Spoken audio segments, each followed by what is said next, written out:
Hello, everybody. We are here. It is me, Emmerron. It is Sunday. That is a weird day. Normally, we don't stream until tomorrow.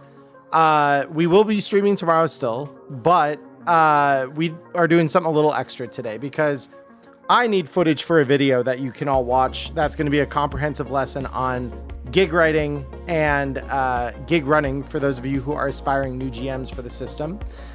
So we are going to be running that gig. I've already written it. I have some video recorded of writing it that kind of explain the process.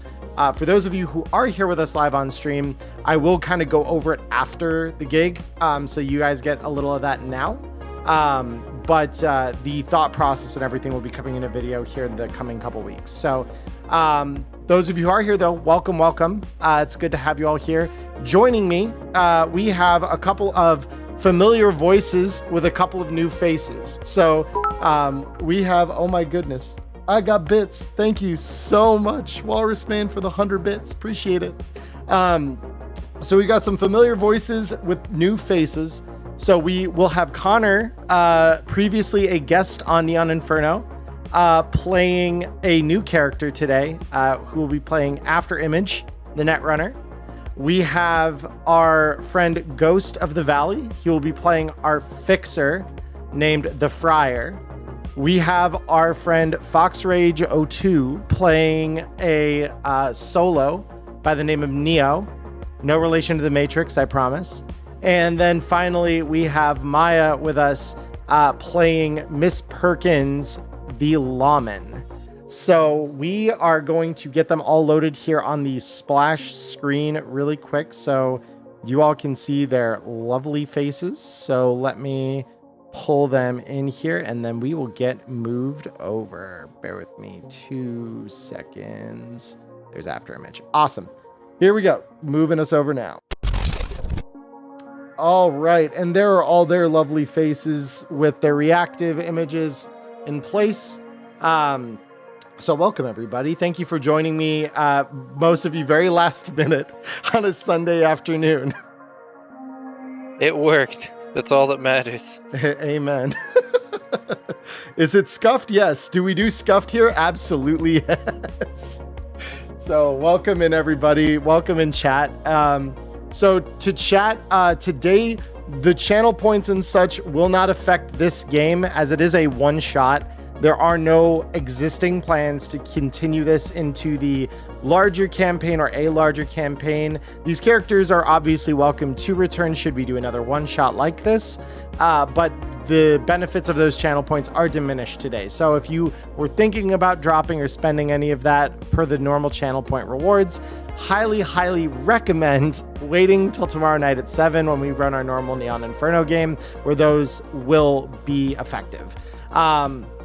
So let's kind of get started here. So you all are living in different parts of the city. Do any of you have specific spots of the city that your characters come from here before we kind of dig into the actual gig itself here? Mine? I don't know. I haven't really decided where she currently lives right now, but she came from like the Giga executive, like luxury corpo skyscrapers.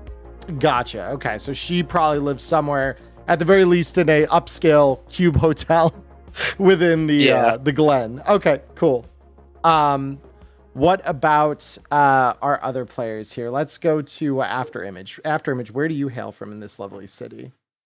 Yeah, so I'm thinking After Image, probably because he's just contracted by pretty much anyone who would.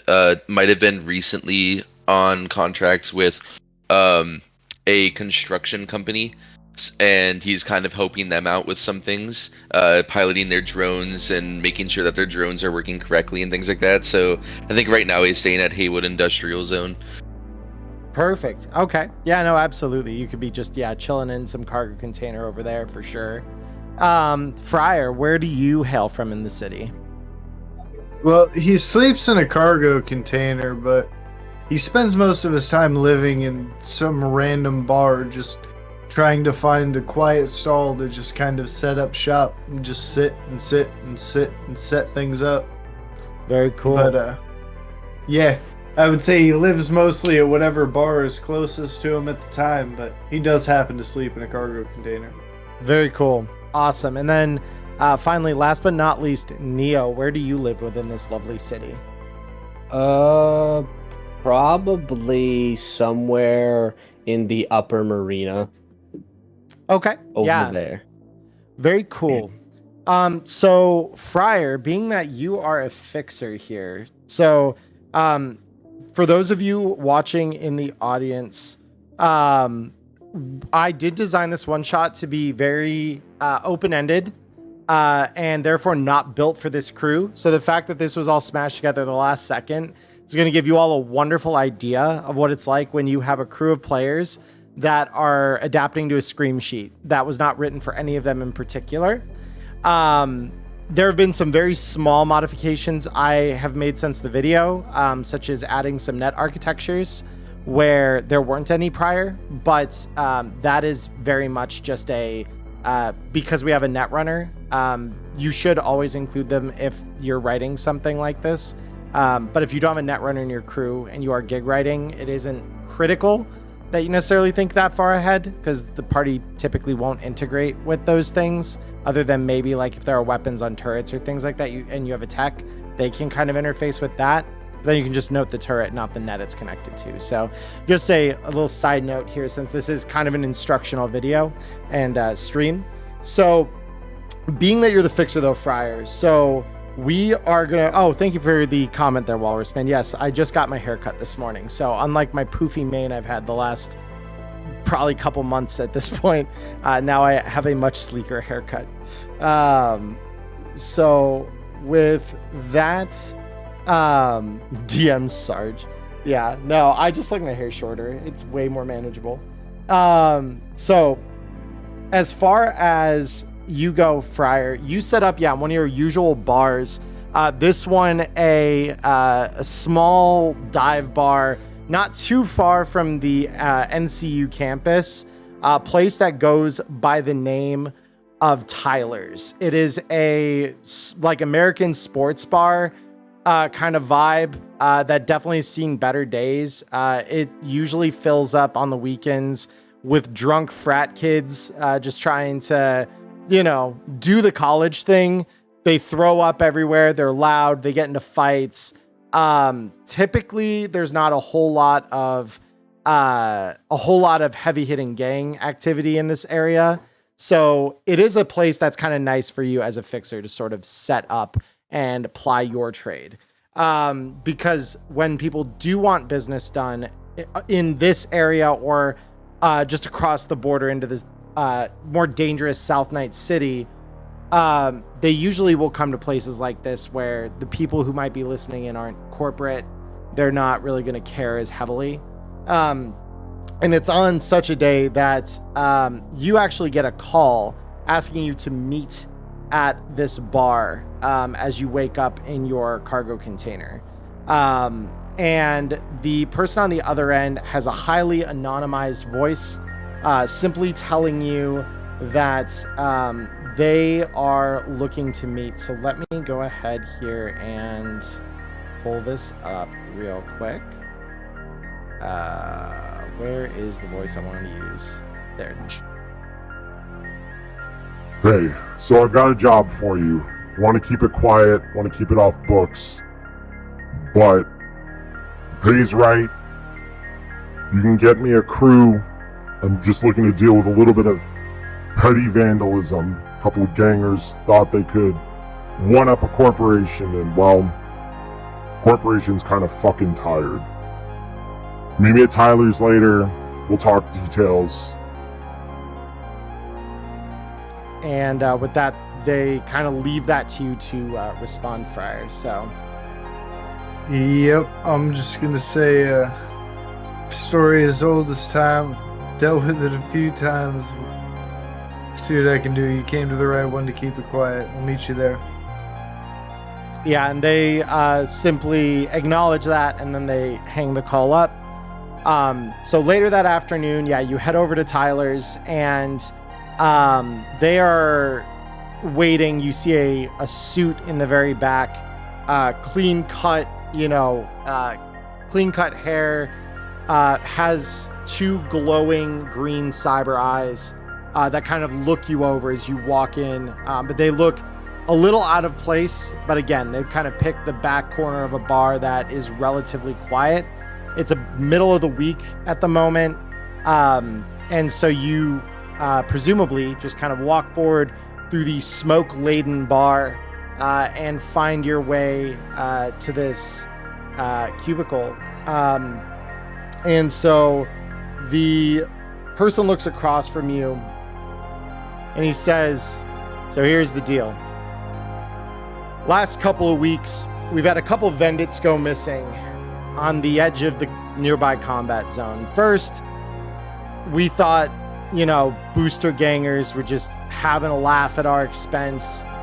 And so we did a little bit of research, and yeah, all our scouts come back reporting the same thing. A couple booster gangers each time looking at whatever's in the fucking Vendit, look like they're trying to gauge how best to break into it.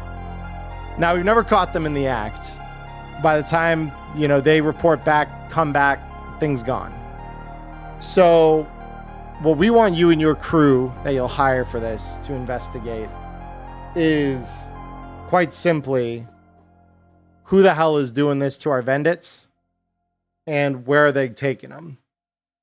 And then once you get us that information, you can deal with the person or not deal with them. But we'll send our guys in to retrieve the corporate property. Just figure out where they've taken this stuff to, or at least what they've done with it. We'll handle the rest from there.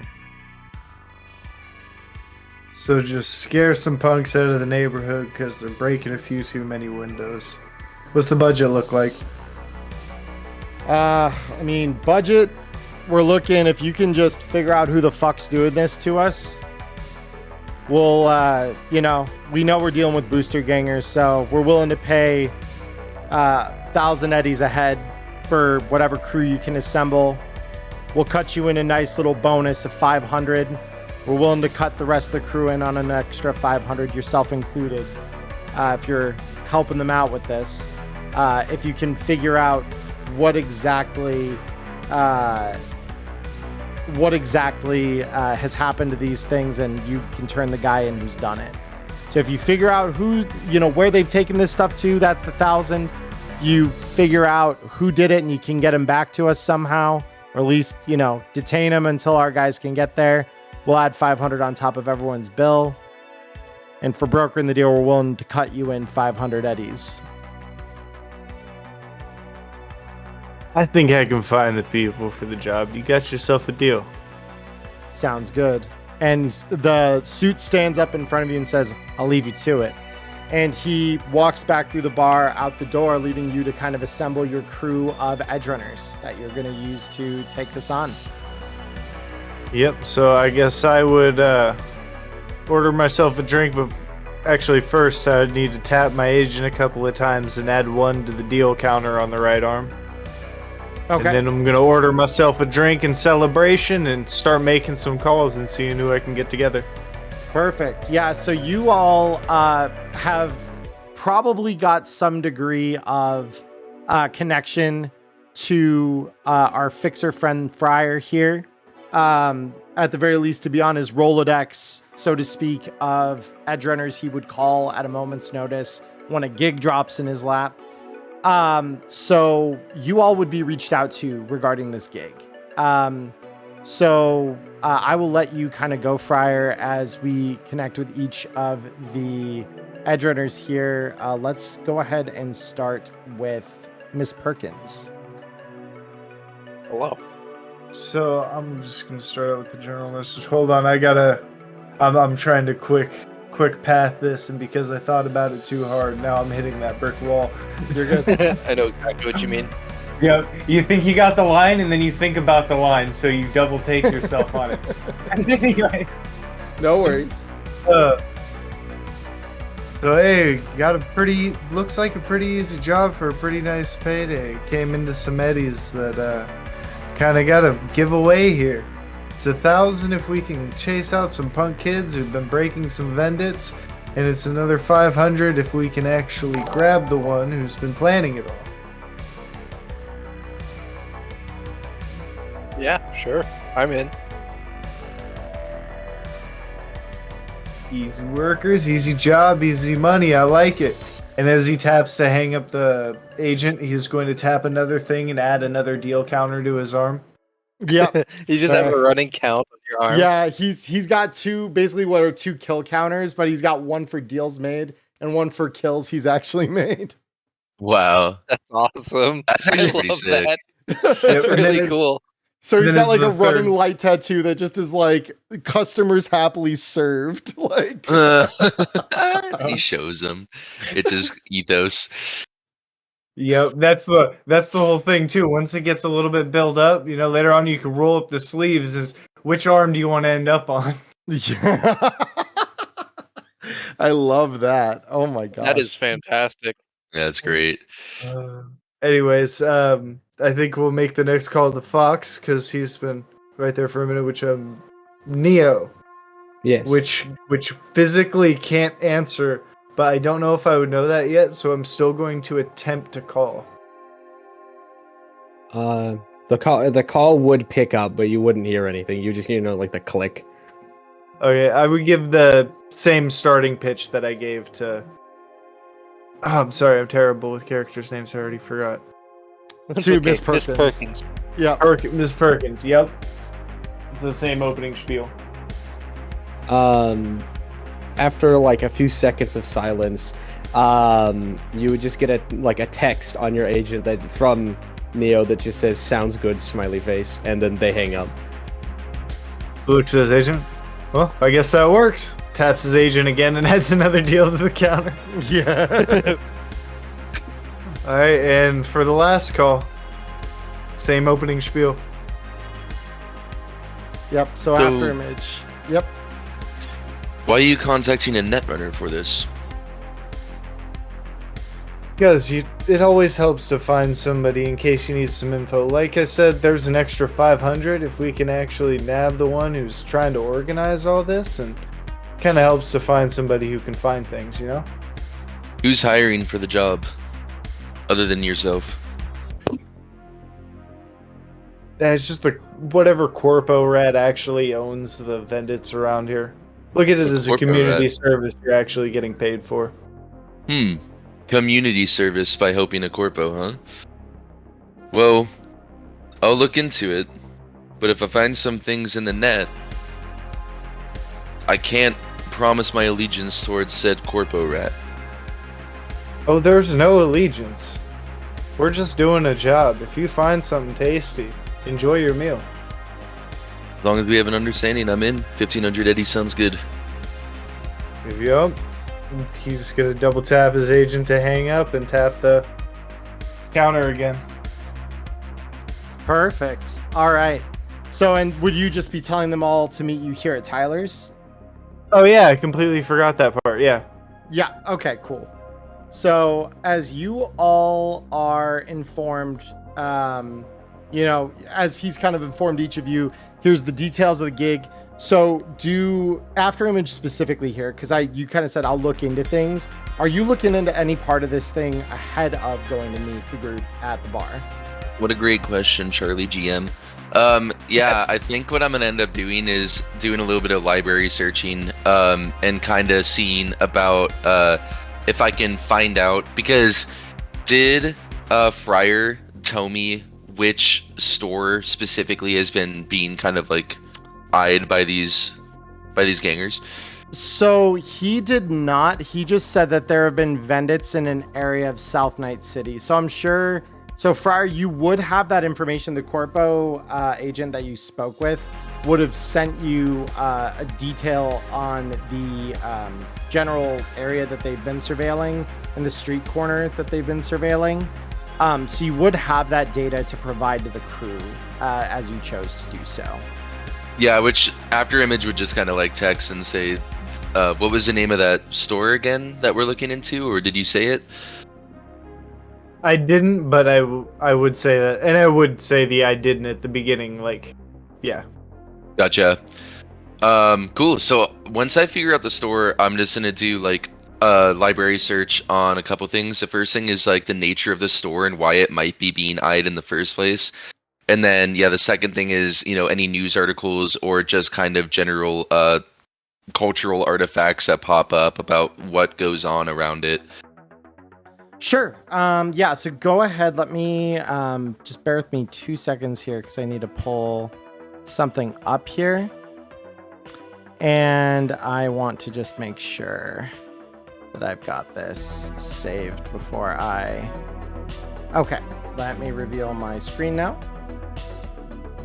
All right, yep, go ahead and make me that library search roll. And yes, you may include your agents.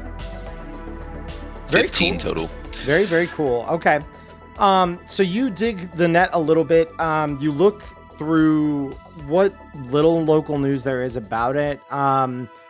This seems to have largely flown below the radar. The main thing you're finding as you kind of dig through is there's a couple of local kind of city net forums that you have access to that pull up some disgruntled voices of the local inhabitants, namely a business owner who is complaining that outside his bodega, there's always gangs lately that are just, constantly trying to steal shit out of the local vendits. So it seems to just be pretty much what Fryer brought up. It is just a case of seemingly just booster gangs going to this vendit or this area, and they just keep stealing shit out of the vendit, or taking the vendit wholesale. Some days they just show up and there's no vendit there. Damn, that's crazy. Okay, so it doesn't mention anything about the particulars of what type of gangs or anything like that, though? They mentioned they've largely seen, it's like Maelstrom, but not particularly high ranking. They're just, like your average punks for the most part with some light cybernetics. Yeah, so it seems like a variety of gangs are kind of just thinking that this place is ripe for the picking. Yes. And easy money. That seems to be the case. Yep. Okay, and then the trail goes cold after that, pretty much? Pretty much, yeah. It's just a couple disgruntled voices from the community, but it doesn't seem like it's like a widespread thing throughout the part of the city. It's literally like this one tiny part of South Night City. Like this one street corner specifically seems to be very much a, falling victim to this in particular. Cool. Yep. Does anyone else have any investigation they're looking to do about this before meeting?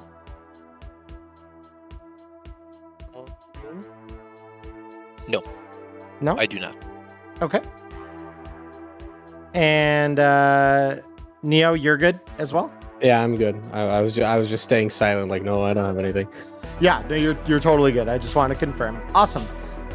So you all go and meet up with Fryer at Tyler's.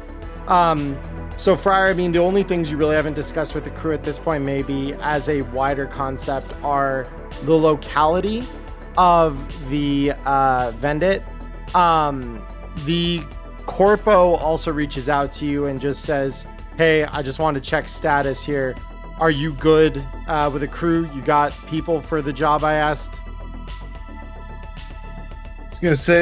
I'm just gonna say it's getting handled. Just make sure that you can pay out when I finish the job.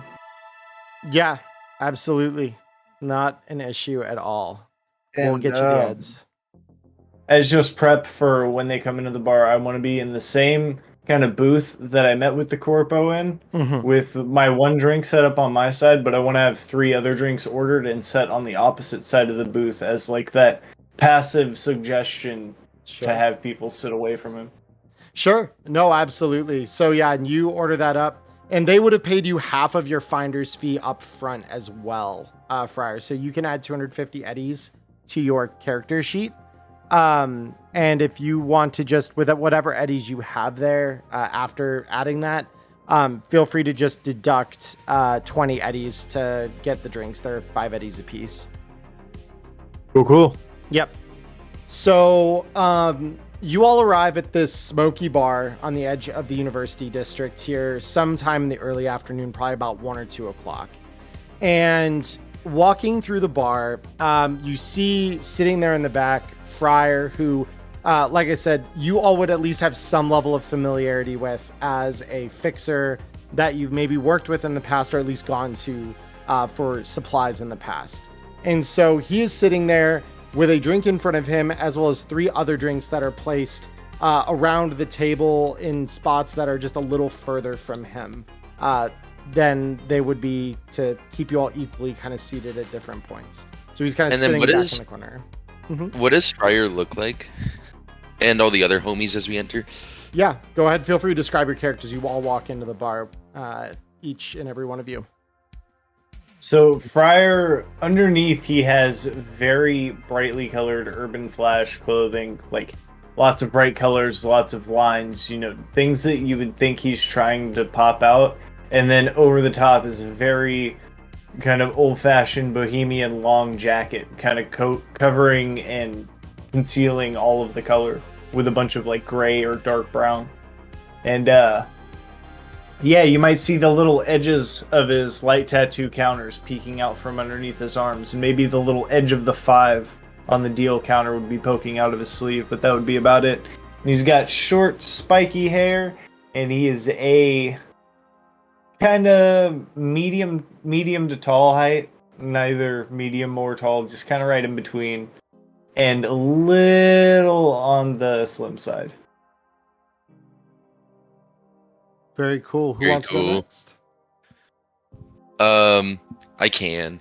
So, yeah, after Image walks in, dressed in all grays and blacks, and kind of like the character portrait, he is a man who's about in his mid-30s or so, and even his hair is pretty jet black and dark. He does have a very impressive stature to him. Like, he looks like he's built pretty tough. Ford tough, And, yeah, exactly. So basically, he does have like a presence of someone who wields himself, physically very well, which is why it's kind of surprising when you look down at his waist and see, kind of pinned to his belt there, virtuality goggles, that are just kind of shaking while he takes each step. And then he has a cyber katana on his back, that is also black and gray, just kind of poking out from, the back of his head. You just see the hilt of it. And yeah, he is about, 6'3" or so. So he's a rather large gentleman. Very cool. All right, and let's go Miss Perkins next. What do you look like? So she would look like, just like, an average looking corporate woman. She's wearing a mix of business wear and leisure wear, because business wear is fucking expensive. It is. Facts. Is And where is this bar in the combat zone or no? No, so it's out. It's in the university district. It's not too far from the Night City University campus. So this is like one. It's like a regular frat bar, pretty much. Gotcha. So she's got a carry-all with her, filled with a bunch of stuff.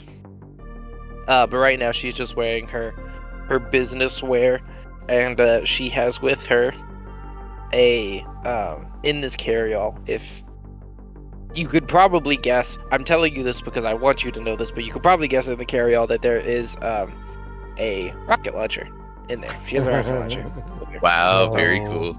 That's Rocket why. launcher Oh, things make and a sense shotgun. now. Things make sense. And then those are in the bag, and then she's got a heavy SMG on her. Holy her hip. fuck!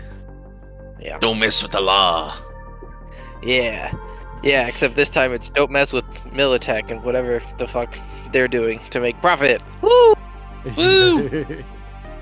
So that all said, I was just prepping some stuff on the side here behind my screen.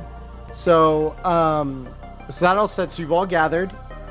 So Friar, you are sent the various bits of footage that their scouts and drones have gathered around the area. And our description. I'm sorry. Neo description. Oh, I'm so sorry, Neo. You Yes, had man, to say, the I was Neo like, yes, description. I escaped the thing I'm really bad at. Charlie's like, he can't talk anyway. We're moving on. It's all good. I actually have a question for you, Ghost, real quick though. What drinks did you put on the table? Just curiosity. Probably just something similar to a vodka tonic, because I'd want something that's still a drink, but I'm not trying to get my crew plastered before I can explain their job to them.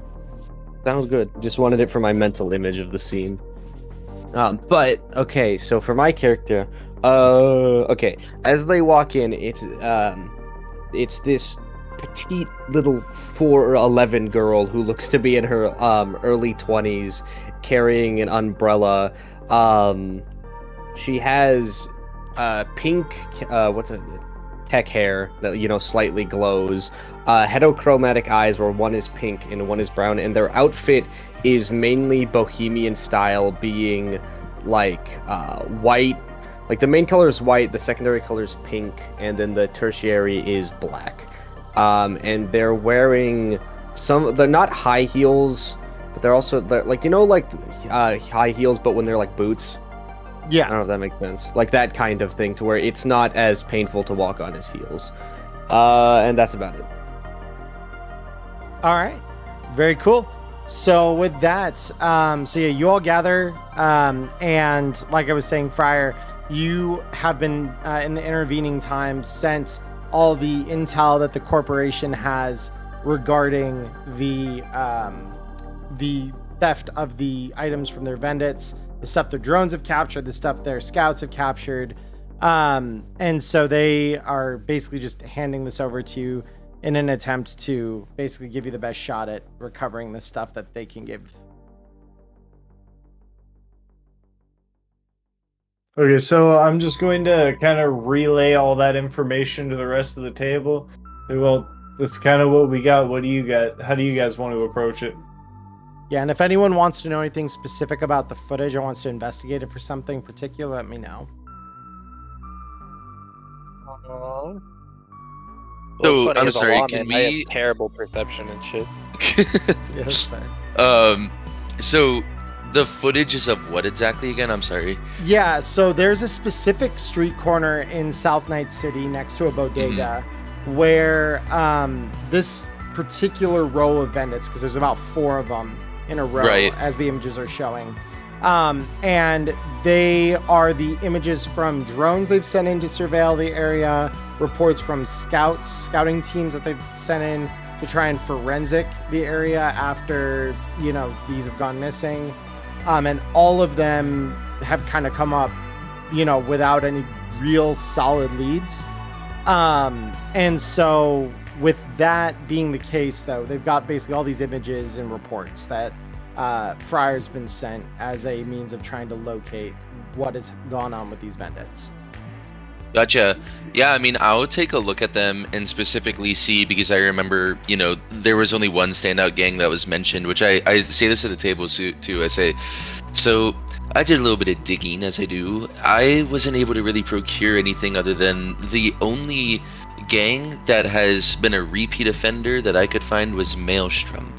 So I'm glad that you're locked and loaded, and I kind of just nudge Miss Perkins, because it may get a little bit bloody if we happen to find them in the act. That being said, I'm kind of interested in looking at this footage a little bit more closely. I don't know about you guys, and if it's okay, I just kind of grab Friar's agent and pull it over to the center of the table and start scrubbing it a little bit, kind of seeing if anything stands out from any of the footage that's there and the pictures as well. Cool. Yeah, just for flavor, Friar's just gonna let it slide over. So this is exactly why I hired a netrunner. Yep. So, and also, Miss Perkins is gonna order a martini. Fair. I just want to quickly add, when he mentions that things might get bloody, Neo's just gonna sit there and start smiling, just like, Yeah. So, the martini is gonna run you 10 eddies from the bar. And so all agents do have a holo projector mode. That very cool. Yeah, they can expand like a small, just about a small 2 foot by 2 foot image above the agent. So you can pull that up so everyone else can kind of see as you're scrubbing through the footage as well there after image. But yeah, if you would like to go ahead and roll me a perception check here as you're kind of scrubbing through the various bits of video and photo. Very cool. I think what might be better Who has a really high perception? Because I can just have them guide me and I'll scrub it for them. Because I'm trying to look for mine. I don't remember what I put mine as. I have a figured we'd base. all just be sitting around the table staring. Yeah, I mean, yeah, could we we all all could just do do it, Charles? Yeah, no, absolutely. Yeah. If anyone who wants to roll perception on this, that's why it is projected in the middle of the table. So Exactly, I hope very you'll do cool. it. I hope me as the mute finds something that no one else sees. And then I have to try and explain it. There we Oh Bro. wait, I lied. I have no. Wait, hold on. It pulled up Electo, not not Miss Perkins. Oh, Suddenly, I'm not Electo. seeing shit. Yeah. Electo comes in. It's like, what's up, fuckers? Heard you all needed a tech. Guys, I'm really dumb. Where's perception? It's on the upper I left have of a your low sheet. perception school. Upper Gotcha. left. Awareness skills. It's bolded. I swear to God, mine's not here right now. Oh, my awareness skills are collapsed. God bless. I'm not that dumb. I mean, I'm so dumb, but like, okay, there we go. Here's mine. At least they weren't actually there. So with that, so we have a couple of roles here that I need to parse. Okay.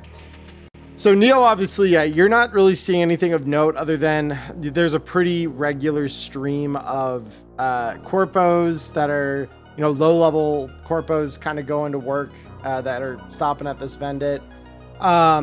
For large chunks of the day, there are kind of like gangs that hang out in the alley there. And they're kind of, chilling. Couple of them kind of like gawking at the Vendits.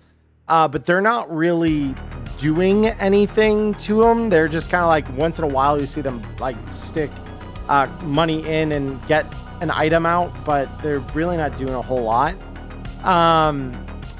There is something notable though, as we kind of start going up the perception rolls. So after image for you, it's about the same. For Ryer though, you are noticing something interesting. The timestamps on the footage here, as you kind of scrub through one into the next, you're noticing, this one's a drone that was hovering above it. Obviously, they don't have low light IR, so as it gets dark, it kind of cuts, and that's where you'll start getting more of the feeds of like scouts they've sent into the area to kind of ID things. But the timestamps are about an hour apart from the last drone footage to the scouts footage. So they haven't done like a really great job of like getting them there right as one was getting off the field. And it's during one such of these gaps that all of a sudden it goes from there being a Vendit there to a Vendit no longer there. Just an empty block of concrete where they would have sat the thing previously. Oh, that's weird. Yep. And Miss Perkins, you notice as we go up to that next perception tier here, that in one of these images, you catch during that kind of morning rush hour, just a few minutes where most of the other people have kind of cleared out. There is a very, like, not suspiciously dressed, but you can tell that this person is technically inclined and they appear to have a tech tool in their hand, examining the Vendit. And they don't appear to have any clear, like, corporation markings on them. And it's only a couple minutes of the footage. So you actually have to have after image scrub past it a couple times before you really like catch like, no, I'm not seeing something. Like this is an actual thing. That this guy is just investigating closely on the Vendit before they also leave the Vendit and they walk down the street off the camera's view. Just transvestigating the Vendit. Sorry, I had to. It popped into my head. So I would, point that out to everybody as I was having after image scrub through it for me, be like, yeah, this guy, I don't know, weird vibes. There's nothing. So obviously, it's a gentleman with a tech tool who's eyeing it as if, he wants to potentially tinker with it at a later date, is kind of what we're getting from it, right, Charlie? Yeah, it looks as though they are tinkering with it a little with their tech tool on the image, but the image is pretty far back and there is quite a crowd. so it's a little hard to see the finer movements that they're doing on it in the video. Gotcha. But it is something notable and suspicious because you haven't in any of the other footage really seen this person or, you know, behavior like this. So like there haven't been any other maintenance workers or anything in the image. So Afterimage is just gonna say, we need to recover that lost footage. That's all I know. There's a reason why it was deleted, but maybe we can get it back. Yeah. I think it might just be a loose swap in the footage, because once it gets dark and they have to do the transition, if they regularly have been loose on that, that might be somebody on the inside that's doing that. That's true. Maybe you can smooth talk our way into garnering us access to the footage, and I can scrub through it and see if I can see any deleted files or something of that sort. Yeah, if we can get you to the server, and maybe you can at least find out if it was manipulated in any way, and if so, who done it. All right. So what do you want to do with that knowledge? We need anything else before we head out? I need to finish my martini. Yeah. So Do you need help with that? I think I got it. Appreciate the offer. I start opening up a straw as if I'm gonna put in the second one, and you say, no, I got it. I look sad and I just place it down on the table. Neo's silently laughs at you. Okay, so while we're kind of hanging around, closing up our little session at the bar, now that we kind of know where we want to go and stuff, I'm going to shoot a text to the guy that I got the job from, and I'm going to say, hey, so where is that footage store? Where is the server for that footage that you sent me? Because I think you may have a rat problem. And they respond with, I mean, a fair amount of that is stored either on the drones directly, or they come back off the body cams of the people that go to investigate. So, I mean, we don't really centrally store any of it. It just largely gets deposited into, you know, some database we keep on site here. Or if it came out of the Vendit itself, it's stored pretty much on site there, which is why, unfortunately, we don't have a whole lot of footage of the Vendit itself because, well, the Vendits keep going missing. So we can't really retrieve it. They're not backed up on a network or anything. And I'm assuming it's the same bot every night that watched over that, right? Yeah. Should be one of just a handful at most. So I go back and I kind of, scrub the video feed. Are there any of the Vendits that look like you could access their internal camera and it would have a good angle on the one that went missing? So I will have you roll me a deduction check on that. Great, I'm fucking stupid. Let's do it. Let's do it. Would he Right, be the ways only one who one- could roll that deduction? Or could Yeah, Sarah you know what? Afterimage kind of just verbally says what he's thinking out loud. And says, like, I wonder if I can access any of the cameras in here that would have a good angle on the one that was taken. And then he raises his eyebrow at you guys, like, thoughts? I'll roll deduction, and I mean, maybe I'll get maybe I'll pop off. I don't. No. pop off. No I don't. one pops off. I don't have The exact same thing. Let's see if Bossman can come up with a plan. Where is that skill? Deduction. Intelligence. I have a 3. Education. You know what? Way has won a perception check before. This could happen, This could happen. but it won't. Yeah, I look no, at Miss Perkins oh, and I say, oh. "It looks like we had too much martini, huh?" And then you look down and you see that I have sipped a little bit of your martini.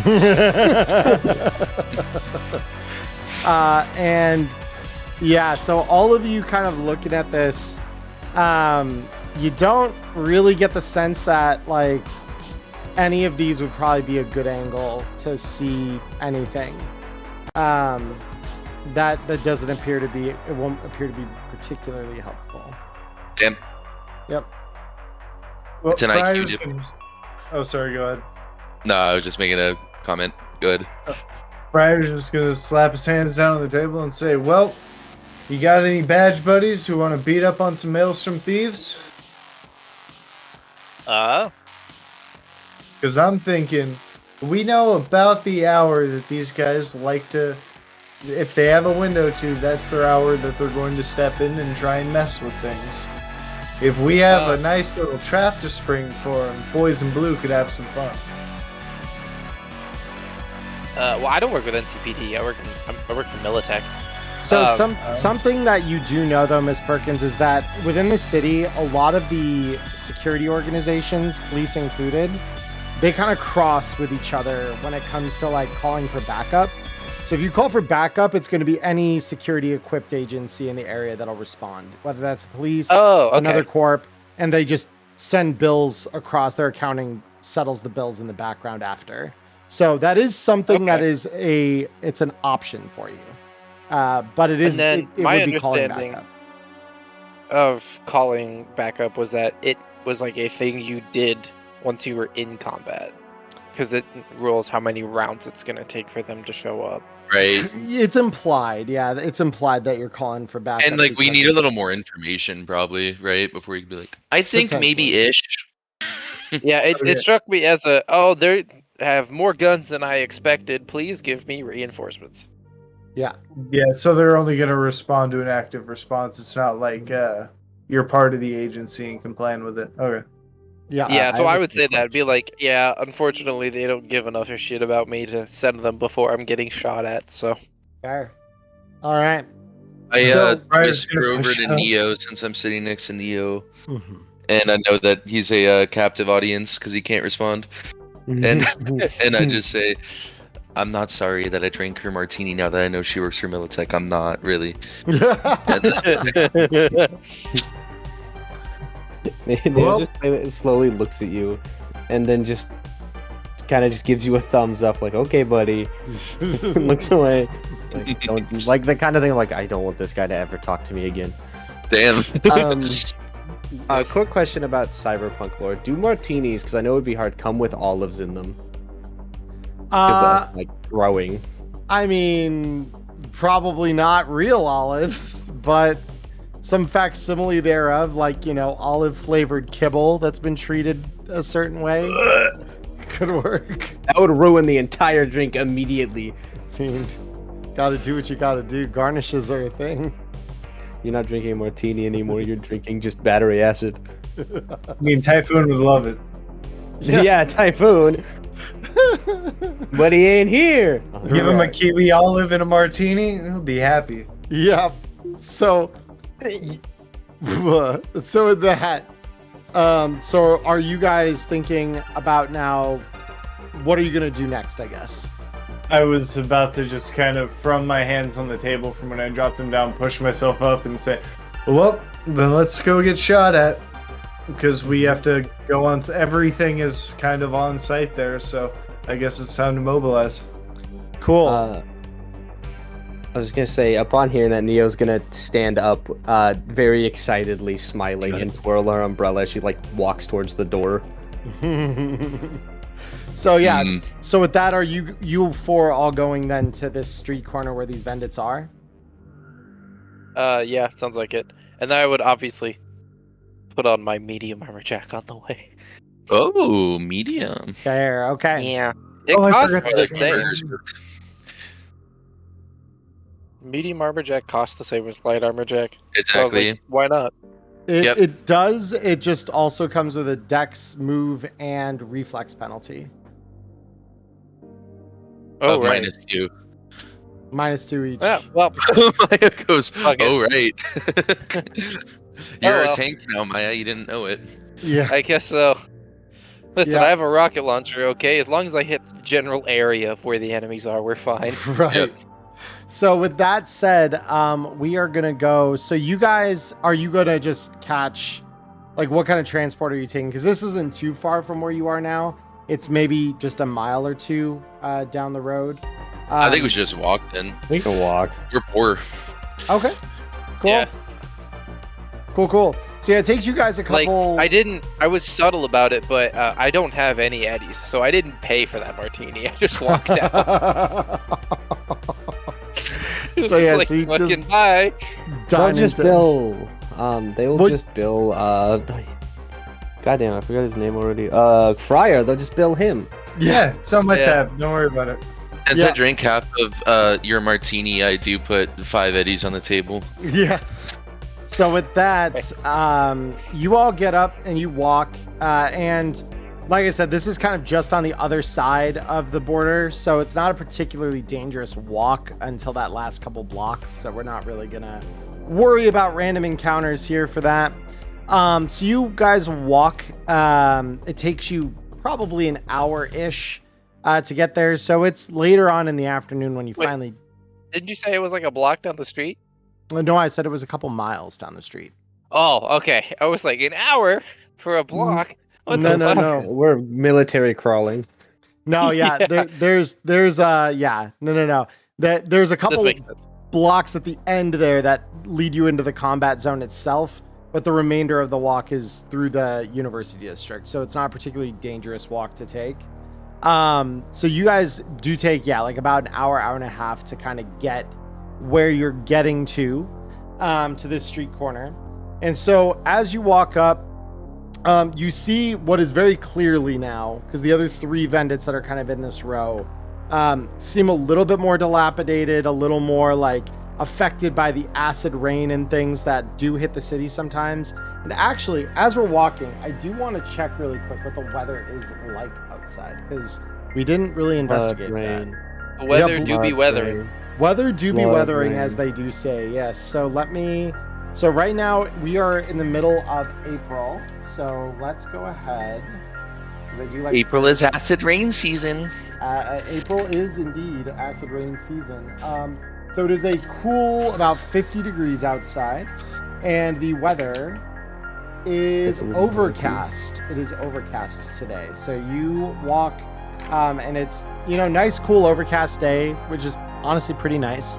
And so upon getting to this place and seeing these other dilapidated Vendits and one very clearly new, shiny, polished, like it just came off of an assembly line Vendit, you see a couple of booster gangers that are very clearly like Maelstrom here, that are all Oh. kind of just like looking at it, and you hear one of them say, "Fuck, they got the new shit in.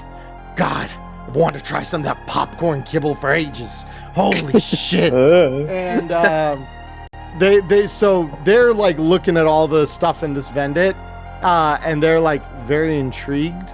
But they're just kind of looking at it. They're not really getting violent with it or anything. This guy's about to get cyber psycho over popcorn. Yeah. So yeah, so that's kind of what the scene you guys walk up on. So movie theater butter. Yeah, right. Yeah. it's the good shit. Do you think they have the ranch powder in here? Ridge powder. Could you imagine a bag of like popcorn flavored kibble that's all slimy because of butter flavoring on the inside? Yum. Yum, That's my exactly favorite. what I want for my Yes. Sunday afternoon. Spicy nacho. Spicy. Spicy nacho kibble. Oh, fuck. What are the jalapeno bits made of? So I I'm gonna don't go up want to the to know. Maelstrom Pure ganger, capsaicin. Charlie, and I'm gonna start talking to the Maelstrom ganger, and Cool. I said, "Wait, you said what type of popcorn?" Yeah, so let me pull you all onto this map here now that we're kind of interacting with these guys. So I will switch us over here real quick, and let me grab. So we've got Perkins, who, yep, there you go. We've got After Image, who will be talking with these guys. We've got Neo, who I presume is back here. And then we got Fryer. Charlie. It keeps pulling up Electo for me. I don't know how to get it to not do that. I am That not is Electo weird. this time. When you say it keeps pulling up Electo, like, is that when you click on your token, or? When I hit C to open up my character sheet, it's Electo. It's not Miss Perkins. Oh, I know why. I can fix it for you. Give me 2 seconds. Is anyone else at 98% for Yeah, Stealth and that's- Skelly? that's Okay, really cool. I'm what just it Yeah, making sure. sometimes it bugs. Yeah. Yeah, no, I know it does, but I was just making sure I wasn't the only one.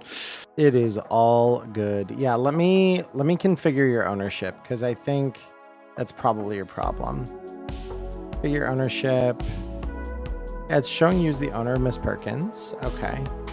Let me user config. Release characters, select characters, save. There we go.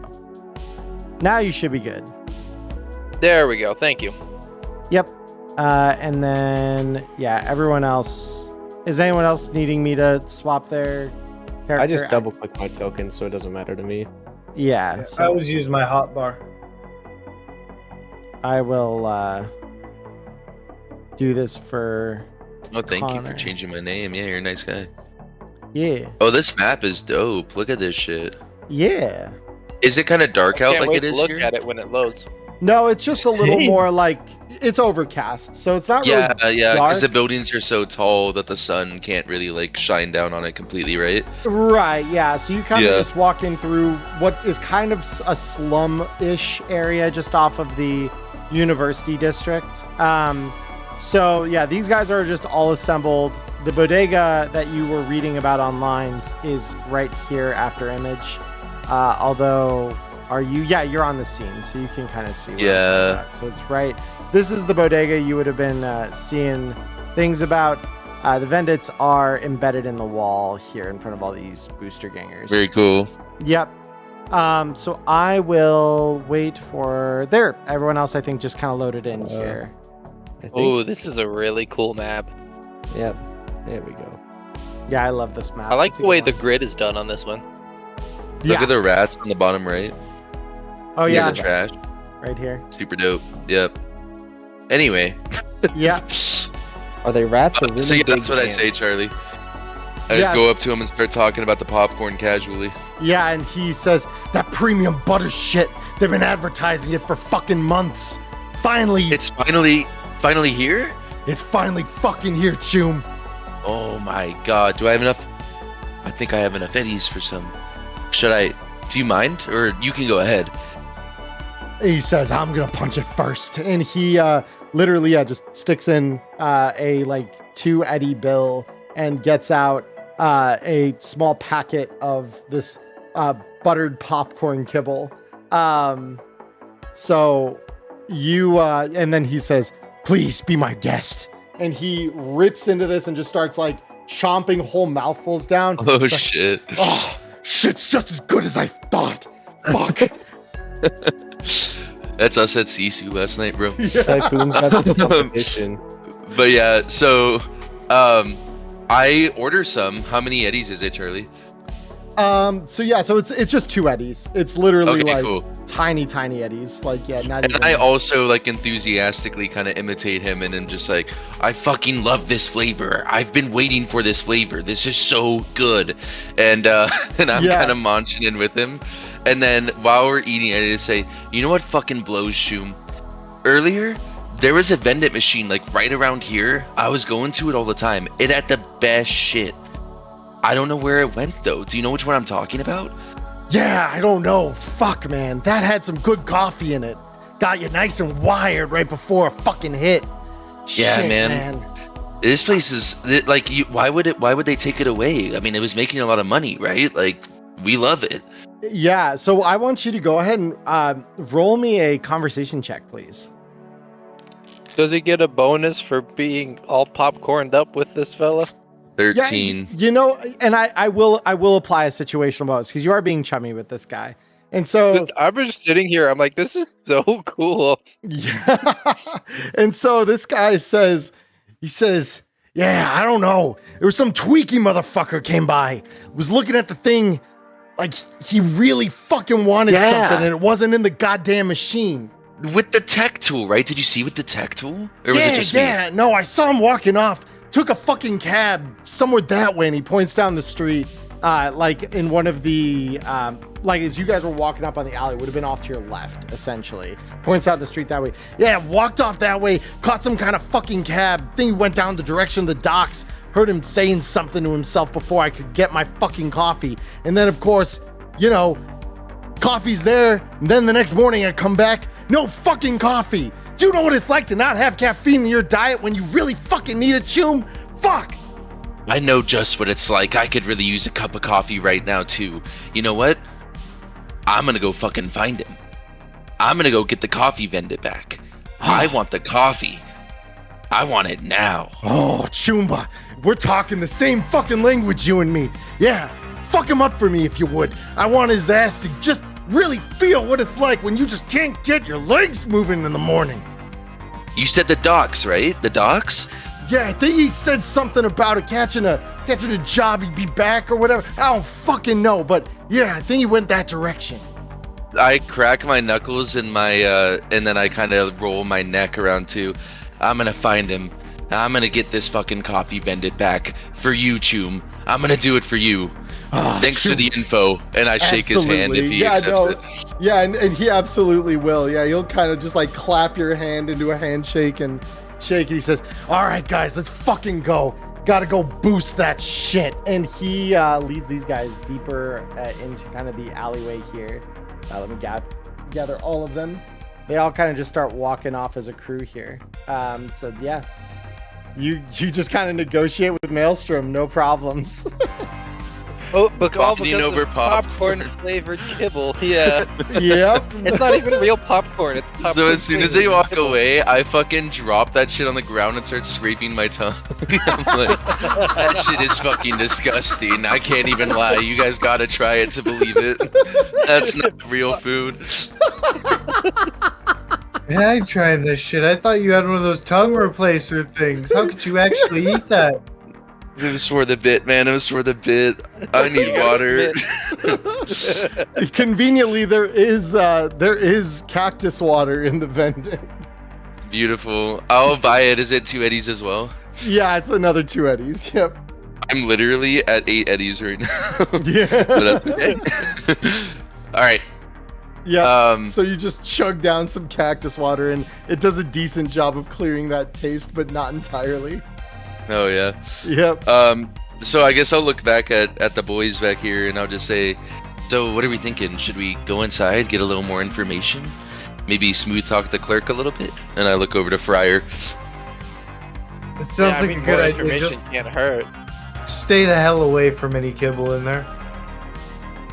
Yeah. Are you on that? You have my word, June. Pepper Jack just threw in chat, leads the neighborhood in a crusade for the coffee machine.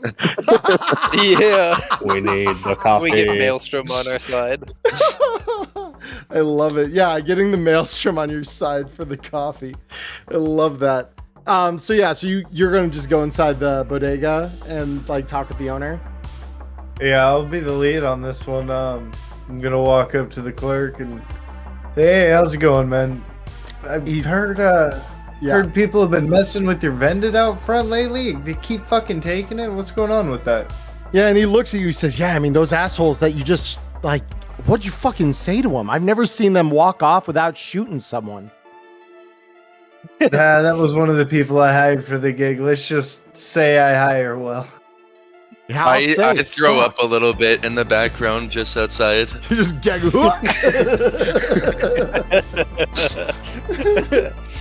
So with that, yeah, like he just looks at you and says, I mean, shit, man.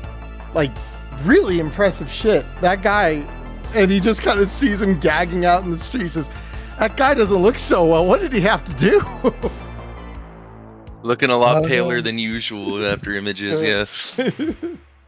I don't know. They were hype about some new type of kibble flavor. I don't even want to know. Do you have anything strong that'll actually cleanse his palate? I mean, yeah, I've got some, we got some Smash, we got cactus water. I got a couple of like scop syrups that I could probably, make him a little fizzy drink out of. I'm thinking like disinfectant rinse to completely clear his mouth out. Oh yeah, we needs help. We're gonna Trumpify this shit, baby. Yeah, we got some mouthwash.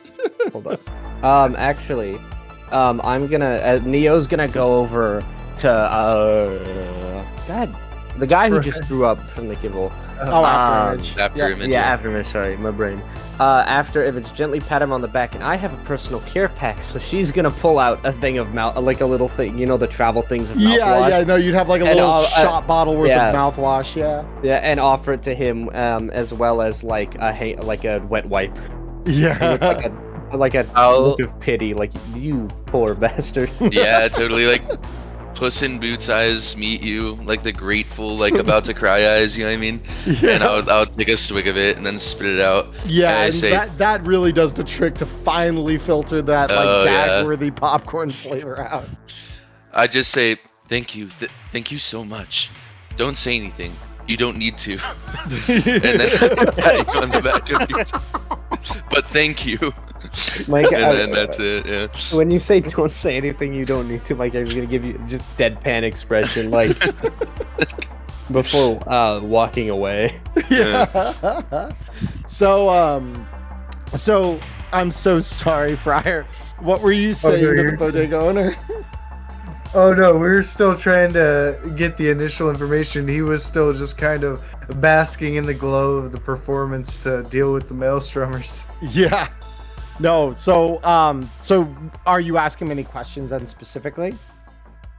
I think he had just started to get into the speech about, because I had asked about the fact that they had been repeatedly stolen and they kept going missing. So I was just generally asking for more information about that. Ah, okay. Yeah, no, for sure. And he says, go ahead and roll me a conversation check actually for that. Let us see. Skills. Over here. Conversation. Okay. So he kind of like looks, he looks at this and he's just kind of saying, yeah, I mean, I don't know a whole lot. You know, it kind of helped my business a little bit because now they have to buy the coffee from me instead of some corporate Vendit. But other than that, I mean, I don't know. And then he's just gonna lean in kind of closer on the counter and say, yeah, and that's kind of the issue. The corporates are kind of getting a little angry because it's happening a little too often, if you know what I mean. So unless you want them to start making a little bit more noise, you gotta give me something to go on. Okay. So are you trying to push this as like kind of like more of an interrogation than as an angle? Or Yeah, I'm going from the I'm generally asking, hey, what's going on, to I kind of need to know what's going on. under threat that like, okay. I wouldn't like walked in with you, and I can help because I have a pretty good interrogation skill. Yeah, I will You have need interrogation? I will have Fryer We are now roll this doing an first. interrogation. Yeah, I'll have Okay. Fryer roll this first because he's kind of the first one kind of interacting here. So go ahead and roll that. Let's see how she falls. Nice. Oh Nice, very yeah, Oh, there yeah, it that's is. really good, Jesus. And so you see this bodega owner start to kind of break out in a little bit of a sweat as you kind of like suggest like a corporate squad could come down here and make problems for him. He says, "Oh, I mean, I don't want that kind of heat. No, Jim. It's okay. It's okay. Look, I think I might have seen a guy in the security cams, and I'm pretty sure, you know, one of the patrons asked what the twitchy tech was doing fucking with one of the Vendits, and you know, I didn't really think anything of it at the time. But yeah, I think I heard in one of the recordings I've got from the cams that he was catching a taxi to the South Night City docks. But that was it. I don't know much more than that. You got full recordings, or those Vendits sit? Yeah, no, give me a couple seconds, Chum. And then he goes to a terminal on one side of the counter, taps at it for a couple seconds, sticks a memory chip in, and then pulls it out. And he hands it to you and he says, yeah, this should be everything. Very cool. He's gonna look back and toss it over to our netrunner after image and say, look that over, and if you feel like you need more, at least we know the port's just on the other side of the desk. And he's just going to completely not acknowledge the clerk and all that. He's just going to turn back to him with kind of a smile and wait for the response. Yeah. Dang. And- How would you like me to look this over, Charlie, if I was going to?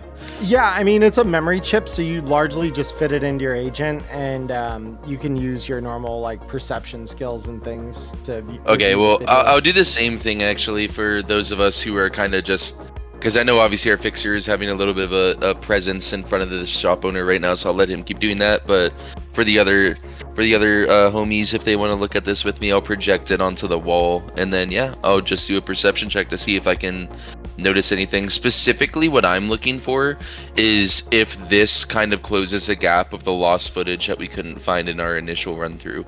Sure. Yeah. So you're just because to clarify, Fryer, you told him to pull like all of the cam footage from the store's cameras. Yeah, basically everything that pertained to that Vendit. So whatever camera had the angle on that Vendit, all the footage that he had of that. Cool. So since you know kind of the area in the footage that you're scrubbing for after image, because you're kind of looking at the gap specifically where one of these Vendits was taken, I will give you a +2 to this perception because you are kind of looking in a more refined way since you've kind of narrowed your Let's roll focus. above 5 maybe. God bless. That I is think that is indeed above five. above You know what? 5. That is above 5, yep. Yep. So Experts agree. yeah, experts agree. That is indeed more than a 5. So you roll very high here, and as you kind of scrub through that image, you get to this point in the evening where, again, the camera's not exactly outfitted with infrared sensors or anything, so it's not really able to see well in the dark. However, there are some exterior lights that shine on the walls of the bodega at night. And one of the things that you do see as you kind of scrub through the footage is you see for just a moment or two the image of this same tech-looking guy appear for a brief moment in the light. And it takes about 15 minutes or so. But you see them with the next time they enter the light, they're walking backwards, and you can see the bright orange of an external linear frame. And they are holding, you can kind of see the side of it, the Vendit just off the frame here. And that is what you see. So you see them like hoist up a elephant. Yeah, they appear to be using some kind of construction drone to move the Vendit and take it somewhere off the image. And then from this angle, are there any insignias or other signifiers that could identify like whatever faction, corporation, gang that this person may be associated with, or does it just look like a vague shadow of a person because the lighting's bad? So yeah, no. So with that perception roll, I will give that to you as well. So you kind of like scrub the image again, and look specifically at the drone, or not the drone, the linear frame arm. And you do see the Zarafa logo to give you an idea of like, yeah, this is the kind of thing you're dealing with. And you do see a logo printed on there. Not so much a logo, I guess, as a label that says property of Night City Port Authority. Oh, very interesting. Night City Port Authority. Yeah. What do I know about them? I will have you roll me a library search if you want to look into them further. Okay, cool. Either and that also, or deduction. If you want to use deduction to know what you would know, that's fine. If you want to search for them on the CityNet, you can roll me. Does anyone have any local expert as well Or that? in this area? South Night City I local don't. expert? Anybody? I never decided where I lived, and I feel like it would be cheesy to be like, actually, I live here. Yeah, there's my library search. Oh, very cool. And you took the +2 from your agent, I assume? I did not. Let me So Shouldn't should it be be total. factored? let me check on your sheet real quick here, Connor, if you've got it or not. Yep. You do not, because I don't believe you loaded your Oh wait, agent on so here. I did not. So wait, No, when you that's have fine. an agent, it gives you a +2 to library search. It does. The deep lore. Yep. So, but no. So I'll count that as a 22. Because if you want to add your agent on, I know you. I'm gonna add it right now. Thanks. Yeah, you were I chilling. did not know that. No, you're good. So you search the web, and I mean, it comes up pretty quick. But the Night City Port Authority is literally the importing authority for the city. So they are the ones that manage any kind of cargo shipments, any kind of, tax, security, etc., around things being shipped into and out of the port. So they operate on most of the docks around the city in some capacity. The other thing you find as you kind of look specifically as it relates to this drone, that your agent kind of correlates for you here because it does have an AI in there doing things. So this AI kind of combines like what you're doing with the video file and the Port Authority, and it suggests some recommendations here on additional information that you might find interesting. Specifically that these Zarafa drone, or the Zarafa linear frames rather, are primarily used for moving large cargo shipments around the port and are commonly used by dock workers in that capacity. And they're typically supposed to be stored on site at the ports and not used privately. Yep. Very, very cool. So after Image will look up after projecting on the wall and kind of turn off his agent and put it back in his pocket. He says, "Something's fishy in this port. I think that." Thank you for the pity laugh. That wasn't a pity laugh. That was actually that was kind of funny. I like that. So and then I kind of explain everything that I just deduced off of all of that to you guys. So I just kind of say, it seems like someone in the Night City Port Authority may have a habit of using company property to do illegal things after hours. Maybe. But there's only one way to find out, which would be to go to the port itself. Yeah, at least at this point, I don't think the boys outside were bullshitting. That guy probably went back to the docks to tell his little dock worker friends that they need to boot up one of their cargo drones, come pick it up and haul it out. Let's go see where they dropped it off. And I'm gonna logical next step. I'm gonna drop 30 eddies on the table just because. At the end of the day, he was cordial about things. So I'm gonna tip the shop owner guy 30 since we're not buying anything else. Fair, yeah. And so, so you just kind of just drop it out and just say like, thanks for the intel, Chum, like that kind of thing? Yeah, I'm gonna put my hand on the table over the money and just say, well, it looks like we got what we needed. Thanks for playing nice.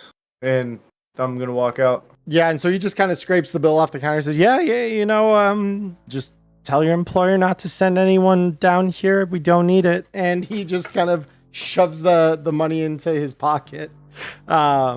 So yeah, that's kind of your interaction with this guy. He's just going to very sneakily add another tick up on the deal side of the arm. we hard farming. Very good. Okay. So with that said, then what's the group's next play here? What's the well, how far are we from the port exactly? Because I know obviously he walked out with the Vendit machine, so it's like can't be too far, right? Yeah, well, it's pretty far. He took a cab actually. though. Yeah, he took a cab. Pretty far, yeah. So wherever he dragged this thing off the frame, it you don't see a car kind of heading the other direction in the image. So wherever he drove to, it is not the same direction that cab was headed. How much is a cab? Cabs are generally in this part of the city about obviously it always depends how far you're going. To get to the docks specifically from here, it's about 20 eddies. I can cover it. I'll call a cab for everyone. Plus, I think being able to talk to a driver, because I know taxi drivers are probably in high demand. There might be a lot of them, but we might get lucky and get somebody who knows stuff around here. So I might ask him a couple of questions before we get where we're going. Sure. No, the docks are probably about a 20-minute ride from here because they're much further south in the city. So you guys pile in. The driver, kind of starts going. So, Friar, what do you want to ask him exactly? I'm just gonna try and make try and make it sound like a casual conversation of like, so there's this guy around here. He's been some weirdo poking around stuff with a tech hand, but he took a cab out of here. You heard anything about him? So this guy, I'm going to have him roll, because I know what his skill base is going to be. I'm going to have him roll me a little bit of local expert. Ooh, cabbies Let's know. go. This is why you always trust the cabbie. Bad. Yeah, so What let doesn't he know, bro? me enhance that roll. Okay, very cool. So he rolls a 22. So he like thinks about that question for a sec, and he says, yeah, actually, now that you mention it, I think I might have even given that guy a ride. I am the taxi driver after image.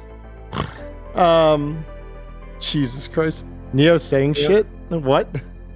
I'm gonna lean in on his screen and say, so if I double the ride fare, you think you could tell me a little bit more about that ride?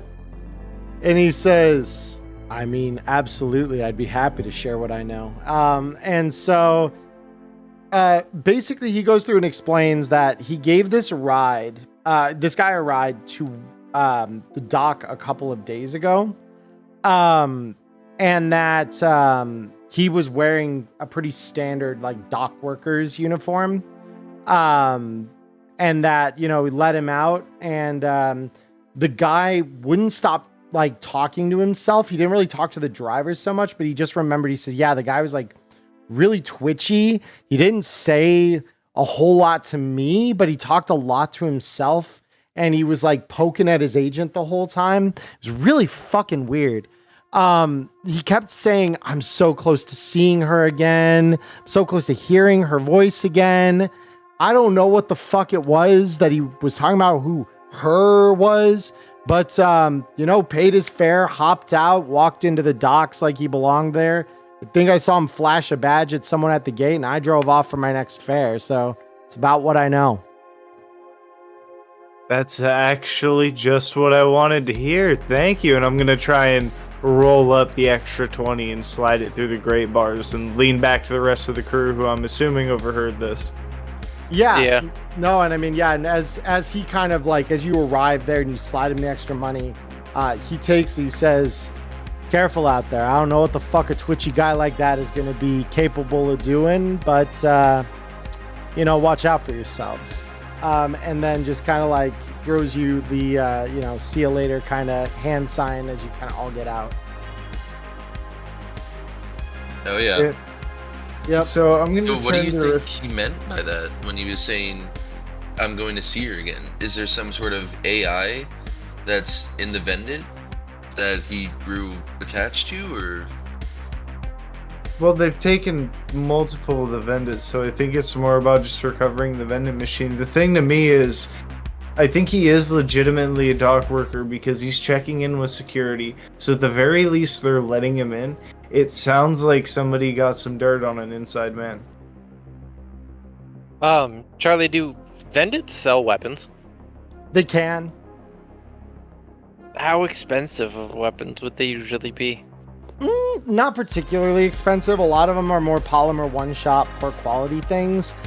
Sometimes they'll, in the nicer parts of the city, sell things up to premium, so 100 eddies. So if it's 100 eddies or less, you can usually find it in a Vendit somewhere, or at the very least, one of the kind of Vendit-styled 3D printers that exist near bodegas and things. Okay. That's crazy. Thank you. Yep. Yeah, because in Black Room they have those like really, really inexpensive guns, which I guess are kind of inspired by. Dude, yeah, exactly. 2077 stuff. For those of you who are aspiring GMs, if you want to throw some nice guns that are just dog shit at your players and have fun with it, Gunmart guns are great. They're so cool. Some of them are like, they're really expensive guns if you don't get a Gunmart one, but then you get like a dog shit like shotgun, for example. 50 eddies, thing will melt the barrel after you shoot it the third time. but it's so Yeah. good. Yeah. Exactly. That's also good for poor players who are on a budget when they're It starting. is. Yeah, no, it is. Well, it there's is literally It's good to be like in it. one of the gun mart. I think it might not be gun mart, but it's right next to that specific shotgun where it's like, yeah, it's a shit handgun, but it looks really cool. Oh, that's So it Gunmart. gives That's you the a Gunmart bonus. Overlord. Is it? That's the Overlord. Yeah, I was like, Yep. it gives you a bonus to your face down, but it's actually Unless a they know cartridge what gun it is, right? Yeah. Yeah. Fun fact: Way almost started as with one of those. Yeah. That's cool as fuck. Yep. It's good stuff. But yeah, so you guys get out at the port here, and yeah, before you stands a pretty much like a gated checkpoint with a security guard station on one side, and that's kind of you're kind of putting two and two together here. What the taxi driver would have told you, like, yeah, he just kind of flashed his badge at security. You figure this is probably where he did it. I just want to say the entire car ride, Neo would have been kind of just staring at Miss Perkins. Why? Why staring at me? We'll never know. She can't say. Okay, fair enough. Charlie, would I? This is more like I don't know if this would work. Would I know, like, Militech be involved in like investigations and stuff? For like, if I were to go up to the security guard and be like, "Yo, we're with Militech. We're here to investigate some shit. Let me in." Is that like a thing? I mean, it certainly could be. You are like paramilitary, so yeah, corporations have shit moving through the ports all the time. Yeah, I was gonna say you could go instead of the "we're here to investigate." You could say, "I'm here to do a checkup to make sure you guys aren't mistreating our products." Oh Or, yeah, do like an along with, inventory check. Yeah, that kind of Okay, stuff. yeah, Ooh, that's a good actually, idea. I think I'm gonna do that. That gives me an idea on how I can enhance it. Could I message the dude who gave me the job? Because I'm assuming the corpse in the area that are tied to the Vendits, if it's an inside job, they also want it cleaned up. Could he get us a line and have them allow in a Militech investigator plus crew? Ooh. And basically like know that That's we're very coming smart. so that it's not an on the spot check. Got it. So basically just so I understand what you're trying to do, right?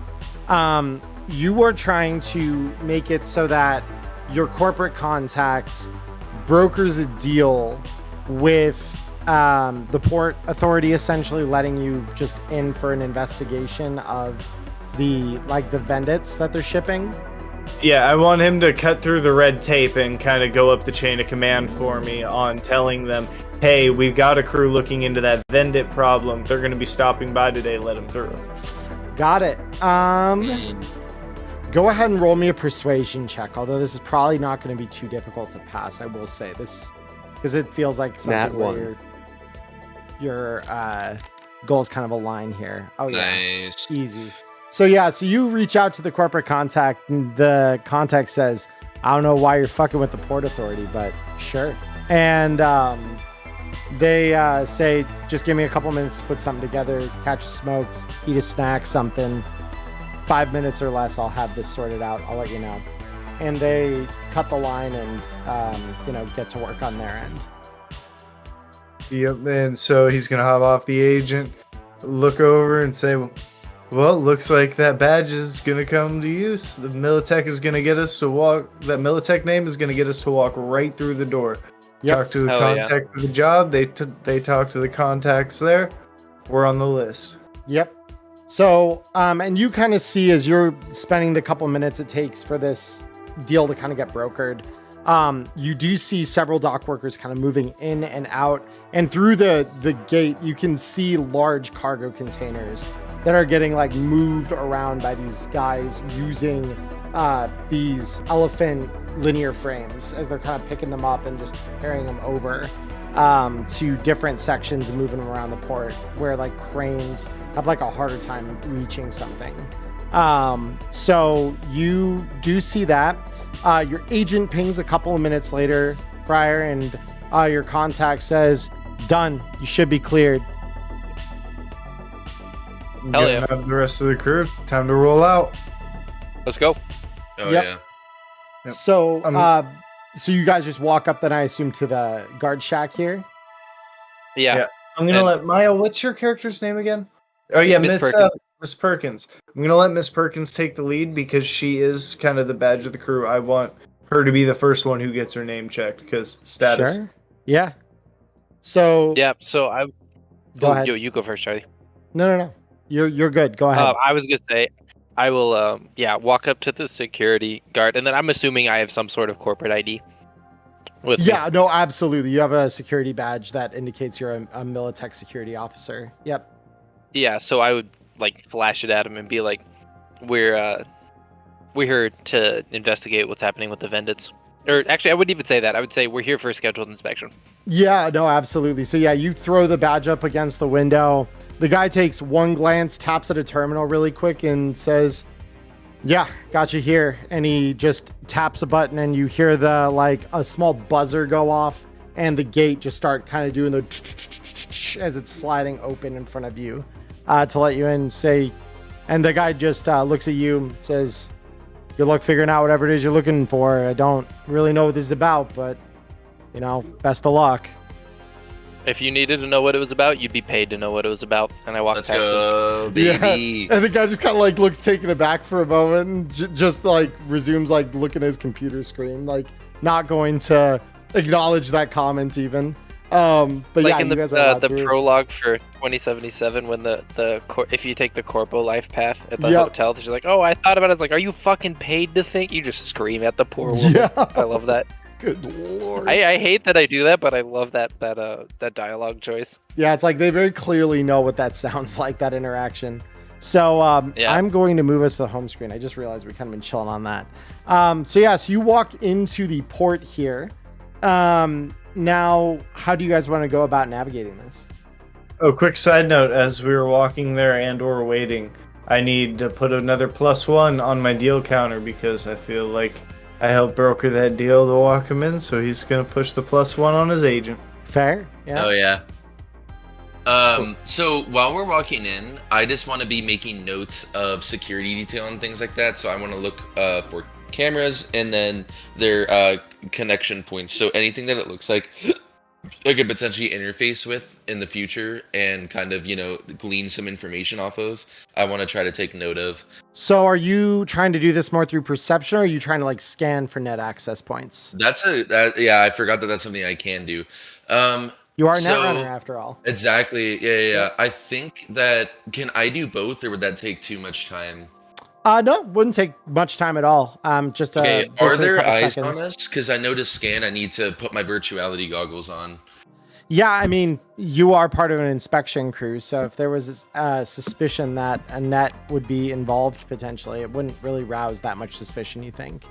That's fair. Okay, yep. cool. So I'm gonna start with a scan, if that's cool. Yeah, go ahead. Roll me your interface.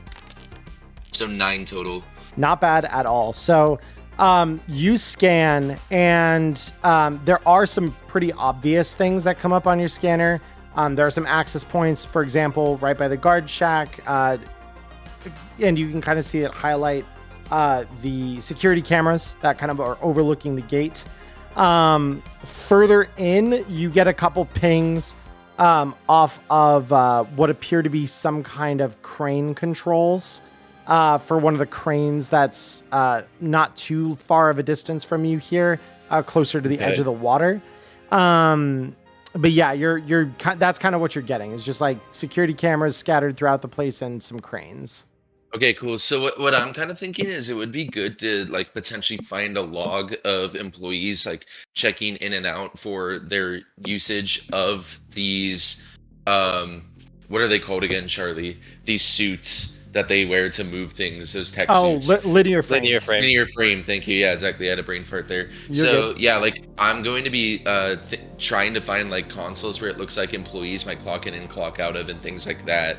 Sure. So I can identify which one it may be. So that's what I'm going to be looking for while we're walking through here, is signs of where that may be. Sure.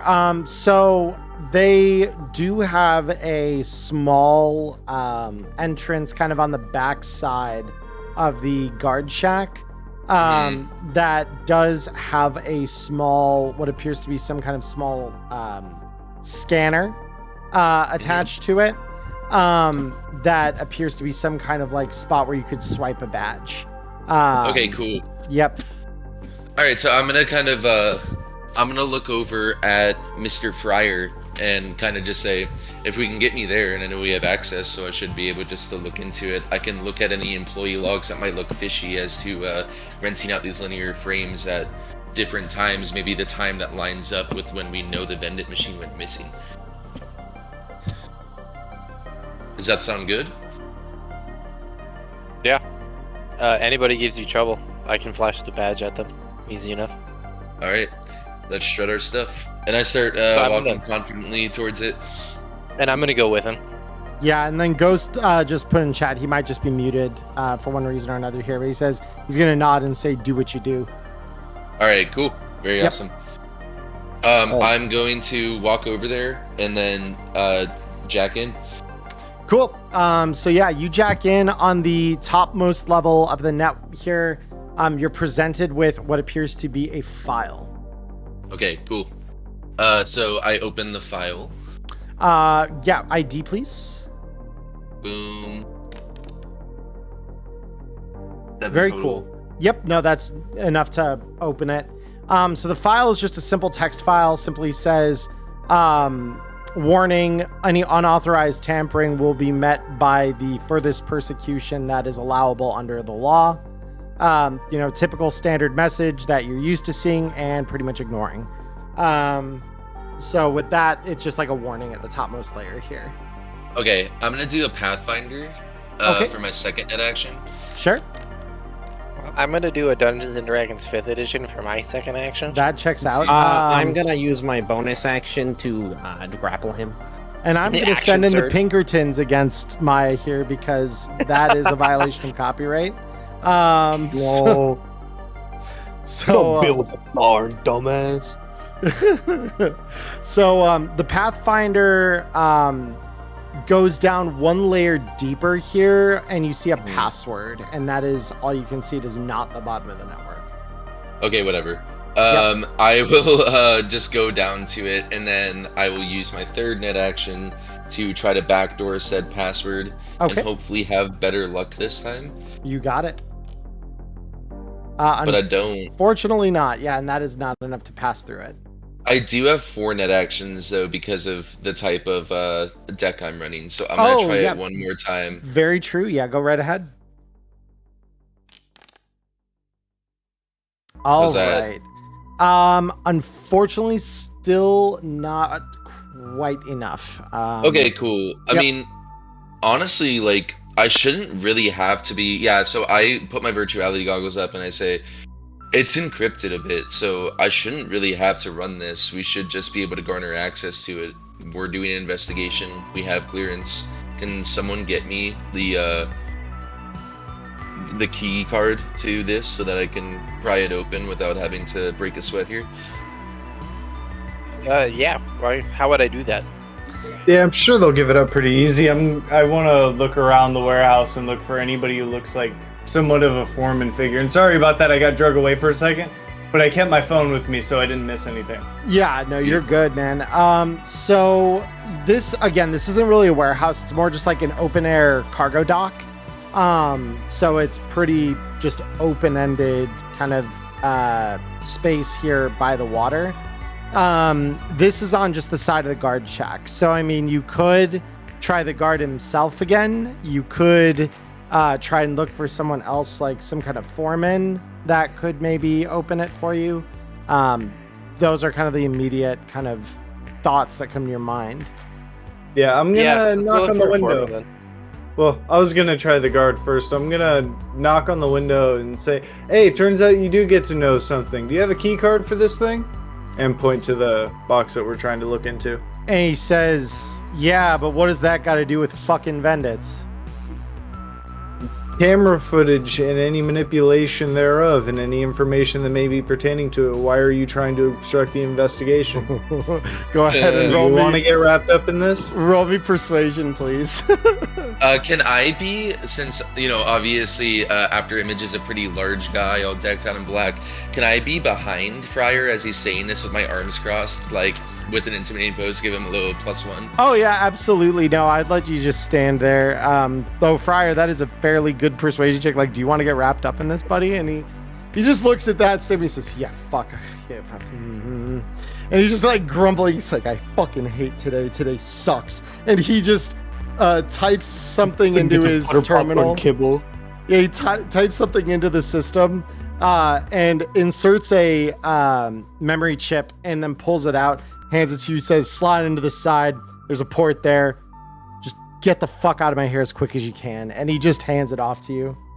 Yeah, I'm gonna take it and say, "Good dog," and then turn. Damn, Jesus, fuck. Dude, you're playing the big wig corpo really well, though. You can't argue. Like, that is a corpo for you. Yeah, exactly. So, yeah. Damn, though. And Good yeah, dog. so I assume, Friar, you're just going to hand the chip over then to Afterimage?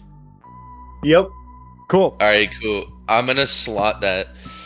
Yep, and so you slot it into the side of the terminal, and yeah, the password just crumbles before you as the encryption breaks. And you find that it basically authorizes you as almost not quite an admin of the system to where you could lay viruses, but it does pretty much give you free reign over the information within the system there. And it recognizes you as friendly for any black ice that would be trying to attack you. Okay, very cool. Yep. So I'll slide down past the password then at this point. And yeah, and you see just like a little panting hellhound that just kind of like wagging its tail at you as you pass by it. I say, just like my boy Friar, good dog, and I pet it along the way. Yeah. And then what is the Hellhound Guardian, or is it just alone on this floor? It's alone on the floor, yeah, but you Cool. can continue diving. Yep, down one more.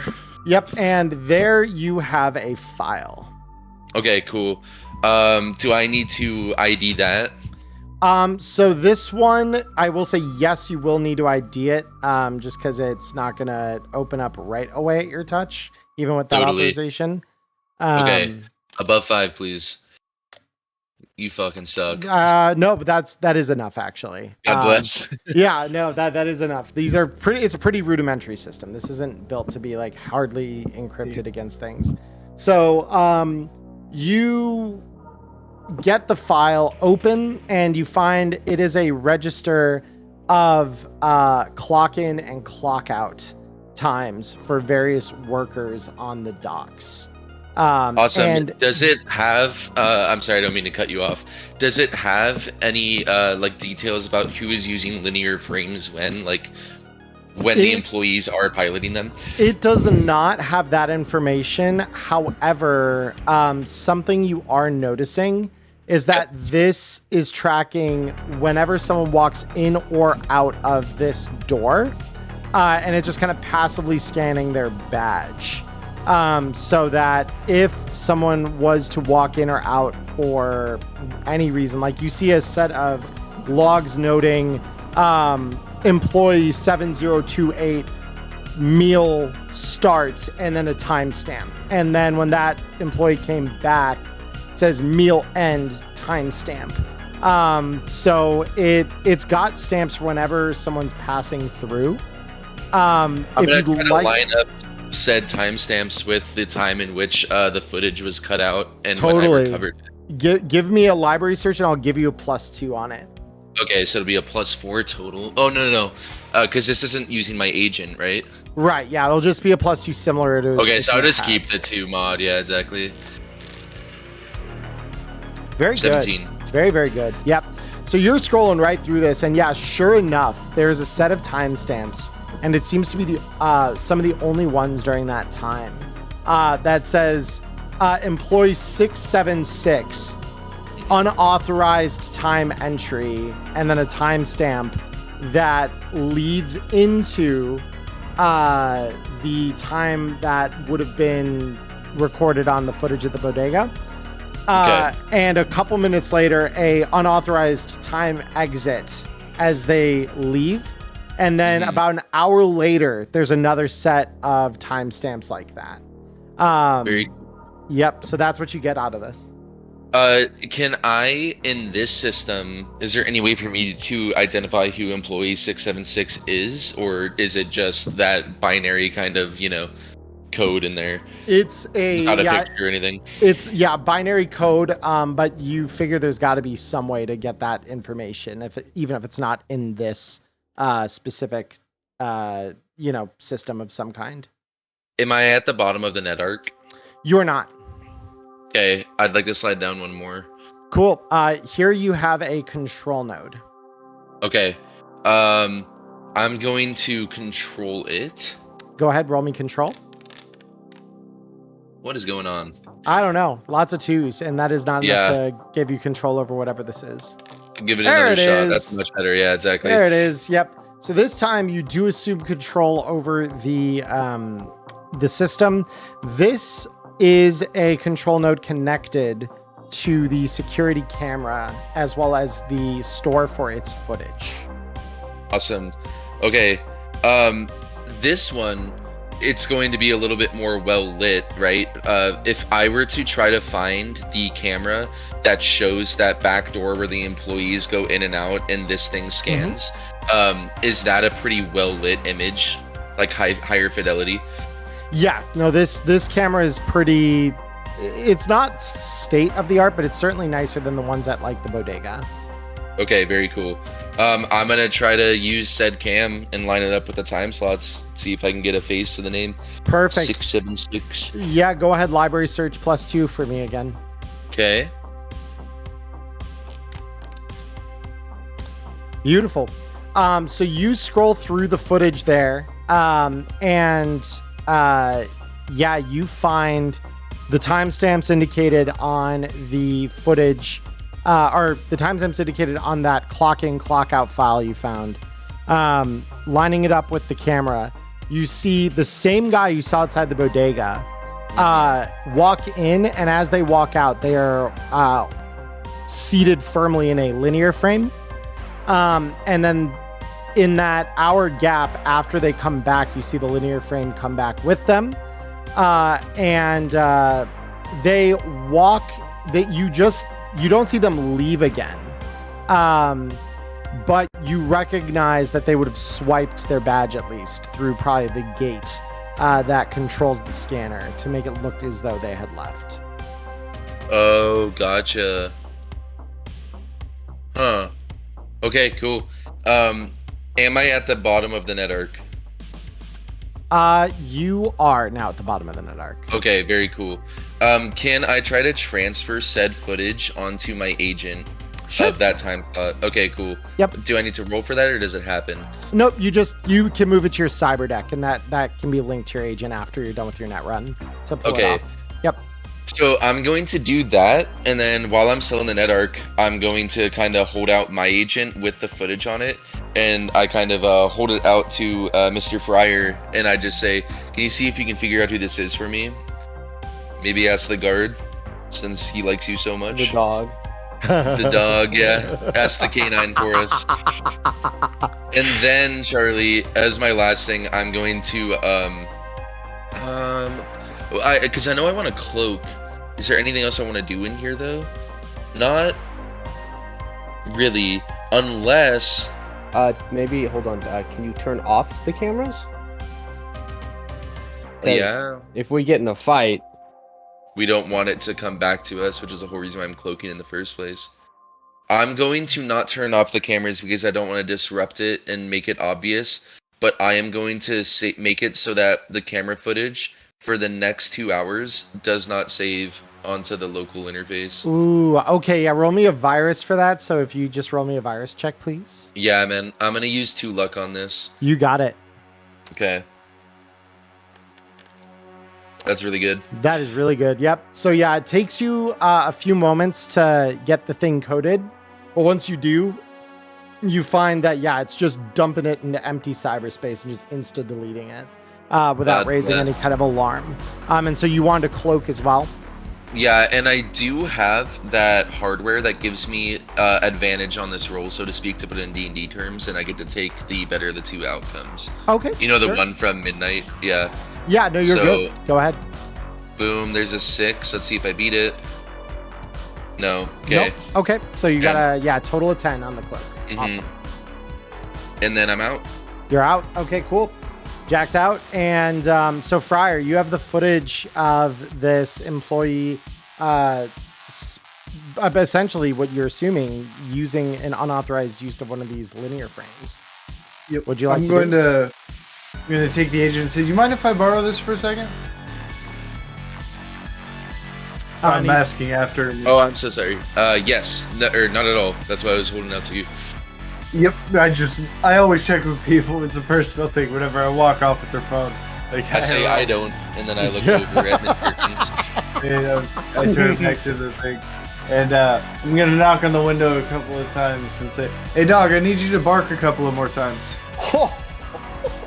And he just giving you this glare that is just telling you he is not happy about this. He does not want to fuck around with this. He is just done. And he just like says, "The fuck you want now?" Well, we think we got our guy that we're actually looking for. So who is this? And I'm gonna hold up so the hollow projection thing is right up against the window. And yeah, and he kind of like squints at it and he says, "The fuck?" And so he starts like typing up something on his computer. And he said, "I don't," and he's confused for just a moment as he's kind of like trying to process what he's seeing. He says, "That's one of the dock workers, guy by the name of June. Not much to say about him. No real record of anything. I don't know." Give us a last name if you would, please.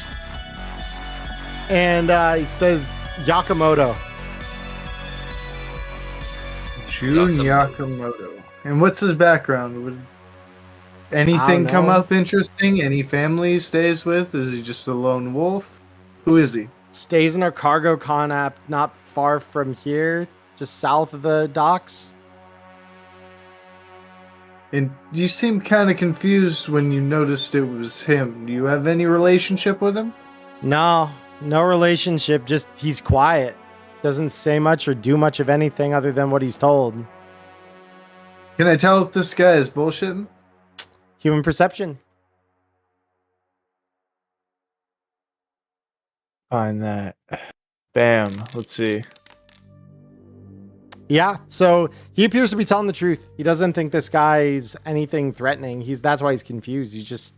This is someone completely unassuming that he wouldn't expect to show up on something like this.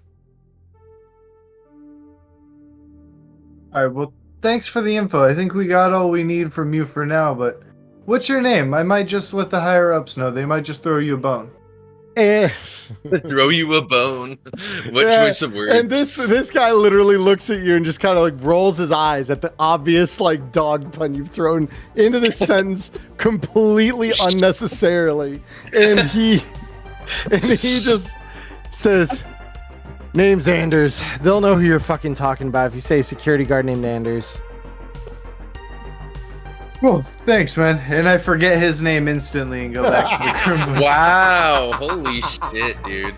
So yeah, I just take his key card that he gave me and I say, "I'll be holding on to this for a little bit, but you'll get it back." And then I follow suit. Yeah, and he Briar. just kind of glares at you as you walk past. As Neo walks by, she's gonna use one of her hollow projector palms to make an image of like a dog wagging its tail at him, This smirking poor as she walks by. motherfucker, dude. Oh, yeah. It's just the gate guard. Man, this guy's like just glaring at your whole crew as you're walking past. He's Shouldn't not have been a guard. Like, Should have been a ninja. Port Authority guard in Night City. Holy yeah, shit. Jackie, shouldn't have suck out employment. Like, you're bad. Crew of Militech hired edge runners just walking past. Oh my god. Skill issue. All right. Well, so you guys have that information. What would you like to do? So I guess I would turn to our Netrunner after image and say, did you see anything about like timing, like records? When would this June guy be on his shift? That's a great point. Because we would have gotten the numbers. Would we have been able to see like his numbers on his vest? You did keep the there? file as I understand it, so you could reinvestigate that and just get an idea. I will. So yeah, I'm gonna project it again onto the wall. Looking around to me. Well, you know what? The cameras aren't fucking recording, so I do that shit out in the open.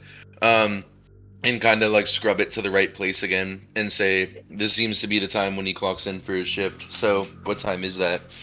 Yeah, so let me check something here real quick.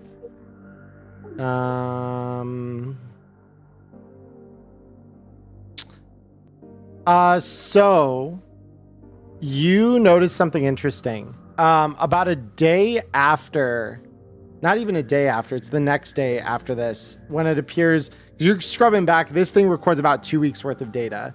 And the last clock in by this guy was about 4 days ago. Prior to that, he only had like 2 days off in a row that you would recognize as probably a standard like weekend or something like that. And every other day he's clocked in between the hours of about 7 a.m. to about 4 p.m. And so he appears to have just come back every day for work during that time. But the day after this incident recorded on the camera, you recognize that he just hasn't shown up for work since then. Mm-hmm. There's no clock in after that last unauthorized clock out. So, yeah, I'll just say to the crew, like, this guy hasn't been to work in almost a week now, so we're gonna need to have his employee file so we can get that address. It does sound like the next step, and I turn kind of hesitantly back towards the booth. Yeah. And he's gonna Premature goodbyes, it seems. he's gonna scratch the back of his head and say, "Hey Anderson, Sanders, what do you want?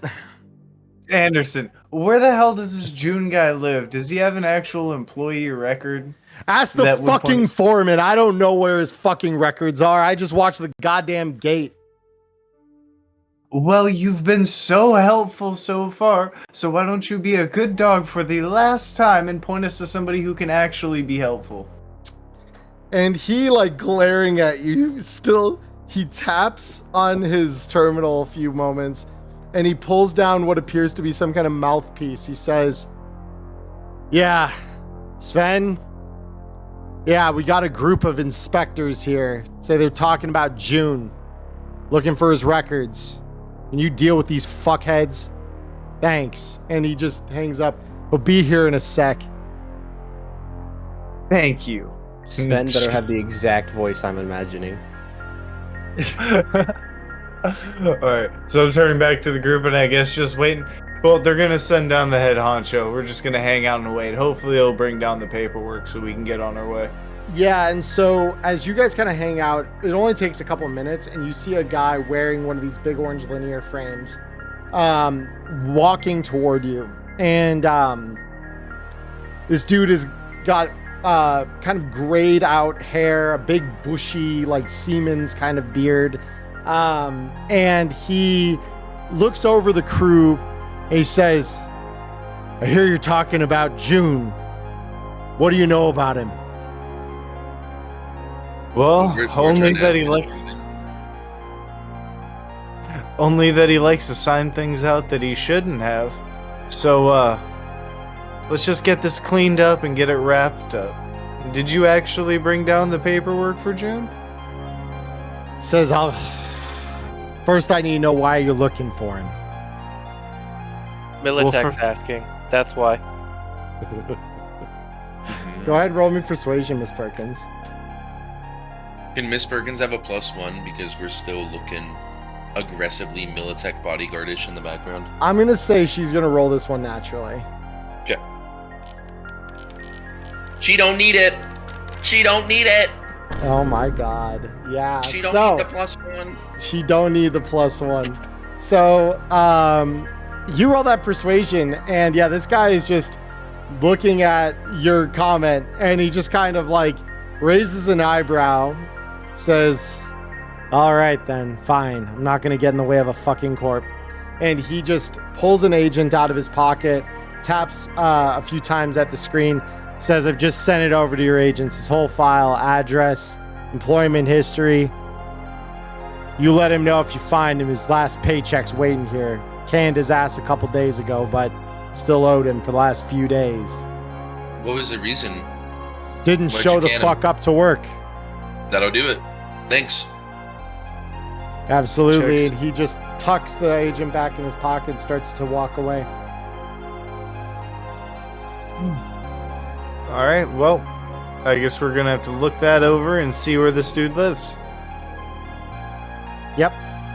So before we get into that, I would like to propose we take a quick break here just so I can get some water. I need to code a couple of things here to finish up for this last little encounter. So if everyone is cool with it, let's take just a quick break. No, quick how bathroom break. dare you? Yeah, of course. I have Yeah, it human works for me. needs. Nope. So so chat, we will be back in just a few minutes here. Those of you on YouTube, you're not even going to notice it's gone. So we'll be back in just a couple minutes. Stay tuned. Hey everyone, it's Emmerron here. I just want to thank you for watching the show here on YouTube. Like and subscribe, and go follow us over on Twitch, you gonk. We do a live show over there. We even chat with you after it's done. So come and join us Mondays, 7 p.m. Arizona time. See you there in the dark future, tunes. Hey everybody, we are back. So it's taken us a little bit of time because I had to, finish programming some stuff, but we've returned. So you guys are looking into, as I recall, the address and location of the guy you're hunting, Jun Yakamoto. Is that right? Yes, sir. Yeah, I think that's right. All right, cool. So go ahead, and if someone wants to roll me either a library search or local expert check, we can try Where are and we? correlate what we got. Well, I think, where are we, Charles? We're still by the port, I know, but it's like, where's the address located? Yeah, so the address is located within South Night City. You kind of get the sense of with the agent. But it doesn't really make a ton of sense as you're looking at it, because the spot it's pointing you to is like an old dump, essentially. Okay, cool. I'm guessing no one has local expert for an old dump, right? No, I'm just kidding. But for South Night City, right? It's within South Night City, yeah. Exactly. Yeah. I'm the fixer on here. My local expert ain't that good, but I mean, I'll still roll it because I might know. 9. Not bad at all. Yeah, so you investigate kind of like your resources you've got on your local kind of area for South Night City, and you think about it a little bit. So this old dump has had vagrants kind of hang out there, and it has become increasingly used to dump old cargo containers that have kind of rusted through or like stopped serving their purpose well enough. So vagrants have kind of just started camping out in them and like patching the holes themselves if they can, and using it as like a way to live more or less rent free because no one's bought them up. Of course, it is a dump, so not many people like going in there. Not even the people trying to rent out literal garbage heaps. So we should expect. Sorry, go ahead, Ben. Yeah, for like living, but yeah, what was your question? You should expect what now? We should expect some like kind of low lifey types is the vibe we're getting. Yeah, or at the very least them to be hanging around the area. Okay, is there any like gang activity in that neck of the woods since it's kind of sketchy, South Night City? So not explicitly, but it's a combat zone, so anything could happen. Let's vibe. Yeah, I guess we got a few more people to ask some questions. And I'm gonna kind of motion to the group to start walking over, because I'm guessing it's not that far if this guy's been walking to and from work. Yeah, no, it's not. The ping is maybe a couple blocks south of the docks here. Cool. So, unless there's any objections. Nope. Cool. All right, let me just check something here real quick, because I want to roll one of these.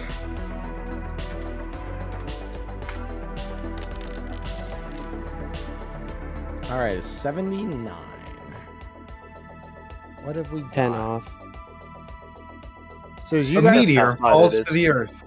yeah, that's the normal thing. Get ready to fight God. So let me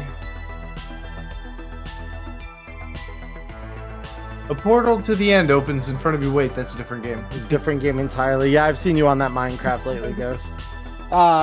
So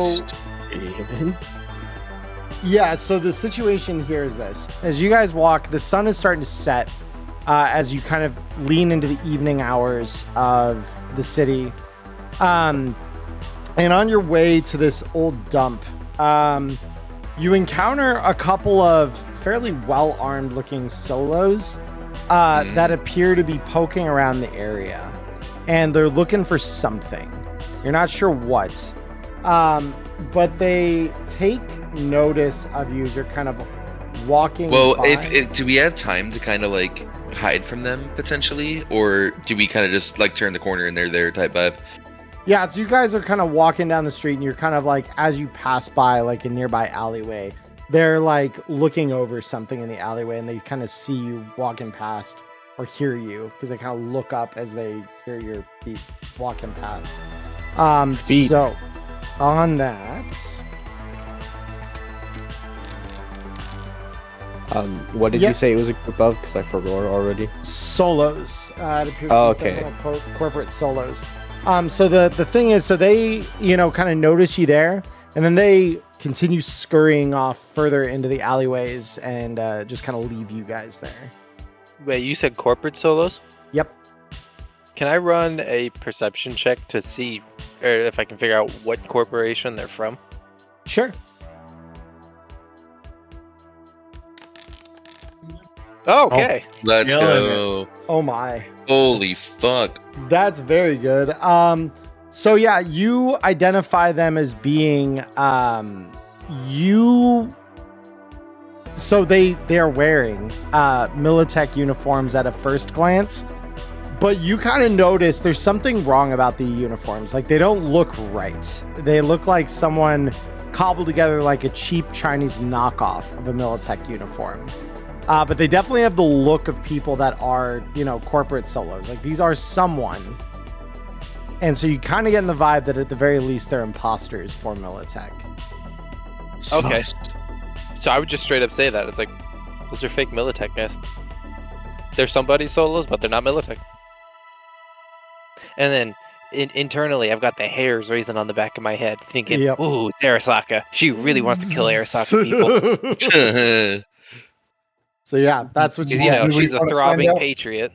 Yep. Do we want to find out who would want to play dress up as Militech? I mean, there's a lot of people who would want to play dress up as Militech. The list of corporations that exist and the list of corporations that Militech has problems with are the same list. Yep. There's always a problem with somebody. Can I kind of glean any information off of like what they seem to be focusing on while they're looking for things to get an idea of what specifically they're looking for potentially, just by kind of watching them and the way they're interacting with the environment? Yeah, I mean, they seem to be looking at something that one of them's holding, and when they leave, they take it with them. So, Does Maya notice what they're holding? Does Miss Perkins notice since she... Yeah, I said specifically to see what corporation they were from. I don't know if I was really looking at what they were looking for. Their bodies were obstructing the view of it regardless. So yeah, you wouldn't really You know be what? able I'm to just do gonna it. get pissed. If we sit here debating about it too long, they're just going to round the corner and it's gonna be too late. So I'm not giving a word. I'm just kind of, after saying, do we want to figure out who would want to play dress up? Hearing the answer and just kind of seeing the debate start to break out, I'm just going to break out into a sprint after him. Ooh, okay. That's scary. So you run into the alleyway. And as you do, because what's your move? I have 8. You do. Okay. So as you run into the alleyway, you catch a glimpse of them ahead, kind of quickly walking, like almost that like kind of brisk kind of half run down the alley further, not looking behind toward you. But whatever they're after, they're hunting something. Can I try to keep tail? Just keep on the corner behind them. If they move up and around a corner, keeping them in sight, but staying back behind cover, making the little stops, playing the little mini game tailing mission. Roll me tracking. Oh God, I didn't think I this also would want come to up. go after them too. Okay. Could I also roll tracking? Yep. Go ahead and roll me tracking. Because I have points in tracking. Nice. I am glad. He goes, I am glad. I Wow, was. you have a lot of points. in Yeah, you tracking. got some Yup, I was points in assuming stealth. tracking. That just saved me. Oh my. Yeah. So you follow them for a little bit, but after a while, and by a while I mean literally just maybe a few minutes,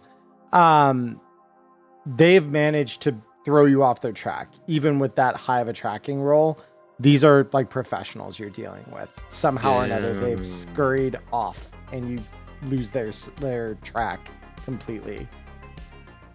Damn. I'm going to.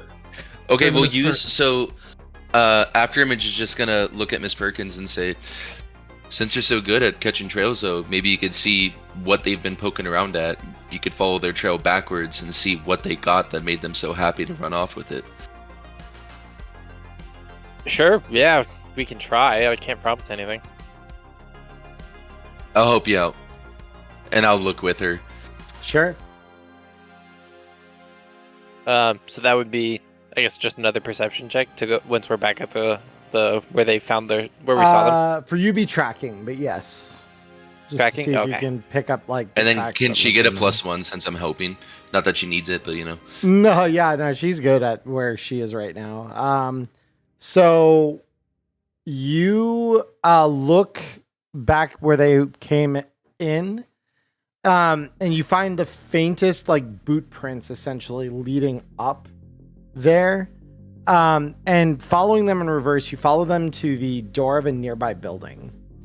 And the door is partway left ajar. And you Doors left ajar. Yep. Okay.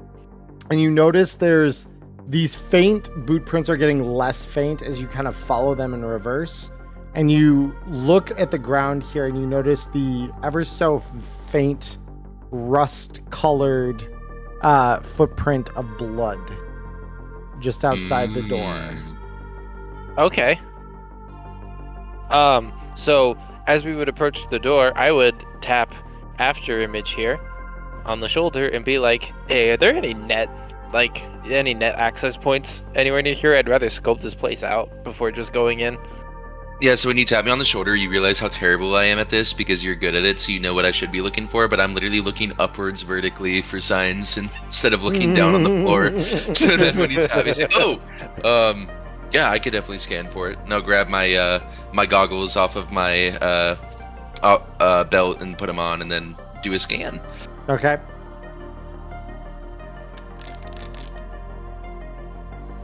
Yeah, so I mean, looking around, you're not catching a whole lot net-wise here. It is pretty barren.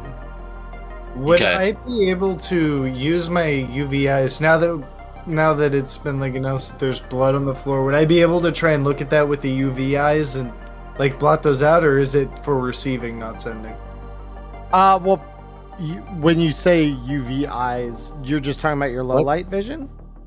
Yeah, it's like Yeah. what's the actual? Low light Ultraviolet. UV IR. I know the one you're talking about. Okay. Yeah, I Yeah, mean, I didn't know it's, what the three acronyms. it's for seeing. It's for seeing an ultraviolet. So yeah, I mean, you could see an ultraviolet and see if that gives you any information.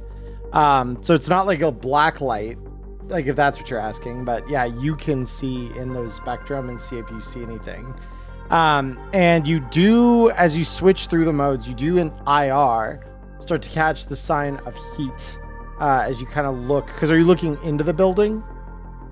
Yeah, I'm kind of scanning the general area of where the bloodstain was pointed out. Like, Yeah. this is where the thing is. So you do see that it does lead further into the building, and you could catch the barest glimpse around the door frame of what appears to be warmer kind of temperature in a trail leading further into the building.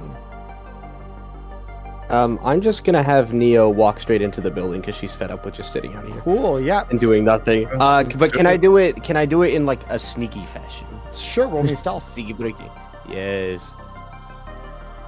Just watching just the mental image of one guy looking at the sky, one person looking at blood, and then one guy staring at the door with glowing eyes. Like, oh my god, enough! I'm going inside. Yeah. Cool. That's evasion, not stealth. You evade the door. Bro. Evasion, stealth. At least you don't hit yourself with the door on the way in. It's funny because they're both the same base. So Cool. Yeah, no, easy. So you walk in, and you just try to quiet your footsteps as much as you can as you do so. So you walk into the building, and you see a trail of blood as you walk in, and following it, assuming you do. Are you following it? yes. Yep. So you follow it deeper in, and this appears to be the building itself appears to be some kind of bodega on the lower level of about a 3-story building that appears to be residences above. And behind the counter, you see the body of a bodega owner that is very much dead, bleeding out onto the floor, having apparently been killed through some kind of sharp object across their throat. Can I loot their corpse? To see what they have on them. Conceal reveal object. That's. Hold on a sec. There it is. Who? Yeah, so you pat them down. You find a couple of eddies on them. You find about 20 eddies on them. I'm not broke anymore. Not bad.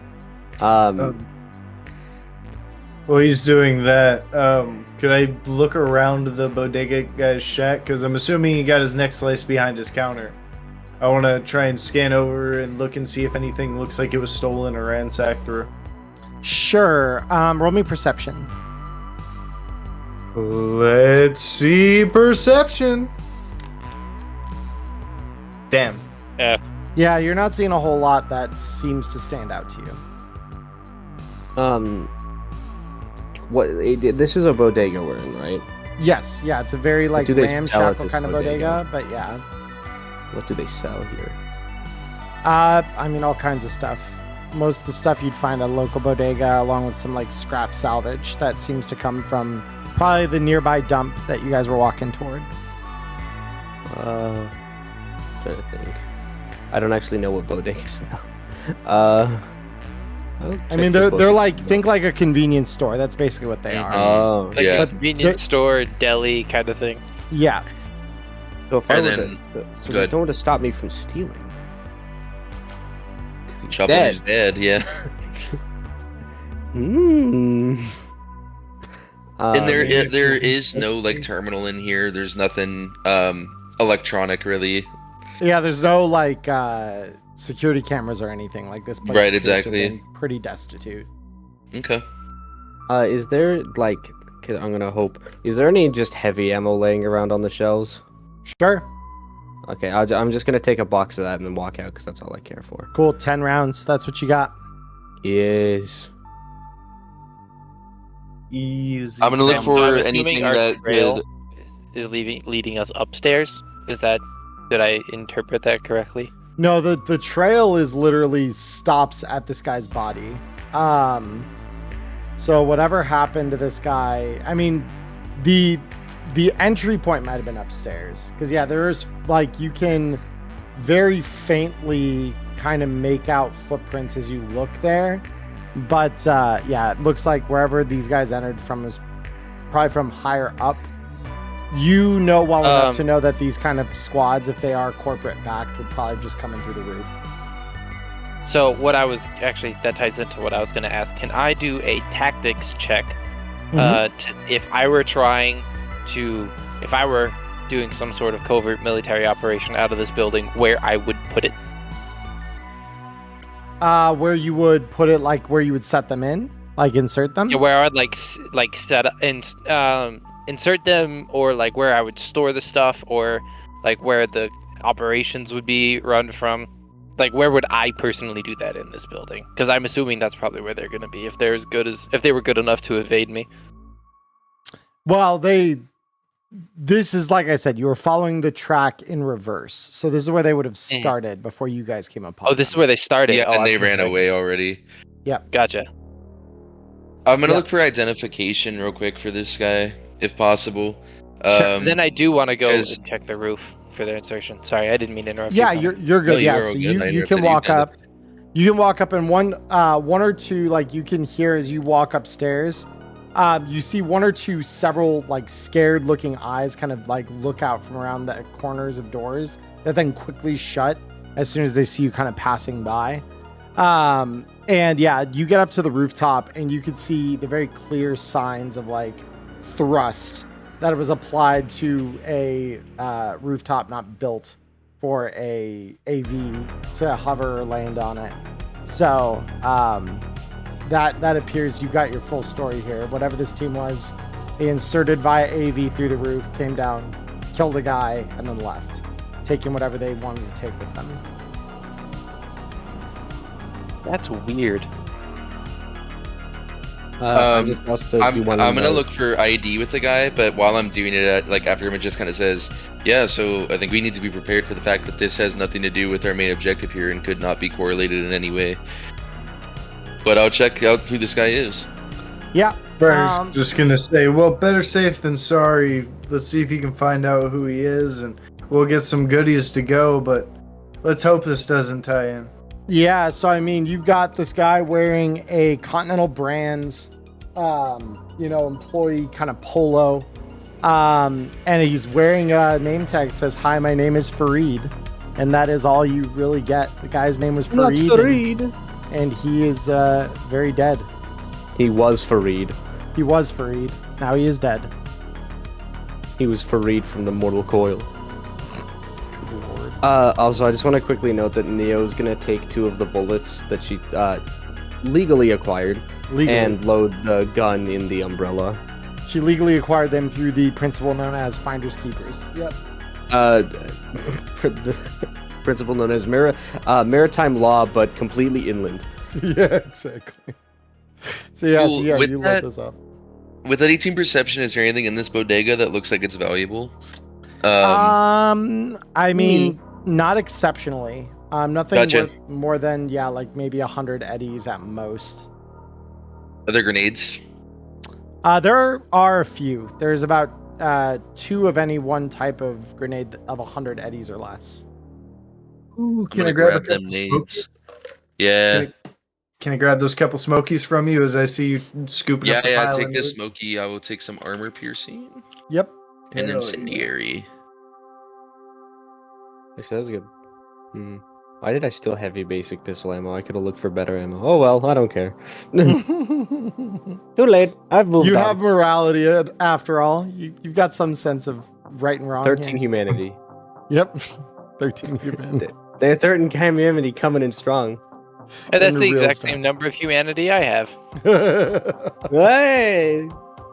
Low empathy, girls. Let's go. 13 of 28. That's wild that I'm psychotic and I'm at half humanity. Oh, Oh, I Fox. just heard somebody drop. yeah. Fox vanished all of a sudden. Bye.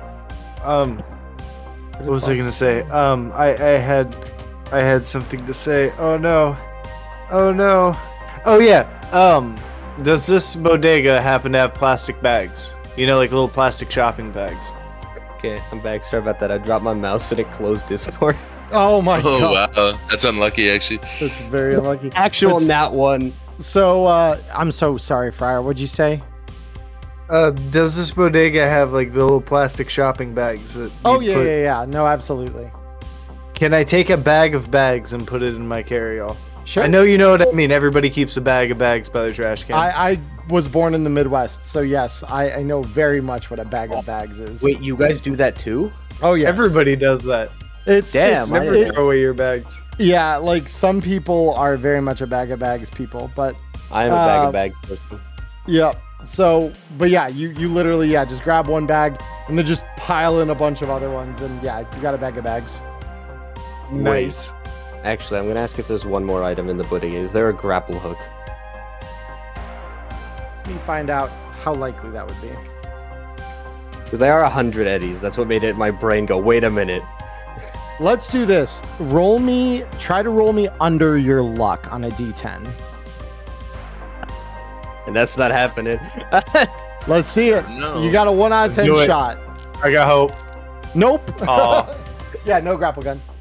Okay, that's fine. On my end, it almost stopped on the 1, and I was gonna flip my shit. The first time a natural 1 coming in clutch.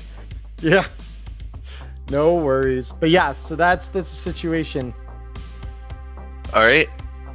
I'll start backing out of the bodega and back into the night atmosphere, waiting for the rest of them. Yep. Yep, I'm gonna follow whistle them. upstairs to Miss Perkins if she hasn't already wandered back down. Just do like a, and just start Yeah, I wandering out. Come here, boy. Come back down and then said Yeah, that, everyone's a this is dog professional- to our fixer. Yeah. Yep. Literally, Come I on. need you to say woof woof. Can you do that for me? Fryer for real in this campaign. Straight off Yeah, for you bark for me. Don't tempt me. We still got opportunities. But I would come back and tell everyone that it was a professional team that inserted via AV from the roof, came down, killed the dude, and then immediately left. Which makes me think that whatever they were looking for was not in this building. We are not paid enough to know. Well, Yeah. I say Yeah. if we run back into the 2 guys playing dress up again, we thank them for the free loot and we get back on our own gig. Yep. So you guys head back down and out onto the street. And at this point, you're only about a block from the dump here. So you guys get to this place, and it's got, high fence, razor wire around the top of it, as most dumps do. But you do notice as you kind of walk around the outside of it, you can see on one end, the fence has, where there was a gate at one point, that gate has just been collapsed. And you could even see some evidence of several barrel fires glowing behind some of the cargo containers you can see. As, it appears the kind of vagrant population that hangs out here are doing their nightly thing. Right, so as we kind of walk in, first I want to try and soak in surroundings, just get the general lay of the land. Like, are people wrapped up in activities? Are they kind of staying to their own camps? Is there like a community table where everybody's hanging out? What's the actual... Yeah, go Right. ahead and roll me perception. I'm also gonna have Neo, as she walks in, try to act as disassuming as possible, Nice. like with the way she carries herself. Holy Make her fuck. Who seem needs very- perception? Who Jesus needs perception? Christ. Fryer, you're on Bro, it, man. bro is the all-seer. Yeah. So you look around, and the vagrants are by and large pretty much just hanging out at individual barrel fires. Some of them are passing like bottles of alcohol back and forth between themselves, eating whatever kind of like scop or kibble they have on them. But yeah, I mean, they're just kind of chilling. Can I spot you anybody do- well dressed? You do notice, so before I give you any more... Yeah, go ahead. You do notice that most of them, though, are sticking to one side of the dump. The other side, you notice as you look in, because again, there's a little light left, and there are some like very sporadic lights kind of scattered throughout the dump itself. You notice one section where there's a cargo container surrounded by what appears to be the husks of Vendits. And on top of that cargo container, you see 2 turrets slowly panning back and forth as though looking for something. Ooh, that's tasty. So I want to look over to the group of people staying away from the turrets. Okay. And I want to look for anybody, the generally cleanest kempt one. Because I know none of them are going to be actually well dressed, but whoever is well kempt. Sure. Roll me human perception. Okay, I got some of this. Come on, buddy. Not bad. All right. So you look around, trying to kind of judge each of these people for like, what are they wearing? How well are they keeping themselves? And it takes you a minute or two to kind of identify, because they all look like they've been here for a while. They're pretty grubby, but there's one that it's not so much what he's wearing. It's the fact that he looks like he's got a little more weight on him, whereas the others are a little more like hollowed out, thin. This guy looks like he's eaten pretty well. And that is kind of like signal to you, like this guy at the very least probably knows best kind of the area and knows kind of how to get what he needs. Exactly what I needed. So I'm gonna walk up to that guy and say, "Hey, how'd you like to earn a week of meals for some info?" He looks at you and he says, Shumba, does it look like I'm the kind of guy who needs much more than what I already have?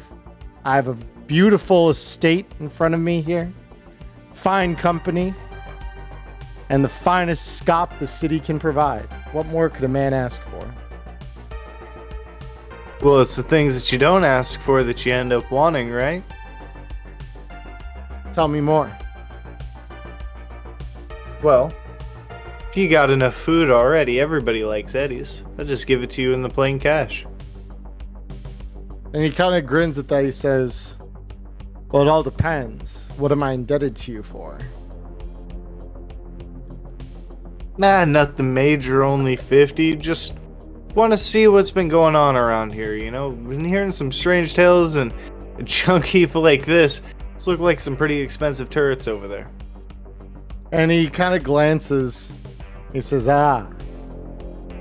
you're looking for our favorite little squatter. Yeah. Shumba moved in here a couple weeks back, tinkering with them Vendits.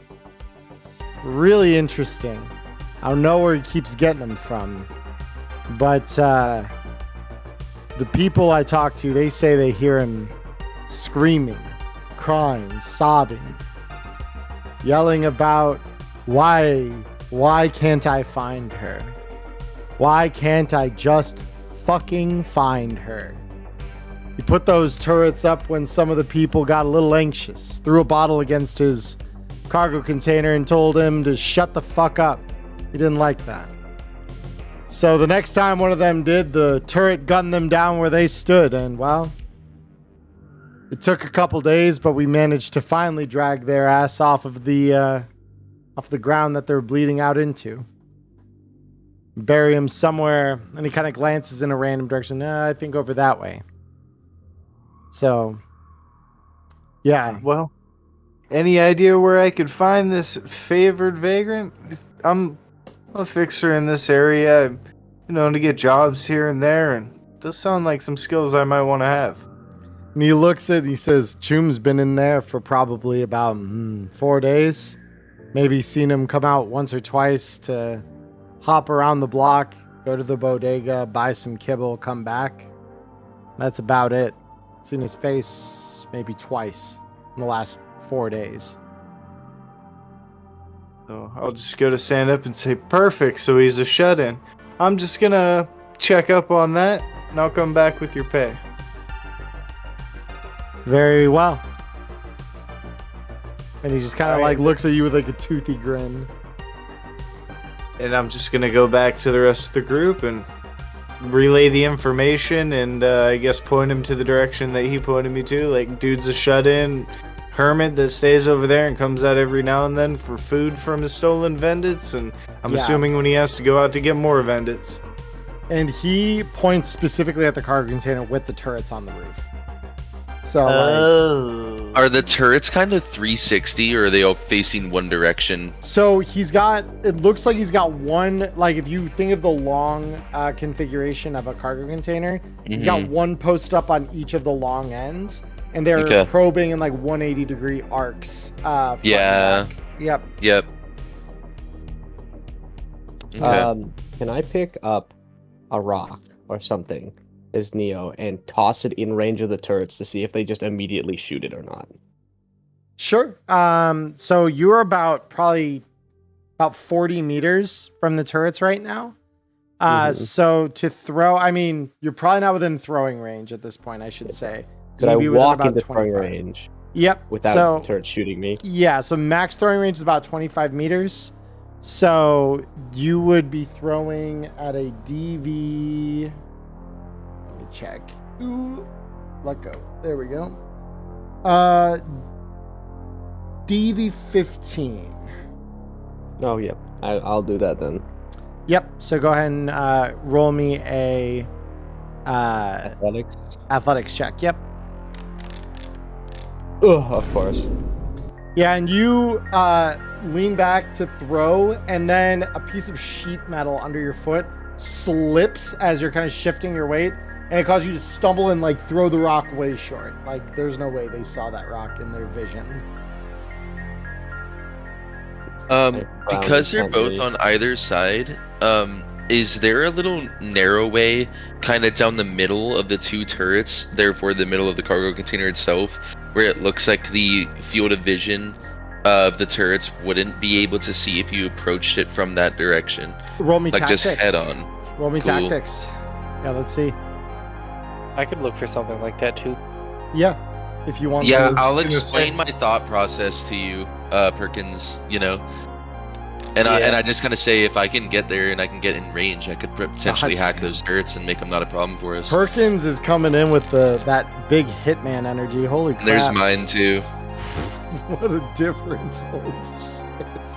Yeah, Oh that's my crazy, huh? God. Yeah. That really makes it pretty obvious. Yeah. So Perkins knows your shit. yeah. So after image, it takes you a little bit longer than Perkins. Perkins, of course, looks at this and said, "Well, yeah, of course." She looks at it and she says, "Yeah, if you just like round that one right there." And actually, I will even set you guys up on the battle map here, so you can kind of see what we're dealing with here. So let me. Yeah, so you probably have it figured out like a minute before me, Miss Perkins, but I look over after like some contemplation and say, I think I got it. And I just start explaining it to you in the way that you've already mapped it out like a minute before. As if Yeah. it's I would novel just- information to you. I would just let you go. Yeah. Like, Yeah, have your yeah. moment, bud. It's like Go for let him bake. Yeah, just let him cook. Let him him cook. And then let him cook. after I'm done, I pat you on the back a few times to see, I'm not as dumb as I look sometimes, huh? I almost Very proud of believe you. myself. Yeah. Yeah, let's see. So there we go. We got you all down on the board here. So yeah, so you guys are about 25-ish meters from this cargo container.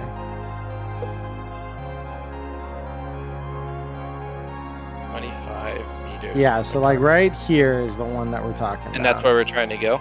Okay. And, Yeah, and and me you and can Maya, see like the we've kind husks of of mapped out. Vendits along here. We've kind of mapped out the route that we could potentially take to not get shot by the turrets, right? Yeah, so you figure if you kind of approach right along like here using this cargo Mhm. container for cover, you could probably slip past this. It'll still Cool. require a little bit of timing on your part, but it's possible. Do you want stealth? Or what would you like for my approach on that? Athletics, because it's going to be like how quickly you can move past the turret. It's fine, Also, I'm good at that too. Game's But paused. We can't move. yeah, the game's paused. because I'm not gonna blow my cover, I'm gonna use a little bit more. Do I want to use luck? I could do one luck. Yeah, because this is where you can move to like and not have them see you, because you can like move in a straight line along like here. So like all along like from here to here, if you draw a straight line from like the front of Miss Perkins here, that whole approach is pretty much safe. Beautiful. And I'm trying to get in range, but I don't have a range upgrade, so it'll be within 4 meters of whatever access node could potentially be controlling the turrets. Yep. So that's what I'm doing. And I get a 20, which is pretty good. Yeah. So you are able to. So you're just trying to like post up like here, right? Yep, you got it. Yep. So yeah, you successfully make it there. Like you move. So to give you an idea, you move here, and then Yep. yeah, you sprint around the other side of this, like just Oh, moving yeah. around the front. And yeah, you end up here, and you are within 6 meters of each of the turrets, and you can see if you've got access points there. Yeah, so scanner. Go ahead. Okay. Not bad at all. Hell yeah. Yep. So you get a hard ping from each turret. All right, cool. So through the comms, I'm going in. I'm hacking in, and I'm gonna I'll I'm in. go ahead and interface. Yeah, exactly. I'll go ahead and interface with it. Cool. Um, Yep. What So is on the first level? a file? Okay, let's do it. And I'm gonna change our playlist here since we are dealing with some. Oh, Charlie, I crit number 1, but number 2. Well, let's just do this first. I crit. Yeah, so IDing the file, you get a very simple message. It says, stay out, private property, ownership of June. Intruders will be shot on sight. After Image, so proud of himself, comms, I think we've got the right guy. And then, I'm going to, so instead of going further, I'd like to actually go into meat space real quick and inject 6-gun. Ooh, okay, yeah. So you feel... And you can go ahead and tell me what that looks like, because I don't really have an idea if you'd like to describe it, Charlie. Yeah, so you grab your air hypo, load it with the dose of 6-gun, jab it into your arm, and you feel your heart race just a little bit faster. And you become intricately connected with the net flowing through your interface plugs. To the point that the time around you in meat space just slows down. Like, fuck yeah. Your perception of time just completely dilates. So Yeah, that's a really space- good description of that. Yeah, Is it net minus space the just- reflex? Yeah, net space just feels extremely normalized to you. It's like when you become velocitized in a car driving down the highway. After a while, it seems like that's just normal, even though you're hurtling forward at like 70 or 80 miles an hour. Oh yeah, dude. It's like Very cool. that. Yep. Should I roll resist torture drugs now, or is that later? That's when To the see if I effect can manipulate. wears. That's when the Okay, effect cool. wears off. Yep. Yep, that makes sense for sure. Okay, Yep. so I'm back in now, Yep. and I'm going to do a Pathfinder. Yep. So let me roll that for you, Mr. Charlie. Bada bing, ahead. bada boom. Not great, Not great. Yep. You just get a pass. but it is. Oh, I forgot to do my mod. By the way, it's a 7 technically, since I. Yeah. So it is. good. You're good. It is a still not enough to get past the password below you. Okay, gotcha. Yep. So I'm going to just slide down one and then Yep. go ahead and try to backdoor said password now. You got it. It's not enough. Okay. Got another one coming. I'm gonna keep on. I forget to add the mods, but I'm doing it now. That's much better. There we go. Yep. So this It's not time, enough. this time the password, which to describe it for your vision in the net, it takes the form of this scrapyard kind of gate of just cobbled together bits of metal. It just kind of crumbles into rust in front of you as you manage Fuck yeah. to backdoor it. Very cool. And then, just so you know, for your perception of time, I have 5 net actions, and I've done 3 now. So Yep. I'm almost at the end of my first round. You're Cool. good. So let's do another Pathfinder now that Roll I'm it. here. Mhm. Better. Much better. So 10, by the way. I Yep, forgot. you- But yeah. you do see to the bottom of the network now that the password is disabled. So that's going to be 3 levels. Below you is a black ice. Below that is a file, and below that is one other file. Okay, cool. Is there a node for the turrets or no? Oh, and excuse me, yes. On the bottommost level, there are 2 control nodes for turrets as well. Awesome. Yep. Cool. So one more time. Below me, directly, black ice. Below that, file. Below that, another file, and then below that, control node, correct? Yeah, control node and control node. There are 2 floors Yeah. below that. Yep. Very cool. Alright, time to potentially kill some black ice. But I do have a +2 to speed, so I'm gonna go down and try to just slide past it. So yeah, I go down to level with the black ice. Okay, give me just a sec here. I'm just making a quick note because I realized I had forgotten those control nodes in my notes. And because this is, at the end of this, all going to be an educational video. Welcome to the Scuff Kids. This is how this works. So you're just going to try to evade the black ice as it comes at you? Is that what you said? I would like to try to just slide past it. Sure. So as you descend onto its level, you are faced with the clear indication of a pitch black flaming guard dog. reminiscent of those in like cartoons at a Also junkyard. known as a hellhound. Yeah, also known as a hellhound. So it is going to roll speed against you. So Okay. Cool. Yep. So speed of it is a 15. That bad. Holy fuck. Okay. Pray for crits. Well, hold on. I have a +2 to speed, so I have. Yeah, cool. Nope, not enough. Not enough. So you will take 2d6 damage to your brain. So I will roll that real quick. Hey, roll poorly, buddy. I said roll poorly. And so you take 9 damage straight to your noggin, and you are on fire. Fuck, dude. Okay. Yeah, welcome to being a net runner. Exactly. Yeah. All right. I Damn. will remove the 9, and then I am going to not put myself out. I'm going to actually try to just slide. Okay, yep, slide. So it's going to be versus the Hellhound's perception. Right. Let's go. Oh, Perfect. easy. Perfection. Yeah, so you slide right down past that Hellhound. It doesn't even Awesome. notice you leave, and you go down, and you're now faced with the file. You are on fire. So Right. at the end of your turn here, you are going to take 2 damage.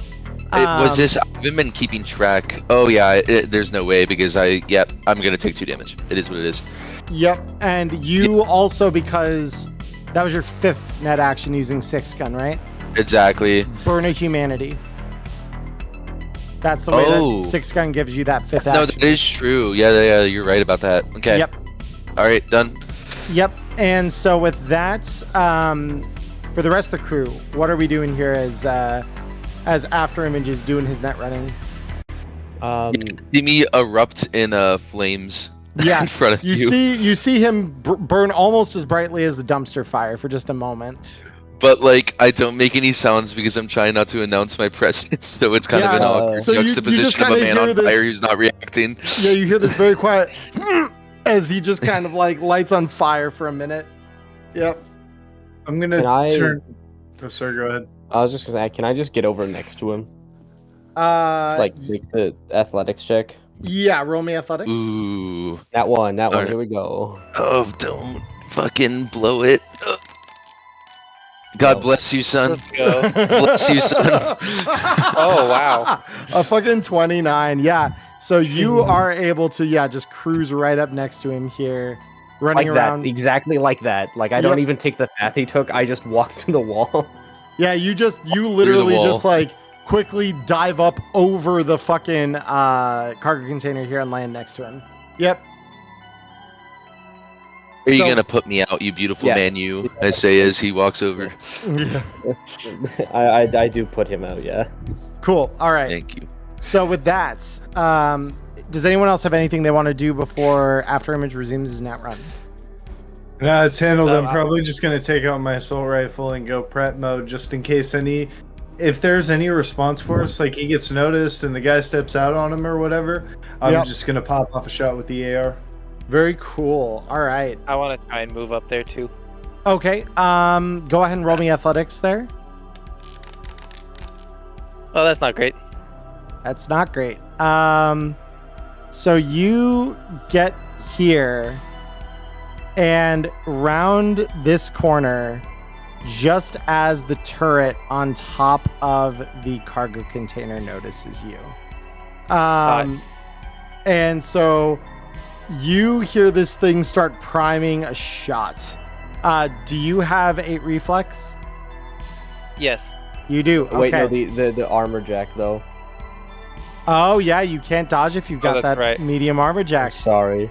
Yeah, you No, right. you're fine. So this is going to be rolling against you. It is a very heavy pistol.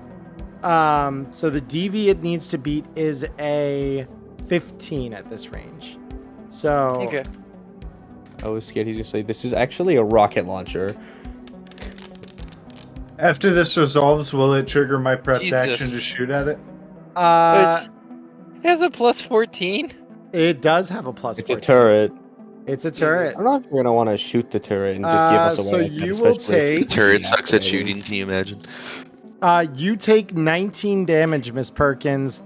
So your armor jack will absorb 12 of that, and then you will take 7. You have to manually put it on your sheet, unfortunately, because these turrets don't have an actor behind them. So yeah, you'll take 7 damage, and then it is an AP round, so it will deduct 2 points of your SP. Of course it is. I don't think there may be a turret in this game that doesn't have AP rounds in it. They're meant to kill people, not to fuck around. So, That's but fair. yeah, at that point, Friar, we do allow you to use your prepped action to fire at the turret. Oh, I just realized I wish I wouldn't have said AR. If I could have put a smoke grenade down, that would have actually been helpful. But it's okay. Your AR is a 13 at this range, so yeah. Let's hope I fire true. Yeah. So I'm going to... Oh yeah, fight tab. I forgot I had it clicked off. This is going to be the first shot with this rifle. Let's go. Easy hit on a 2. Nice. Go ahead and roll the damage for me. Show me blood. That's not bad. So yeah, that severely damages the turret. So you just hear the loud crack of an assault round go downrange, hit this thing, and leave it barely standing. So with that... Wait, I have a question. What's up? You said the turrets, they only sweep 180 and they're facing, like, if the top of the map is north and the top of the map is south, they're facing, like, north-south? North-south, yep. Yeah, so if I were to get on top of the container, they wouldn't be able to see me because they can't look behind themselves. Ideally, yes. That would be the case. I'll keep that in mind, but I assume we're going to let the man do more net actions first. So at this point... I will be rolling everyone into initiative, please. Initiative.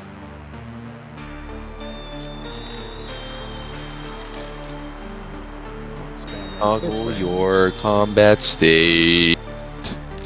Prepare to die. Kiss me on the mouth. Oh, no. That's not a good sign. Holy fucking shit, dude. Emmerron, can we get a reroll on the bad guy just because I said so? No. Fuck. Oh! No, it doesn't. No, shit. Oh. Net action man, 2 things. Netrunner is doing Netrunner shit at turbo speed.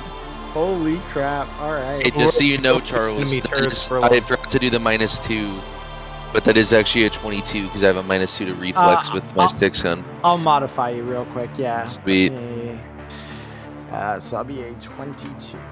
Awesome. Oh, also, not to be that guy again, but for Miss Perkins' initiative, it did a +8, but you know, the armor jack. Oh, interesting. Okay, yeah, just must not should be applying that Yeah, automatically. it should automatically deduct it if the armor jack is on the character sheet. You would think that. Hold on a minute. Yeah, because for whatever reason, I don't know Charlie's why. like, I played one too many games in Foundry to believe that would be the case. It's, yeah, unfortunate that, like, whatever they're... Yeah, it says armor penalty -2, but it really doesn't calculate that on anything other than attacks.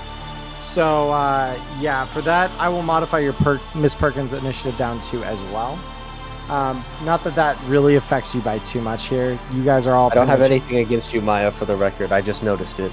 Yeah. No, the rules are the rules. No, I get it.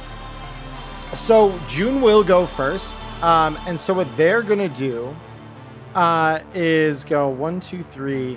Hearing the turret go off, they're going to open the cargo container, pop their head out, and they are going to say, I finally found her! You're not going to fucking take her again! And he's going to line up a shot at you with a shotgun here, Miss Perkins.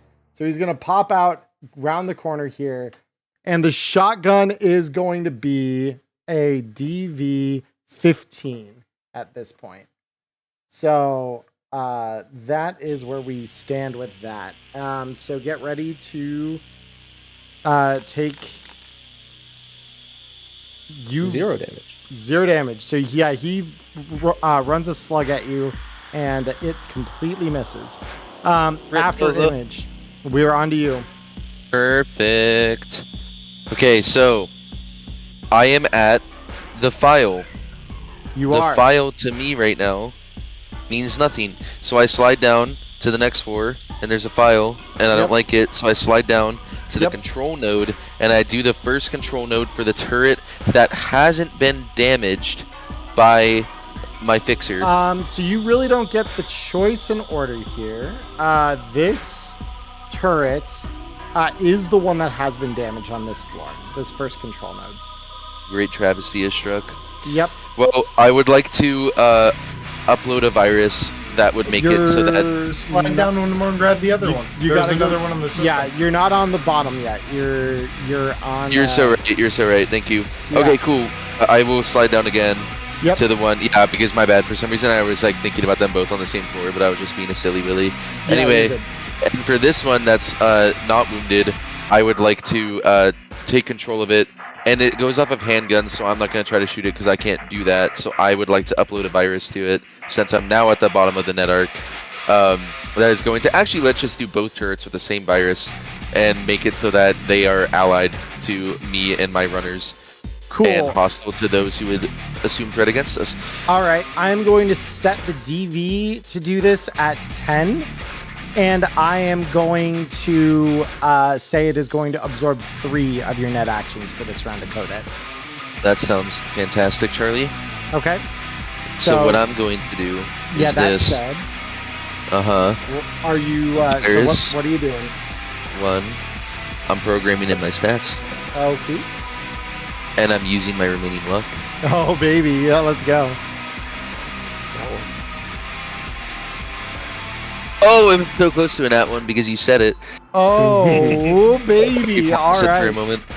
So yeah, the virus over the course of the next couple of actions, you just again feel that like velocity of data just running through your veins almost as the 6-gun lets you just masterfully take these turrets under your control, and they become like extensions of your arms. This is kind of the visualization your mind is making for you. And you just flip the targeting algorithm. And so the only friendly before was June. Now the only hostile is June. And so the turrets, upon flipping in this manner, are... Can I finish my turn real quick, or is this part of my turn technically? This is still part of your turn technically. Oh, so, Charlie, my bad, man. Yeah, no, you're good. So the turrets are gonna fire as they identify. Well, this turret that can see it is gonna fire, and do so automatically for you. So, and that is gonna be a hit where June is concerned. So this is gonna roll 46 damage.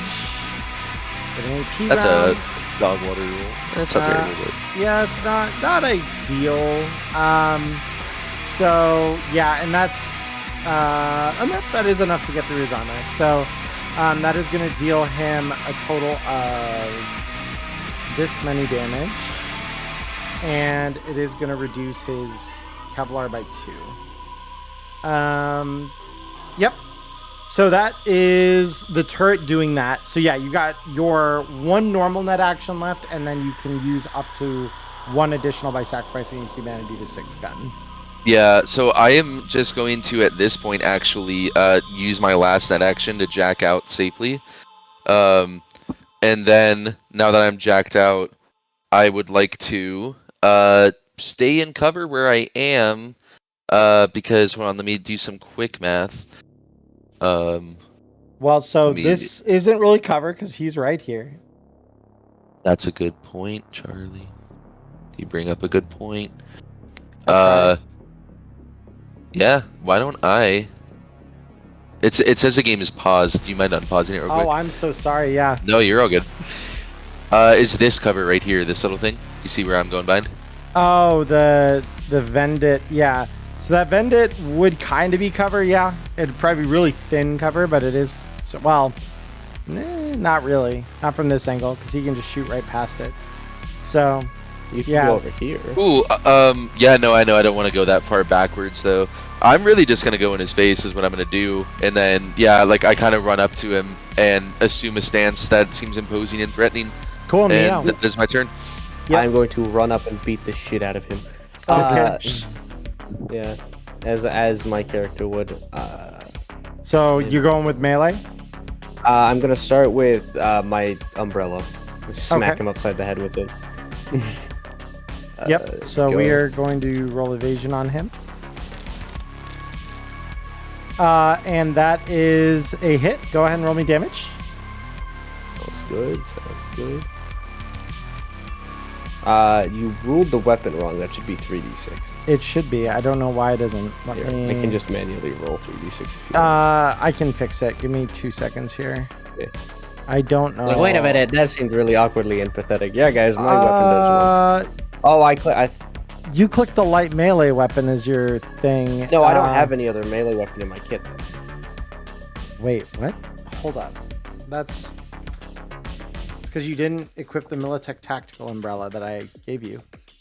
There's your Militech tactical umbrella. What do you mean I didn't? Let me unload your heavy pistol ammo here. Thank you. Or no, you never loaded it, so this is just, I can delete this without any consequences. Yeah. And this gets deleted without any consequences. And now if we equip this, you'll have... There we go. The Kataro Heavy Blade is your melee. Yeah. I figured that out. Yep, so go ahead and roll me damage on that. There we go. No different. Cool. All right. Okay. And now with my second rate of fire, I'm going to do a martial arts attack. Okay. And oh my god, that is spicy. He is going to try to evade this as well, but I don't like his odds. His odds are not good. Yep, go ahead and roll me damage on that as well. All right, not bad. That is damage. And then I'm going to do my armor breaking combination, karate. Okay, beautiful. So the armor breaking combination, is that a it is a what now? A DV15. Okay, so you have to just beat a DV15 with your martial arts. Okay. Sure. Easy beat. All right, cool. And if you do that, what? You apply more damage to him? If I beat the DV, the target hit twice this turn has all of their one armor ablated by an additional 2 points. All right. That is insane, actually. I accidentally played this one too many. Let me push that up 1. There we go. So yeah, this guy just you just slam into him with the umbrella, followed by your fist, and you just feel the armor crack underneath your fist as it lands on his chest. So yeah, with that out of the way, we now go to Miss Perkins. Hell yeah. So, I want to shoot my rocket at the spot where it's going to hit this guy and not my friend. All right, well, rockets are explosive. The dedication of the rocket, dude. I love that. Rockets are explosive. So we're looking at a 10-meter circle. So there is a 10-meter circle. That's a lot bigger than I expected. Yeah, they are like a grenade. So, yeah, this would probably be the only spot you could drop it without hurting anybody. That's a DV15. Yeah, and I'm just going to double check. That might even still be hitting... Oh, no, that wouldn't be. Okay, cool. You're good. Yep. All right, let's give it a shot. Literally. Oh, I have a -2. I forgot. Oh, fuck. This is not going to work. Oh, fucking hell. You say we're all going to get blown the now? fuck up, dude. It was a DV15. DV15. Oh! Well, no, that's still... DV, there's no defender. She's shooting environment. Please, GM. No. Everybody dies. So let's look at this real quick, right? Because if it lands one short, it lands one short. So who all is now in range? Both After Image and Neo are in range here. So Neo, you can evade, so you can just move to the nearest edge. Yep. Yeah. And then After Image, do you have 8 reflex? You do not. Okay. So After Image, you are going to take the damage from this as well. No. June cannot evade, so go ahead and roll me damage, Miss Perkins. I'm so sorry, Connor. I didn't expect this to happen. Oh no! Oh, it's a lot no. of damage, dude. It's a lot of damage with an AP rocket.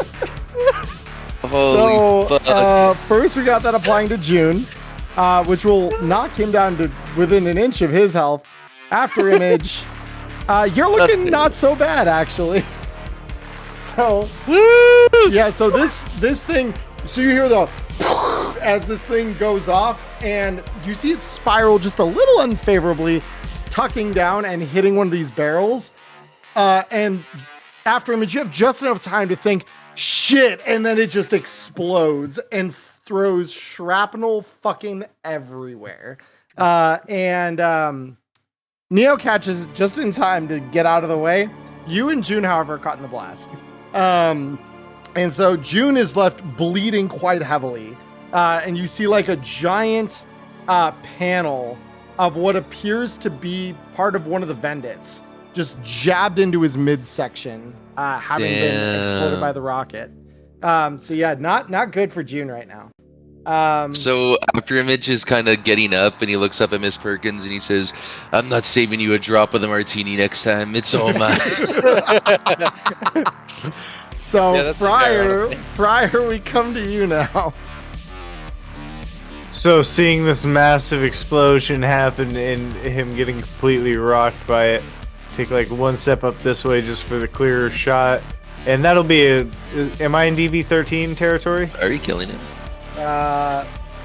It depends on, let me check. Why am I getting a thrown weapon table for you? Oh, I may have changed. You're good. Yeah, you're DV15 with your assault rifle here. Cool. So I look up, spit up blood, and then wipe the blood off of my cheek. And I say, don't we want some information from him? Are we really just gonna flatline him right now? Everyone in the group would get a text from Neo, from her internal agent, that says, I have handcuffs. Smiley face. Binky, I like it. Let's do it. We don't have to murk this guy. That's not the job. Yeah, weren't we paid Actually, for that's still DV13 on the thing in the back there. So, you know what, I'll just pop a shot at the turret in the back then. Alright, it's on your guys' heads then. And I'm gonna take a shot at the thing in the back. Wait, Yeah, why are we you own shooting the my turret? Oh yeah, that's right, that thing got deleted. Wait, can you turn the turret off? Yeah, I Like, could have. remotely? No, but I mean, it's going to shoot him again. Oh, you have such a good point. Shoot the turret! I take Shoot it back! the Shoot the turret. turret! Alright, I'm gonna shoot this. Let's see. The turret's up here. Yeah. Here. Yep. Alright, let's hope that one turret is enough to survive. Let's see, DV13. That's so funny. Nice. Yeah. That'll hit. We gotta Yep, save roll this me guy's damage. life. And that's enough to blow it up. So yeah, you fire and you just see a flurry of sparks emit from the top of the turret as you just decapitated essentially. Beautiful. With your round. So yeah, the turret is disabled, gone, and dusted. So Friar, I assume that's your turn. Yep, because now it's on everybody else. and All hopefully right, survives so this. June is going to draw a rusty wrench off his belt and just attempt to start beating after image over the head with it. And he just keeps saying, you won't take her! You won't fucking take her! You won't take her! And he's just going to each time just be slamming this thing into your chest. So you can roll evasion against this if you would like. Okay, gotcha. And that is a 7, 11. Yep. So you missed Okay. first one, second one. 13. Okay. Yep. Nice. So you dodge So, out of the way both Yeah, I'm times. just batting them with my forearms and spitting up blood from the rocket and saying, please stop, let's just talk. Yep. So after image, we actually come to you now. So what would you like to do? Are both turrets murked or is one still up? I think there's one still One's up. still up, but it's pointing the other way, so it's not. Okay, getting in your gotcha. way. So we're chilling. Yep. I'd like to grapple this guy. Okay. Brawling. Yep. Steal my idea. You can help when the time comes. Yep, you got him. So yeah, you Yeah. grab him into a hold, And you're holding on to him. Neo, Yep. we come to you unless you want to move Yeah, at I all. just whisper in his ear. I say just a few words. That's all we need. We just need a quick conversation. You have to struggle. Yeah, and he's struggling so hard against you. Says, no, you can't. Hey Charlie, does he seem like he's in his right mind? Obviously not. Like, I know he's mentally ill as fuck, but is he under the influence potentially? No. He just seems like he is passionately not okay with any of this. And Gotcha. that he's convinced you're going to take her away. Heard.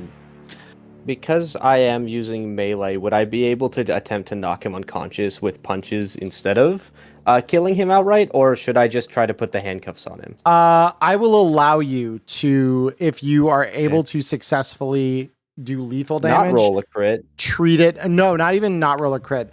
I will allow you to successfully, if you're rolling brawling damage or martial arts damage, make it non-lethal for this. Absolutely. The rules as written, that's actually brawling. It would But be it- brawling, but yeah, I can do brawling. yeah. If you'd like to we do want brawling, to- then yeah, go right Yeah, I can ahead. do that. Doesn't ablate armor is the only thing, but yeah. His armor doesn't exist at this point. So Oh, well, there we go. Yeah. So Yeah, so That's this not guy making a will difference. try to evade. I again don't like his odds here. Yeah, There's a nope. -2 as well. Go so, ahead and roll me your brawling damage. Just make sure it's well, how enough. much is brawling damage? It should just be a weapon. So let me add brawling to your sheet. Okay, I've never done Um, brawling before. In reality, oh, it's unarmed. That's right. Hold on. There's unarmed. And it should be. Is it not on your sheet? Hold on. It did something weird. It'd be the same as your martial arts, though, with the exception that it just doesn't ablate his armor. But I've added Okay. unarmed to your sheet. I'm gonna there. use more hands than I have. It's okay. Somehow. Oh yeah. So you beat this dude. So as After Image has this guy in basically a just a hole, and he just faces him out to you. He says, "You can't take her. You can't fucking take her!" And you just punch him in the jaw, and he just goes out cold. nice. As he like falls limp in Nice. arms After Image. So he is left with 1 health. He is unconscious, and will remain so for a bit. So with that, we are now going to break initiative and return to our earlier atmosphere here. What would we like to do, guys?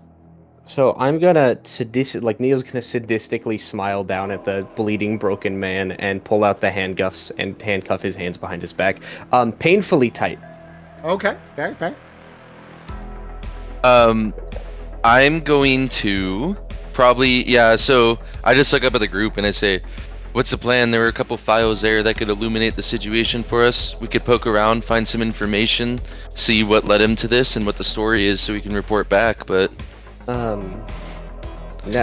Neo's gonna tap After Image on the shoulder, and when he presumably turns around, she's gonna hold up her hand to use the holo projector that and it's gonna have text that says, I'll watch the victim, winky face.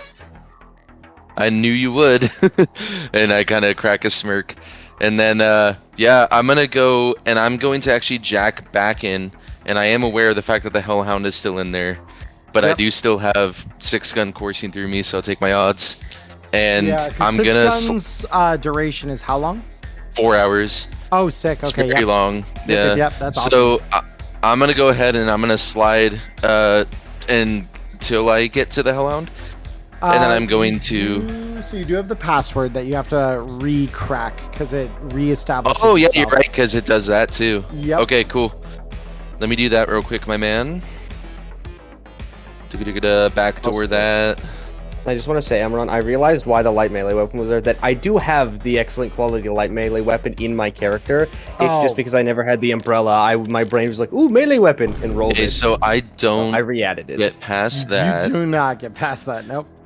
but then I You try got it again. 3 more normal net actions though before 6 Exactly, guns even yeah. a factor. Yep, go ahead. I crit. Yeah, One so extreme I to get the other. past that. Very cool. Yep, that's broken. Yeah. Now Okay, it's and Hellhound now- time. So I go down there, and I'm gonna try to speed. Yep. Which I do have a +2/2, so that brings me to stop, so Charlie. sorry. You gotta stop, dude. Nope. I don't stop. This is not how my GM style works. You know this. You Stop! know this. So Why are that's you rolling well too, you weirdo? 8 damage on fire. Holy Why are you fuck, rolling man. well? Can someone put me out? I'll put him out. I'll put him out. I'll see him burst into flames, look confused, and then just pat him Just out. like tap tap tap I tap. literally, tap, I literally look sad. Like my head slumps between my shoulders when I'm on fire. Yeah. Yeah. Fair Okay. enough.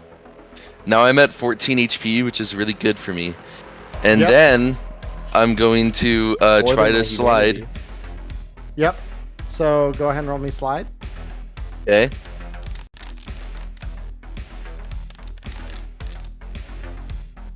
Ooh, not quite. And you only got 1 slide action per round. Fuck, dude. Okay. Yep.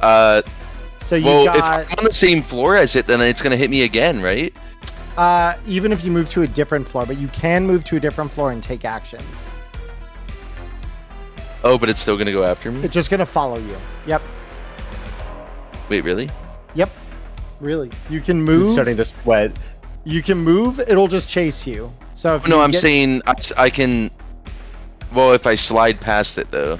if you right. slide past it, all you're doing is breaking its line of sight and getting onto the next floor. But you can move without sliding. Does that make sense? Yeah, no, that does totally make Yep. sense. I was just saying I can't technically try to slide again if I use my 6-gun. You cannot. No, slide is a 1 per round action. Oh, okay. Good luck, Charlie. Good GMing. And Yep. let's kill my Cyberpunk character. Let's dive here for it. It's a 1 shot. Nothing matters. Go ahead. Well, so what do you mean? Go ahead. You are only, 1, 2, 3 net actions deep out of your 4. Thank you, sir, for letting me know that. Yep. And now I'd like to. So I can only slide once. So you only So I try to can slide once, move. but you can move normally down and it just will follow you. Yeah, totally. I might just zap it because it's like, yeah, Sure. Yeah, it'll gotta roll defense kill it. against it, but you can do right, that. cool. I'll zap at it. Cool. Defense is very low on this roll. Nice. Easy win. Okay. Yep. So roll me damage. Okay. Let's roll 1d6. Yep. There you go. So let me do this real quick here. So can I apply damage? This is an actor. I can. Awesome. Cool. So that'll take it down by 2. And so that is your 4th net action. You can use a 5th if you 6-gun. Do you want to burn humanity? I am going to use the humanity, Okay. and then I'll zap it again because there's really nothing else to do at the moment. Okay. So, because I can't slide again. Boom. There's my attack. And it crits on its defense. Of course it does. Yep. Yep. So with that, we now come around to the Hellhound's turn. The Okay. Hellhound will, of course, try to attack you again, so you can roll your Right. defensive check against this. Okay. Nice. Easy defense. Yep. Very dodge. good. Perfect. Perfect. Slide. Okay, now I slide. Exactly. And I will do that with my bonuses. Okay. Stop rolling well, Charlie. It's not becoming of you. Let's fucking go. Let's fucking go. I really Yep. thought I was gonna die. I was embarrassed. I was like, this is gonna get uploaded to YouTube Nope. and it's gonna be weird. Nah, this Okay, is great. anyways. It's very instructional content. Yeah. Exactly, it is. It- Here's how not to net run. No, I'm just It's kidding. really Like, funny for the rest of us because you successfully did the turrets and we're sitting here waiting for you to get info and then suddenly you just slump over dead and we're what? that would be insane. That's what I'm Yep. saying. Okay, Yep. anyway, and then it would also make me question why I didn't just use electronic security tech. But I would like to interact with the file. Yeah, go ahead and roll If me the possible. ID. Go ahead. Cool, thank you. Yep, so that's Thank you and sorry to my fellow runners. net action number 2 here. Yeah, and There that you go. ID is enough. So These are manifests that he seems to have somehow ripped from the corporation that are running the Vendit replacements of dates and times that they're coming to replace their Vendits. Cool. Starting with a date a couple months back. Okay, very good. So I will take that and upload it to my agent if possible. And Sure. then I have one more net action, so I slide down, and I'd like to go ahead and do this one as well. Yep. So Roll I'm me gonna another ID. ID. Yep. Boom. Crit. Nope. Almost. Yeah, and that's not quite enough to ID it. Okay, cool. Is that 4 net actions I've used this round, or? 1, 2, 3. Just 3. Okay, cool. So I can try it again. Yep.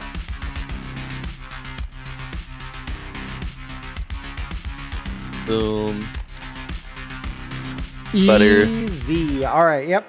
So with that out of the way, you do ID this one. And you see in front of you images and videos of a girl. Ooh. And one of them, the video, so the videos are, of a girl basking in sunlight on a beach. And there's a ring in one photo on her hand. And one of the files you find is simply a voice file.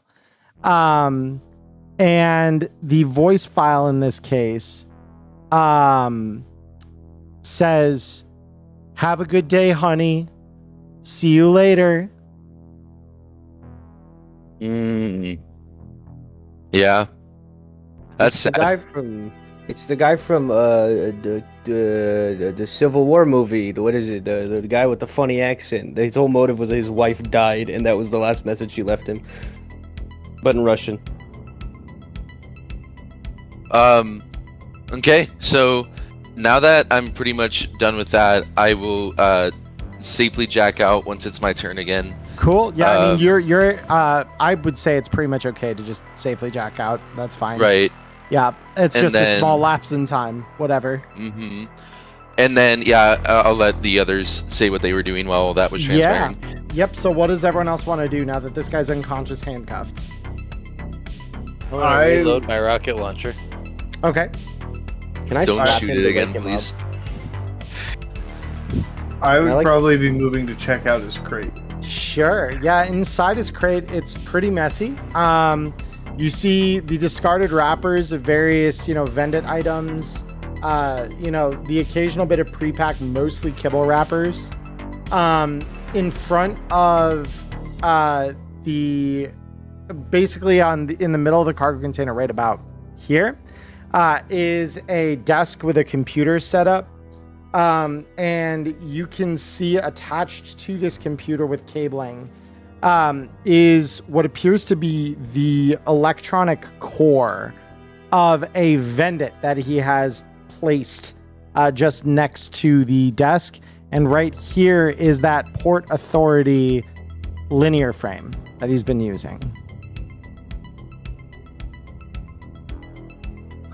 So I'm going to call out to our netrunner who's chilling out there. I'm going to step back out of the crate and say, "Hey, we got an actual full-fledged computer in here if you want to take a look at it. Something else that's weird and techy that I'm sure you'll probably have a better idea of." Yeah, so I'm slumped against a cargo container, looking at myself, looking like Anakin Skywalker in this moment. I got Little some bit. charred skin and shit. Yeah, and Yep. I'm just coughing up blood.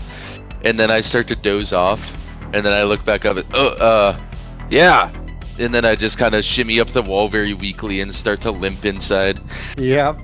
I'm gonna pat him on the back as he's limping in and just say, "Look, I'm not asking you to fight when you go in there. Just poke Oh. your head in and tell us what's in there." That's tender skin that might fall off. Be careful. It's necrotized a little bit. That's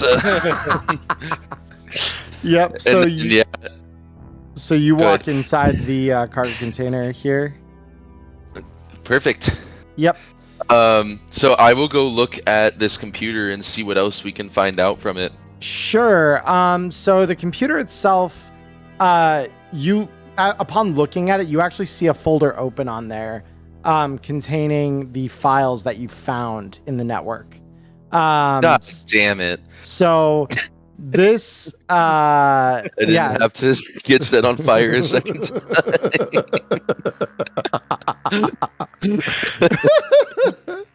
Yeah, That's so okay. yeah. No, so but you do see this core of, because you can tell it's the core of this Vendit because it's still partly wired into this Vendit standing next to the desk. There's a Vendit inside this cargo container. And I will, here, let me indicate that for you here, because I can just copy one of these icons outside. Boop.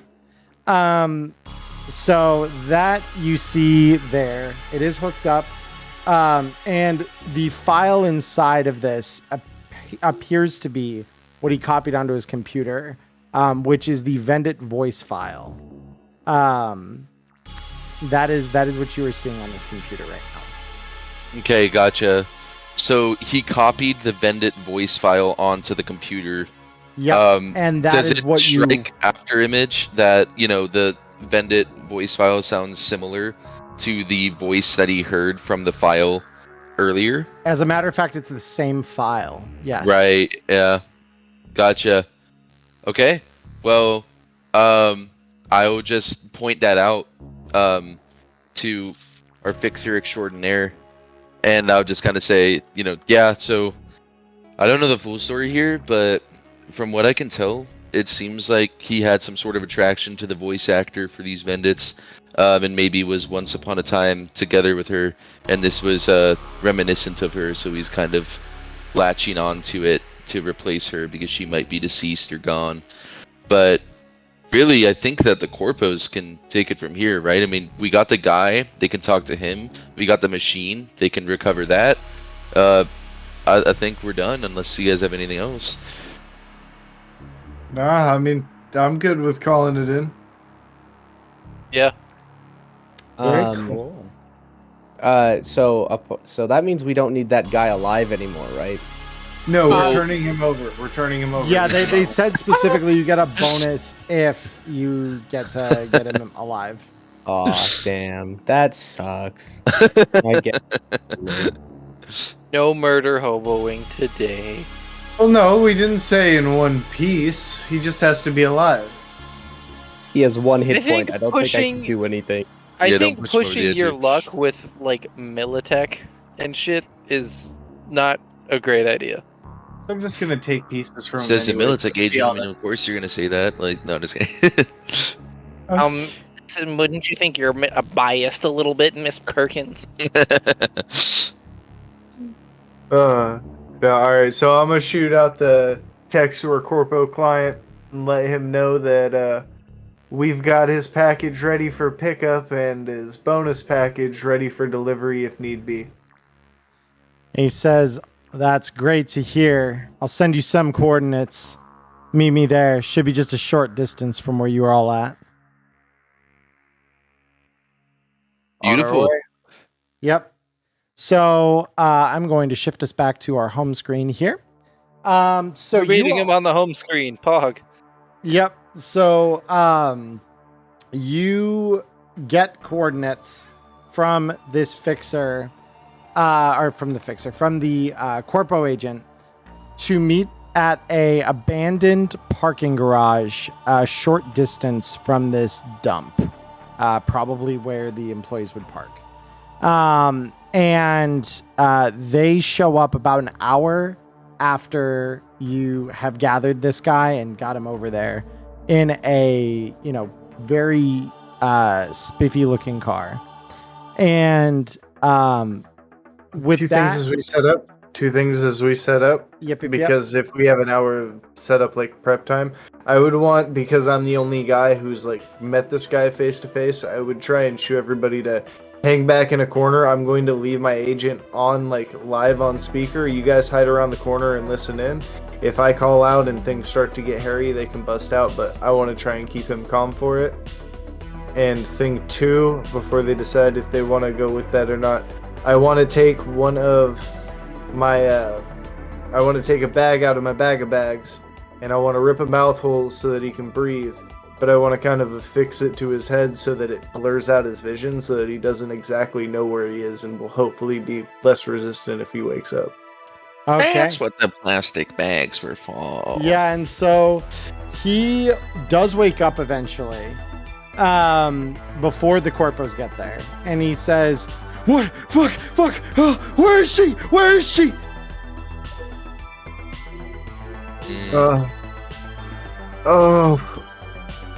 Don't worry, we got her safe, but we know why you were looking for it. We got the audio file saved. Just hang out for a bit. We're gonna get it cleaned up. Just No! take a nap and rest up. You don't understand. They're gonna take her from me again. They're gonna fucking take her from me again. gonna put I him in can't a lose her sleeper hold. again. I'm gonna put him in a sleeper hold. He's taking a nap. Okay. Yeah, go ahead and just roll me brawling against him real quick here. So he's gonna try and resist, but he's got a whole host of negatives here. Because not only is he bound with handcuffs, he's also pretty badly injured still. Yeah, obviously, I'm just trying to rear naked and put him back to sleep. I'm not trying to kill the guy. I just shh. It's almost over there, bud. We're almost out of here. Yep. So yeah, just roll me brawling. Yep. So yeah, you win. And he just passes out again. Yep. Just breathe a sigh of relief. Ah, should have saved that damn clip. And so yeah, the corpo shows up, gets out of the car and looks at this guy, beaten, bloodied, says, "Well, shit, you didn't go easy on him." Well, he didn't exactly go easy on us. I had to put him back down for nap time just before you got here. And he just kind of like looks at this. It's fair. Okay. And After Image coughs up more blood. Yeah, and he looks at his two goons and says, "Grab him, throw him in the trunk, get him back to HQ." And he says, "Did you actually find the Vendit then as well?" Yeah, it's just around, and I basically just want to show him a ping of the location on my agent. Like, this is where it was at. So he says, "Just send that to me. I'll deal with it." And he says the bonus for bringing him alive, we'll pay it out now. And I mean, you found our guy, so full marks all around. And so you get privately wired, Fryer. You get privately wired the other $250 of your finder's fee.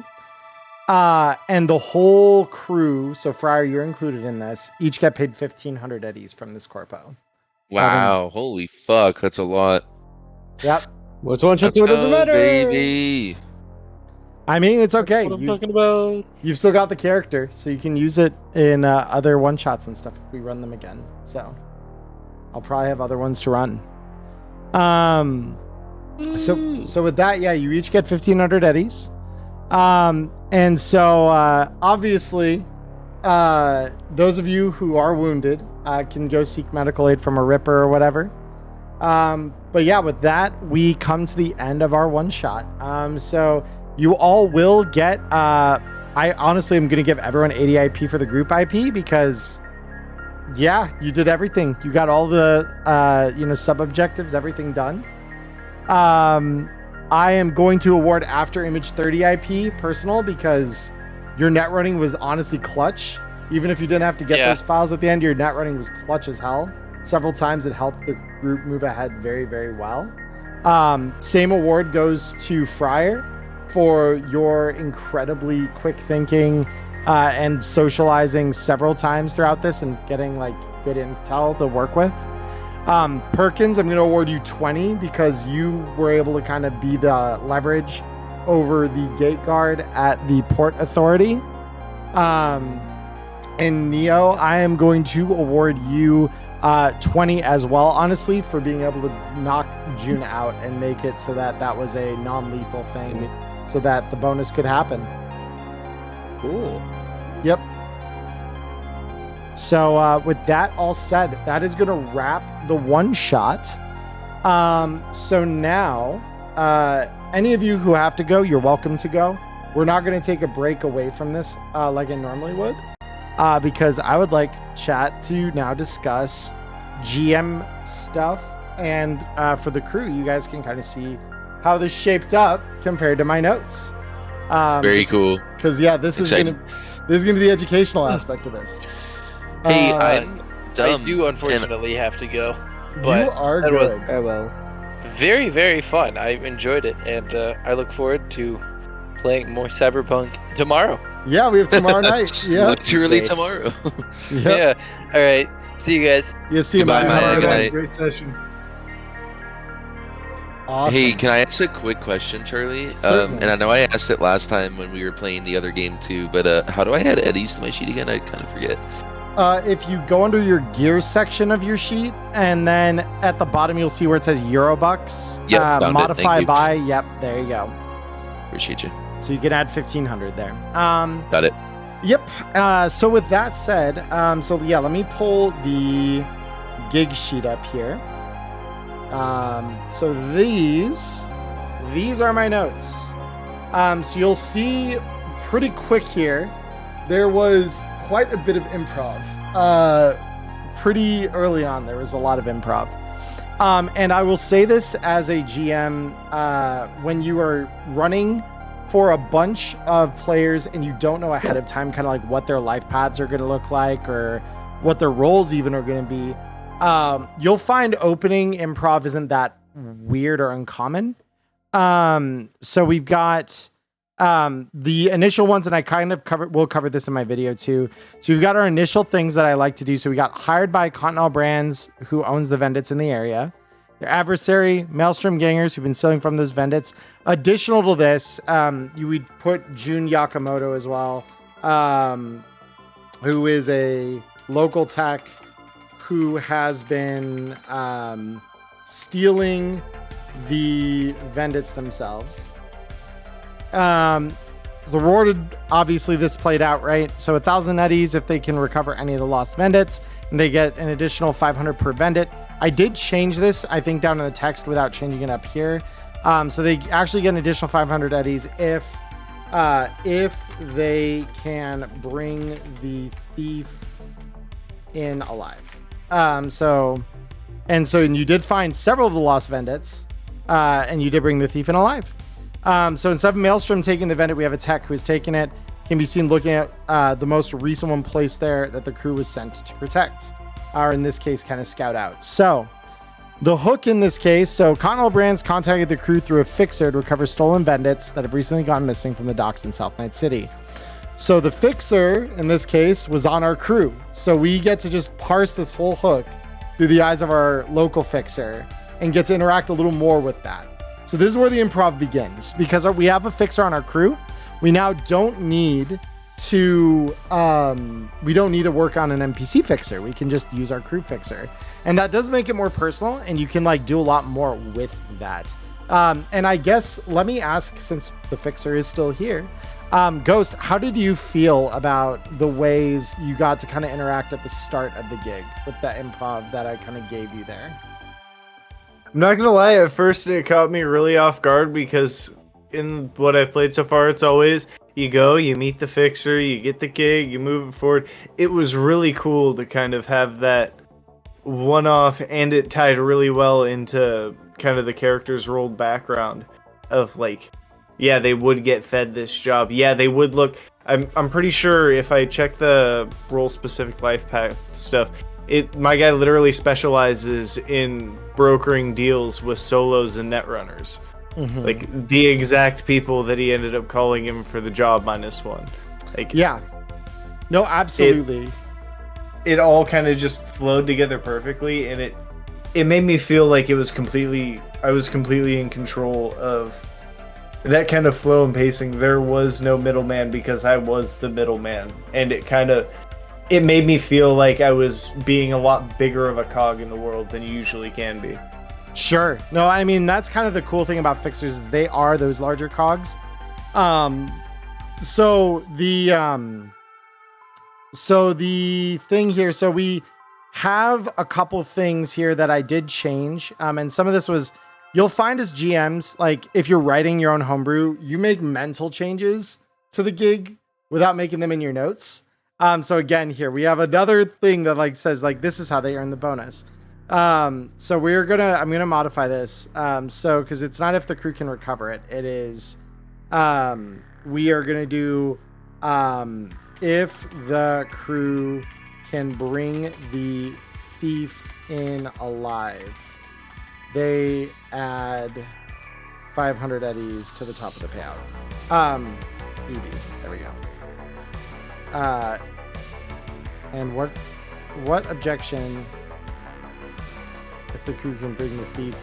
Yeah, no, I'm not going to change that. Ignore that. that makes sense.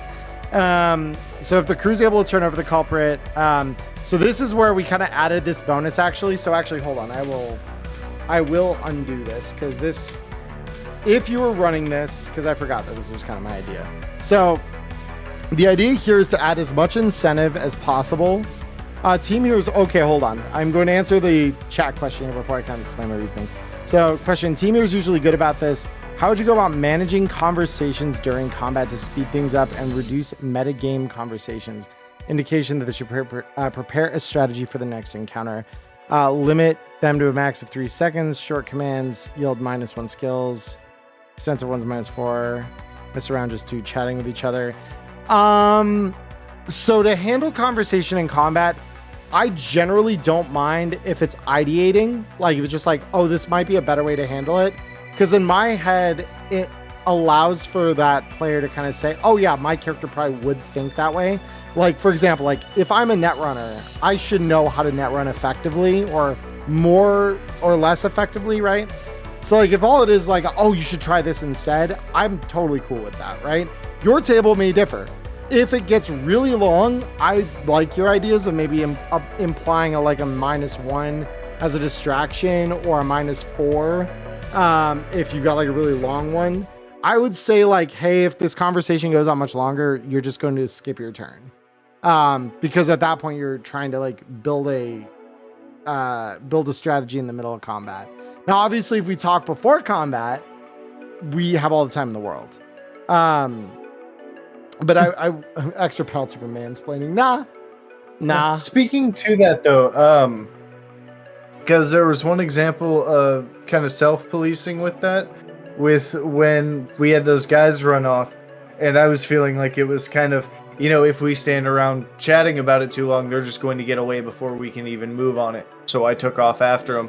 And from what I've seen from the GM side, you do let us do a lot of like postulating between the group and kind of thinking what could be the best option and what could happen and stuff like that. But when it comes to like the actual character interaction and how that gets conveyed in universe, that's usually kept to like, a few words or like shortening it up and things like that. Like if we try and go on a long spiel in character in combat, that will probably get cut off. But it's that like we can still discuss our options. It's just the in character, you don't want to have it run over time because that's where it really starts to feel funky in combat.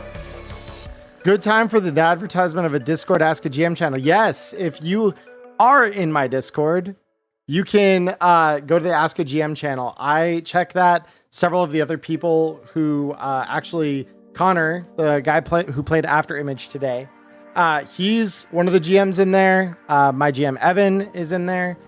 So anyone, and actually Fox is one of the GMs in there. Although I don't know how reliable Fox is going to be for answering GM questions about Cyberpunk specifically or not yet. But we do have that channel there for exactly that kind of question. And I'm happy when we're in chat here, obviously, to answer them here. So do not worry about that. Not at all a problem. But if you ever do have a question like that come up, especially if you're playing your own game and you want to know, hey, how would you run this? I had this come up in my game last night or whatever. Throw it in there. I would love to answer those questions as they kind of come up. But yeah, to your point there, Ghost. Ultimately, my thinking is this. Metagaming on a certain level, especially out of combat where there aren't stakes for the time, I'm okay with there being a little table discussion, because obviously what we're trying to do with it as a GM and with the game as a whole, right, as a table, is to tell the best story we can. And I don't think that you can do improv I don't know. It depends on your table a little too, right? Because like, if you've got a bunch of people who are really, really good role players, they'll probably just take things and run with them, and they'll do so consistently all the time. Like when I played Cyborg with Connor and his brothers here last night, everyone in that group is pretty experienced at role play, and so all of us were like on from the moment we said go. And there was very little metagaming around that table. So I think you find it's a balance, right? Like if you've got less experienced players or people who are not as experienced maybe in the role they're playing, even if they do know the game fairly well, you will have a weight towards like allowing a little more metagame discussion, because there's discussion about what can I do. And you never want a player to feel as though they aren't allowed to do the thing they should be able to, simply because you want to like push the game forward, because that's not as important as telling a good story, making that feel fun, right? At the end of the day, it's a game. We're trying to enjoy it as a game and have fun with it. So yeah, that's kind of more to give you like my full perspective on that. But yeah, to go back in here now and kind of talk about the hook, because I know you're going to read this and think several different things. So 1,000 eddies if they discover who, so that we kept the same. 500 eddies if they can recover a Vendit. They're willing to add that to the payout. If we ran this as part of a larger campaign, I would have done this as written, because then I had this whole thing down here where it's if they're able to turn over the culprit, Continental will also cover their next month's food as generic pre-pack. So this is incentive to get the guy alive, but also like play into the corporation's hands, because there is a path I've written in here where they don't necessarily just get a blubbering mess of a guy. And so they've replaced this Vendit with a new one that they have freshly stocked. They want the crew to investigate the area since it's been a few days, and they know it takes a couple days after placing a new one before it's vandalized or taken. So the first beat proper after the hook here is a cliffhanger. So they discover a group of Maelstrom gangers oogling the choices inside the new Vendit. And if they engage the group, there are equal number of Maelstrom members to the number of players. So this is our first thing. We're trying to balance the encounter. So if it gets violent, they're not overwhelmed, but they do have a challenge in front of them. And they are disincentivized in some ways from taking that on necessarily, unless they really want to. And if they want to negotiate the gangers without resorting to violence, they have to pass an appropriate social check at DV15. So Connor, you actually shot under this slightly, and I afforded you a bonus because I liked where you were taking it.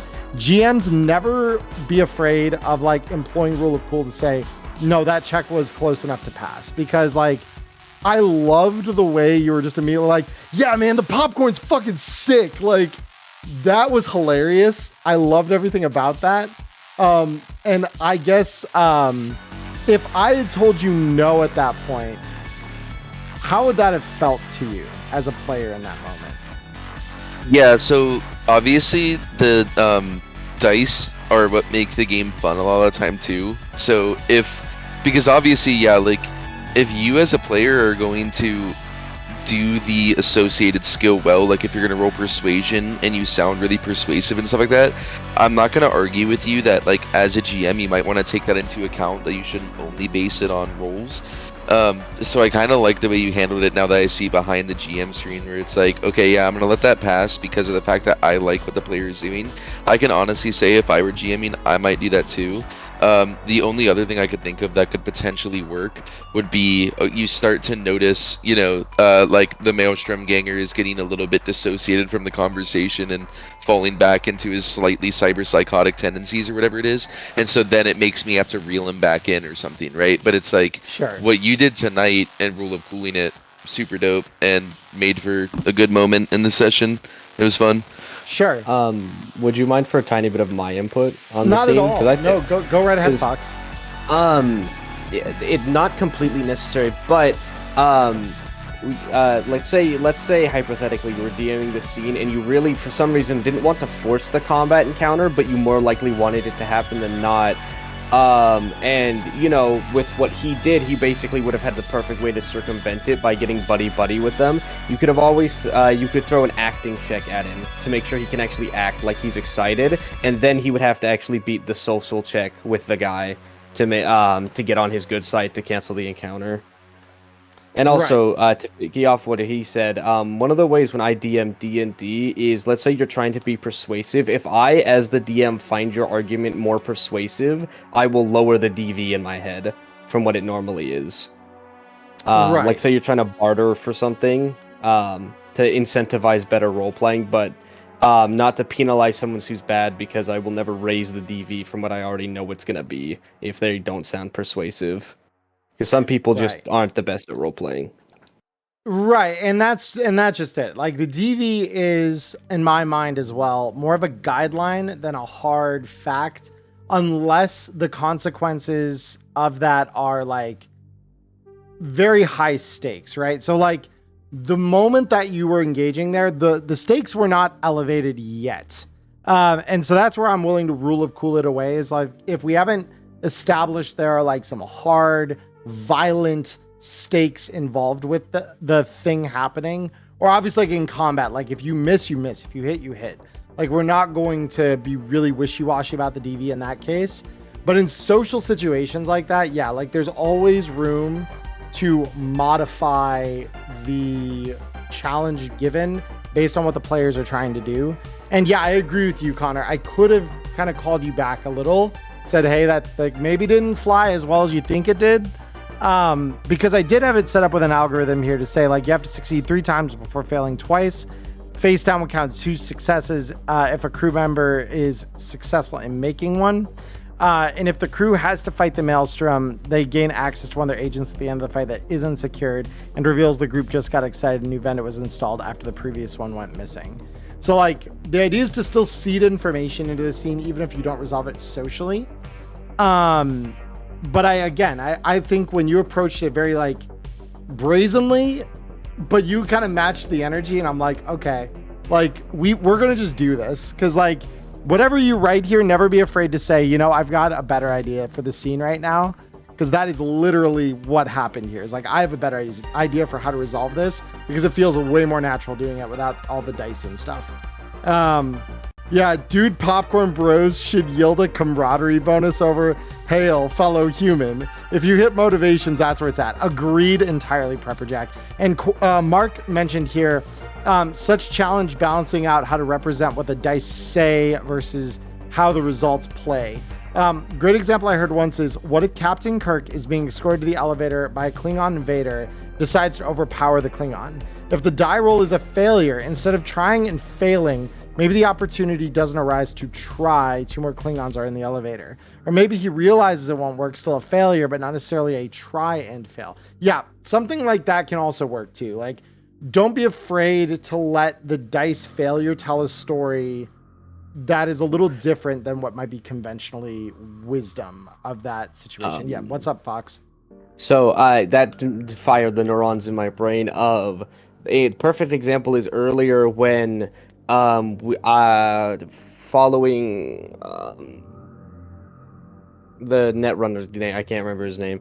After Image.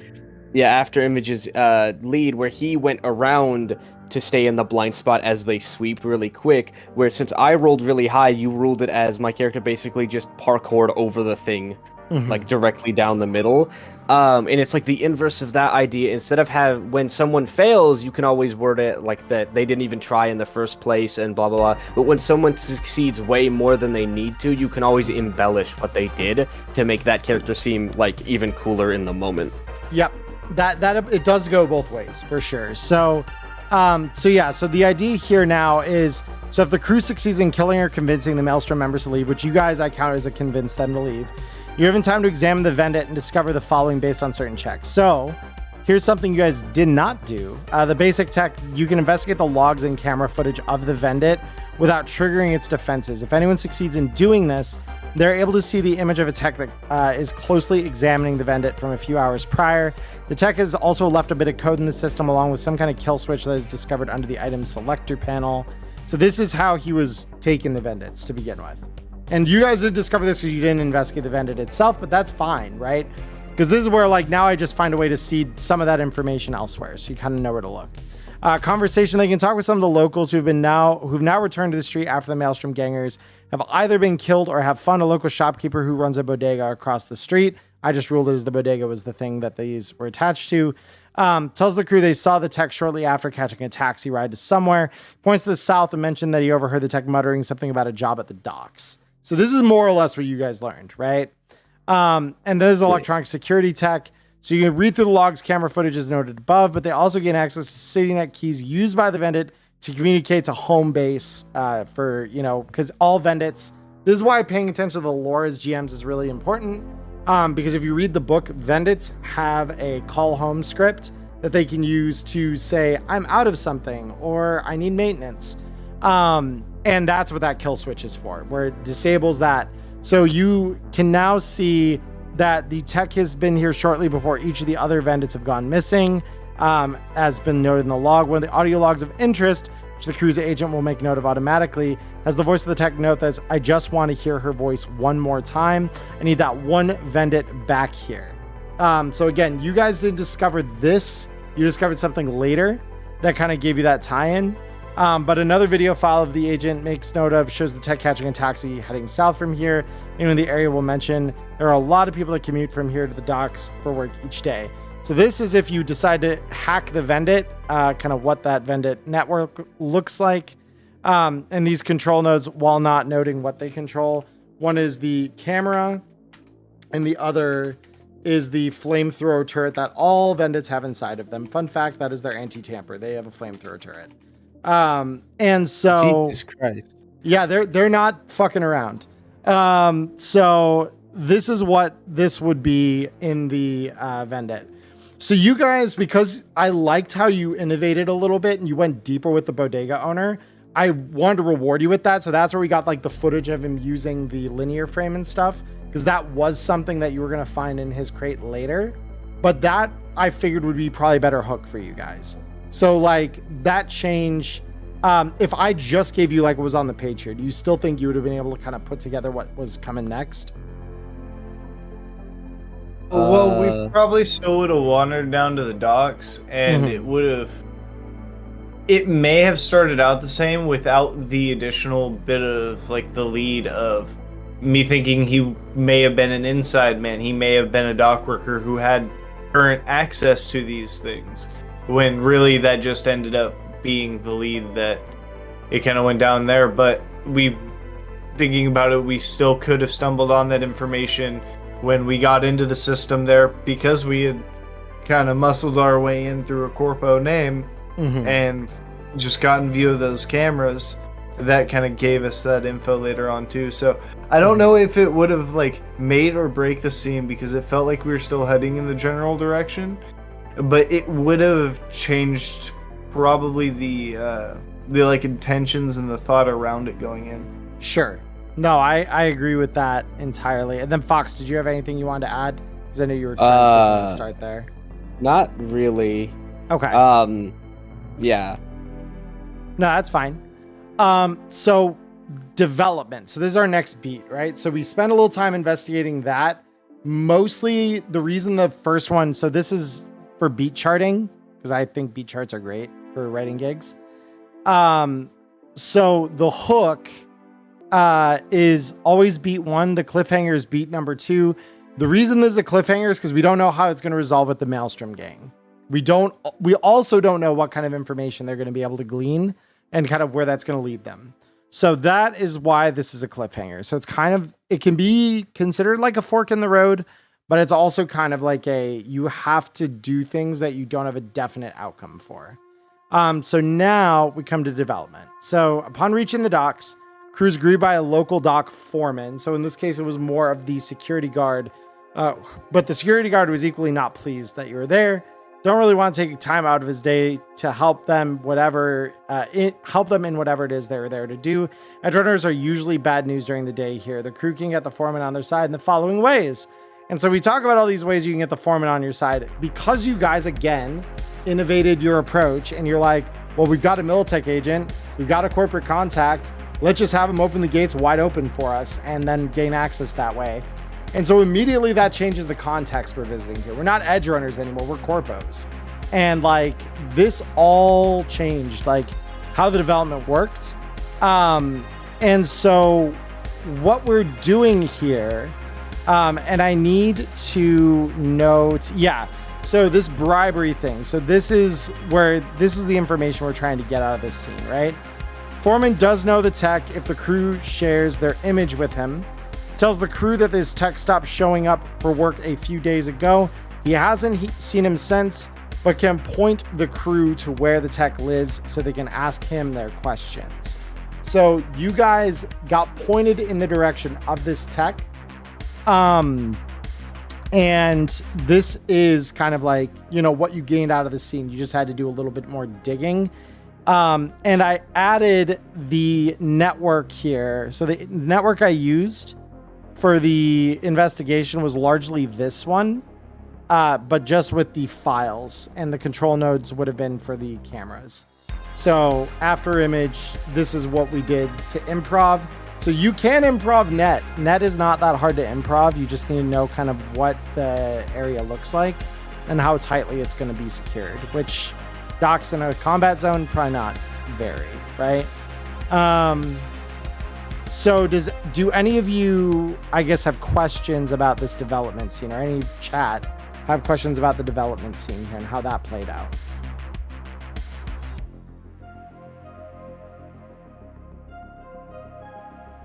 If not, that's fine. I just want to know if anyone had anything they wanted to kind of question or give feedback on, like how that played, because obviously it's pretty different than written.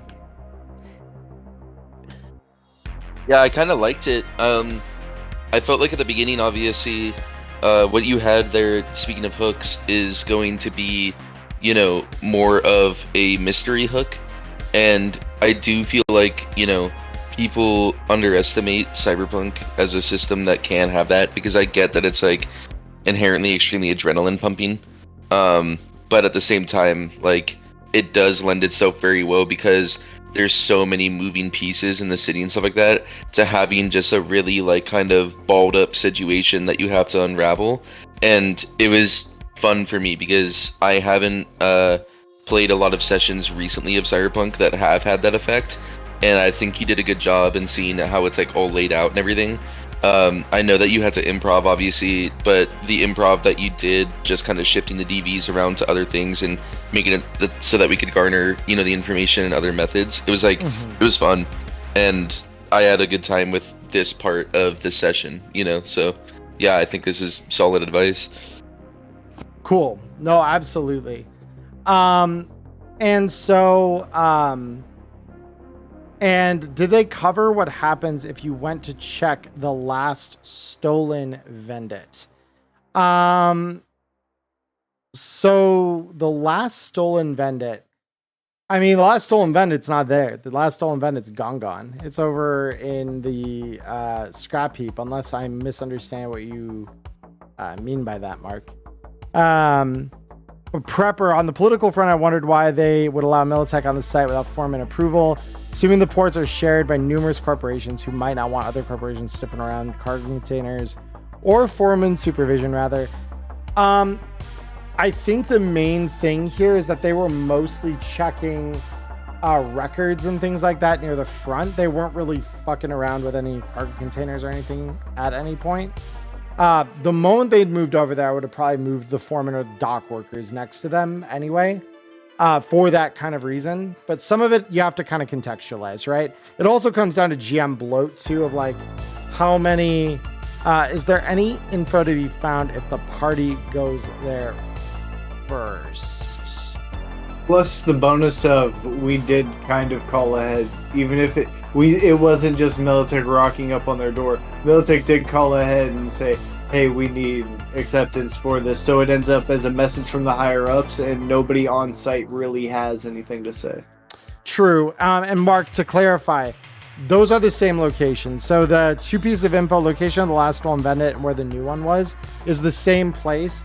This one location had like a revolving door of stolen Vendits, which is why they sent the crew there. So that maybe if I didn't explain that in the gig so well, that was the intention. Yeah. So just to clarify that. But yeah, ultimately, when we talk about like, why didn't this work politically quite the same way?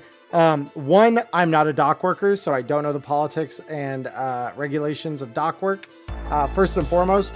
Two, my rule of thumb is in Night City, never underestimate the power of a good bribe or leverage. Blackmail is also very, very powerful. And when we're talking corporations, well, get the one in there. Ta-da, like you've got full access, right? And they're not going to get in your way. So I look at it both sides, right? Like I don't know the power structure. If I wanted to go that deep, I could, obviously, and that's down to like how much supplemental background do you want to have as a GM when you're planning something like this. Sometimes it's fun, just let it go, right? And that's kind of like when I'm planning a one shot, especially, I'm willing to let it fly, right? Because that political influence and affiliation has a little less weight than in like a wider campaign where that could then turn into something, right? That becomes a hook for us. So it really does depend. And then yeah, Fox, it sounds like you want to say something there. I saw your mic here. Yeah, thanks. On the note of the foreman and the dock workers and stuff, that way we got in really highlights that if we just had an exec in the party, how powerful they could be, because they could just rock up and try to convince the guy that they work for a company that just needs to get in, and he's scheduled to be there, and the guy's like, well, I don't see you in your system. Like, you're really going to argue with an executive standing right in front of you?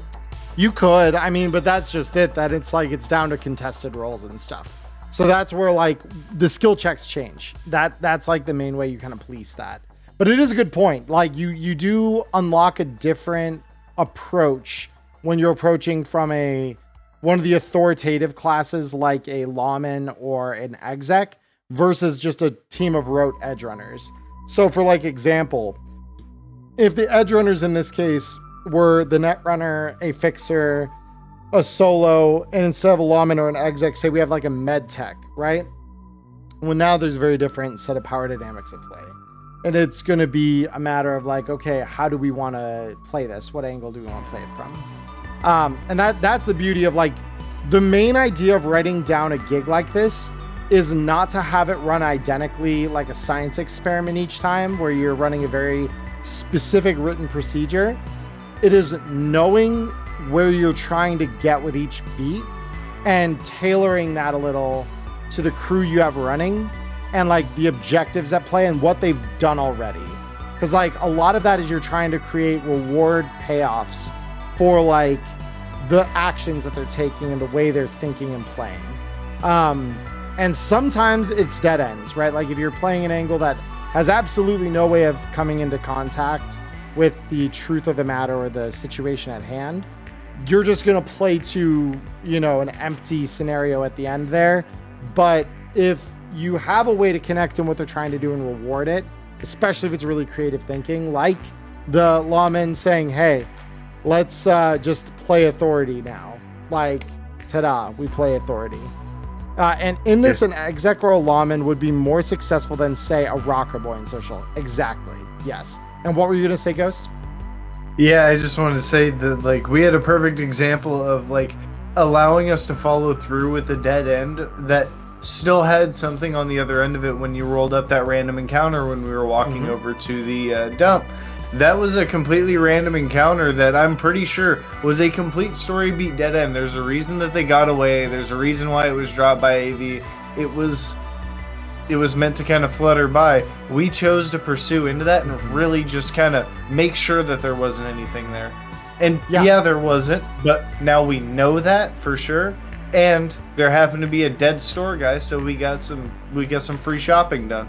Yeah, no, exactly. And so like that was a pretty good, and I'm glad you brought that up actually before we get to the climax beat here. So whenever we have a situation where a random encounter would add flavor to a scene, it's not a bad idea to roll it and just see what you get. Because who knows, like maybe it caused an extra combat encounter, and if so, it's fine. Maybe it doesn't, and now it's intrigue, and the party can pursue or not pursue as they see fit, right? but it does add some flavor to the world. It makes it feel alive, and it makes it feel like there are other things happening around you that you have no control over, right? And have no business in necessarily either. Wonder if they might have gotten a bonus if they'd alerted Militech to something as kind of a potentially harmful op against them. Potentially, right? And if we're playing a longer campaign, these are the threads you have to remember as a GM and like make a note of in a separate document. Like if you're running a campaign, it is always a good idea to have 2 universal documents on hand. One is plot threads that have not played out yet, so you know where things are going with each thread. And the second is a master list of all your NPCs. Because if that NPC is introduced and they got a name, you can bet your ass the players are going to come back for them later. They will try to come back to that beat later, and it's going to be for the NPC you don't have noted on your sheet. So make sure you note all of them on that sheet. Super, super important. And so, yeah, but that random beat, you're right, wasn't supposed to lead to anything. And that's all improv. I had no notes beyond, hey, there's some guys doing a gray op here. Roll a D6 or a D10 rather, on a 1 to 5. The crew can just skirt by them. They leave. On a 6 to 10, they decide that the crew is witnesses and they need to flatline them. That's all I knew about that. And everything else after that is improv. Sucked. Yeah, it would have been. So that's where They were just some guys in cosplay. We would have handled it. Yeah, you would have tried. You would have tried. But I do want to say before we move on to the climax of all that, I loved how our team comp worked out. There were a bunch of different options, but like the initial idea to try and throw the authority around to get in soft, that was amazing and wouldn't have worked with anything but a badge. And then to be able to enhance that with not only the fact of a fixer's connections, but the guy who had hired us for a job was a corpo connected to the company that had all this going on. So of course he's going to call ahead for us and say, hey, I've got these guys looking into our issue, let them in. And it all just kind of smoothed together. No, I agree. And so I mean, all of that said, so now we come to the climax, right? And so some of this is improv based on some natural assumptions about the area. And again, this is where, like, if you are GMing, it's always good to know the area your players are in fairly well, so that if you want to add some extra flavor on top of what you've planned, you can do that thoughtlessly, right? You don't need to even conceive of what could be there. You already know what's there. And so, so you find the cargo container, the tech at a cargo container at the edge of the docks a few blocks away. Cargo container surrounded by the parts of Vendits, and a tech-inclined player can examine these further. Beating a DV-15 basic tech check, they can see the memory module has been taken from each husked-out Vendit, along with the flamethrower turrets and batteries. The crew must pass a DV-15 perception check to notice the entrance of the cargo container is set with a tripwire, which, if triggered, will explode as an AP grenade from the door of the container. You guys didn't trigger this simply because he came out before you could. If they see the trap, they can disarm it with a basic tech check. Failing it, cause the trap to go off as the above.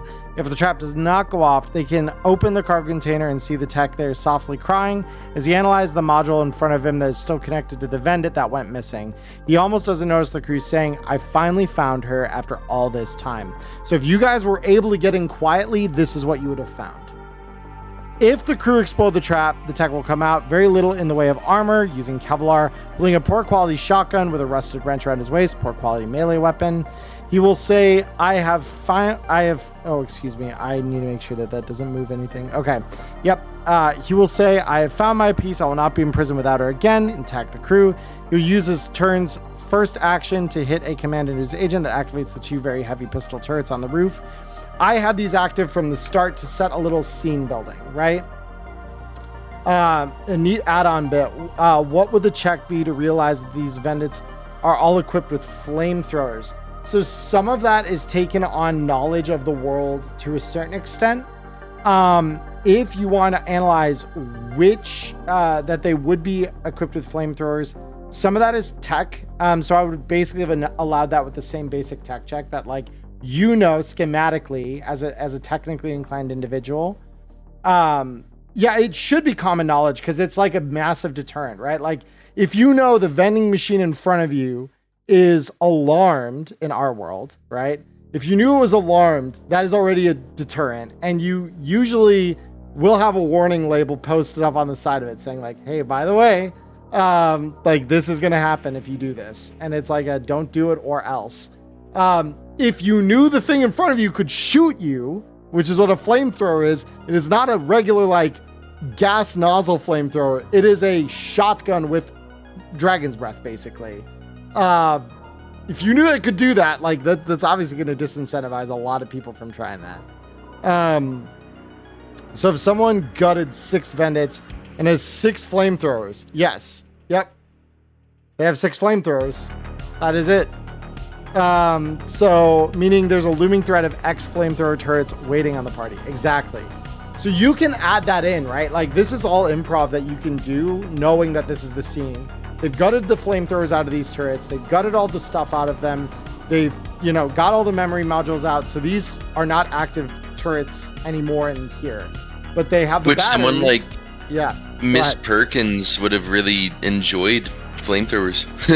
probably Because she has the heavy weapons skill, and then she might not have, blown me up at the end there. Who's to say?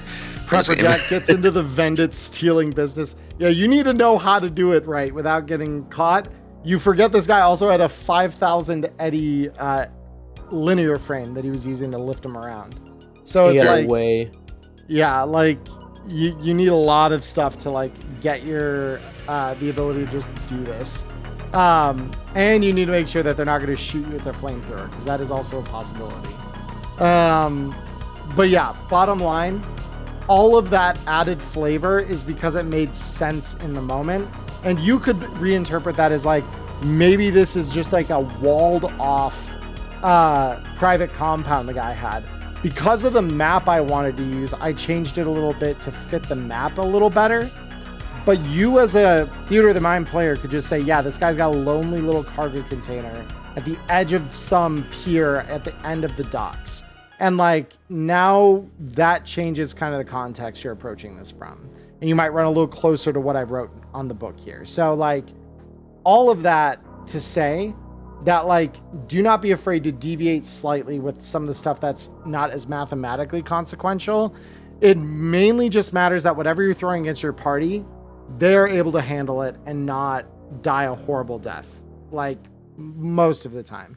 Rolls will still be what they are, but, like, they should have a good chance at coming out ahead, even in the climax of a gig like this, especially. Like, it's not supposed to be as a DM, you can never account for sudden friendly fire.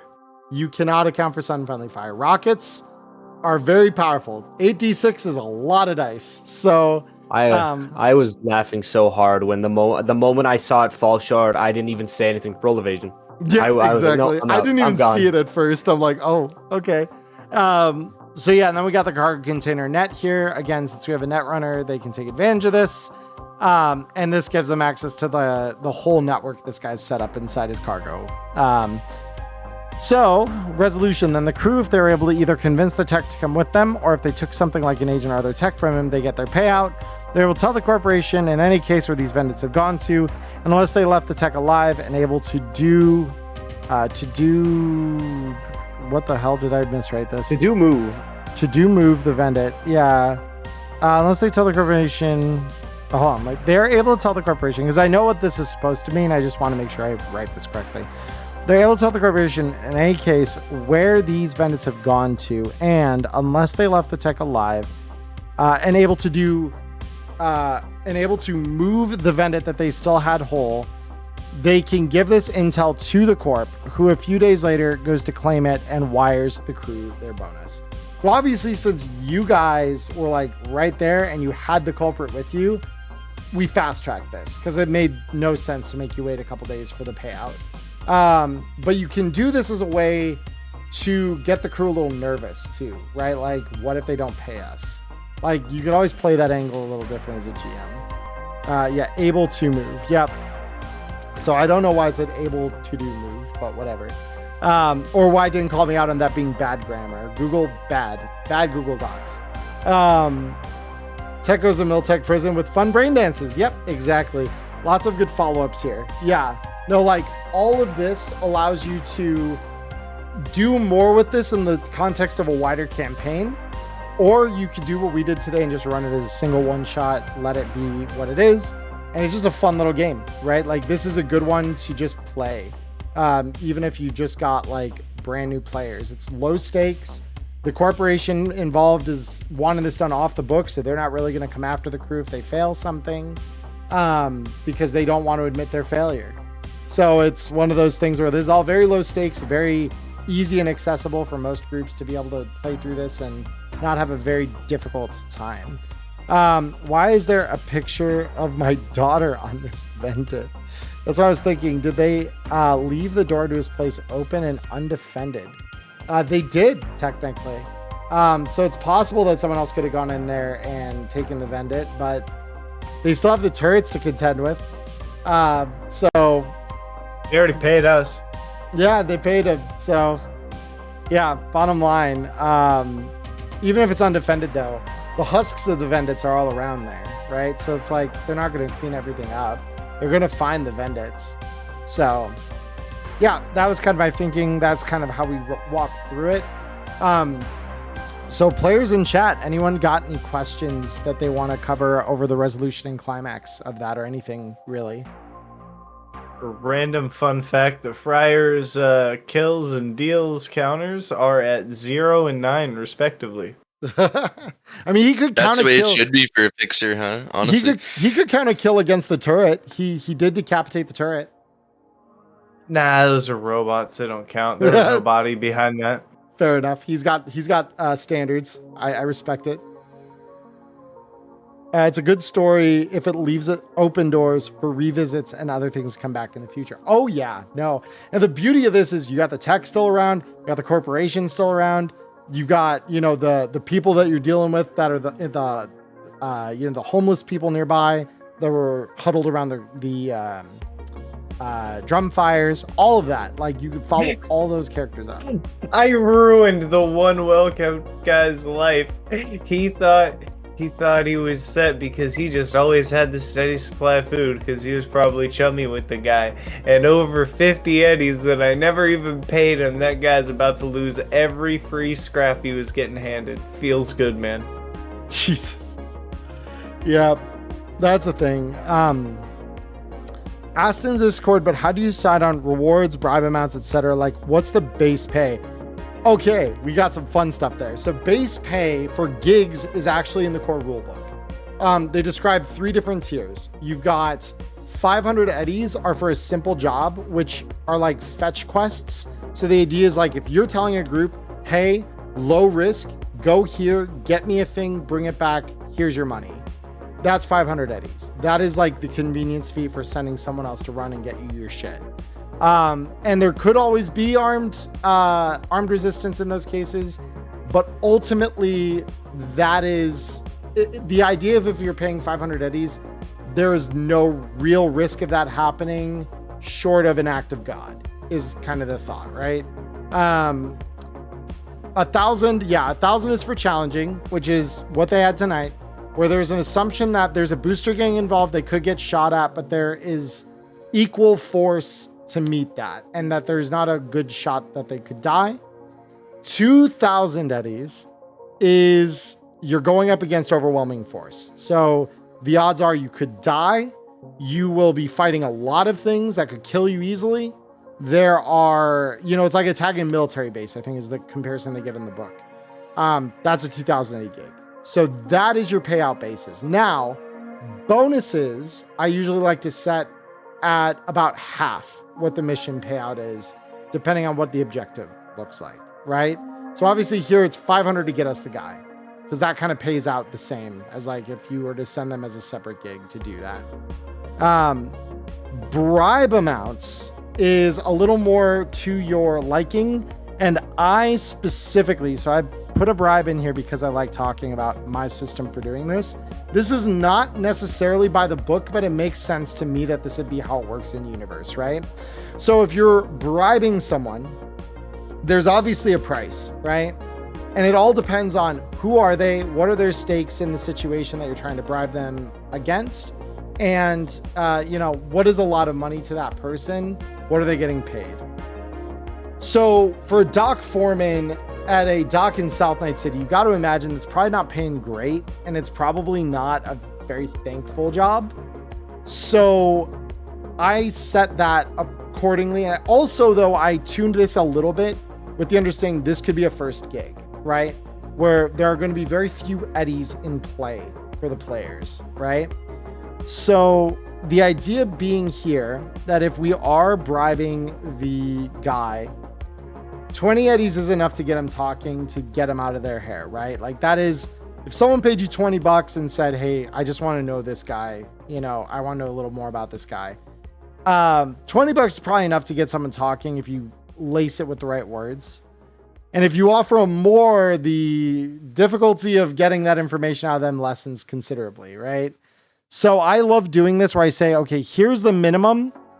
And then, so we got minimum, and then we have like, how much does this go down and what are the increments it goes down accordingly?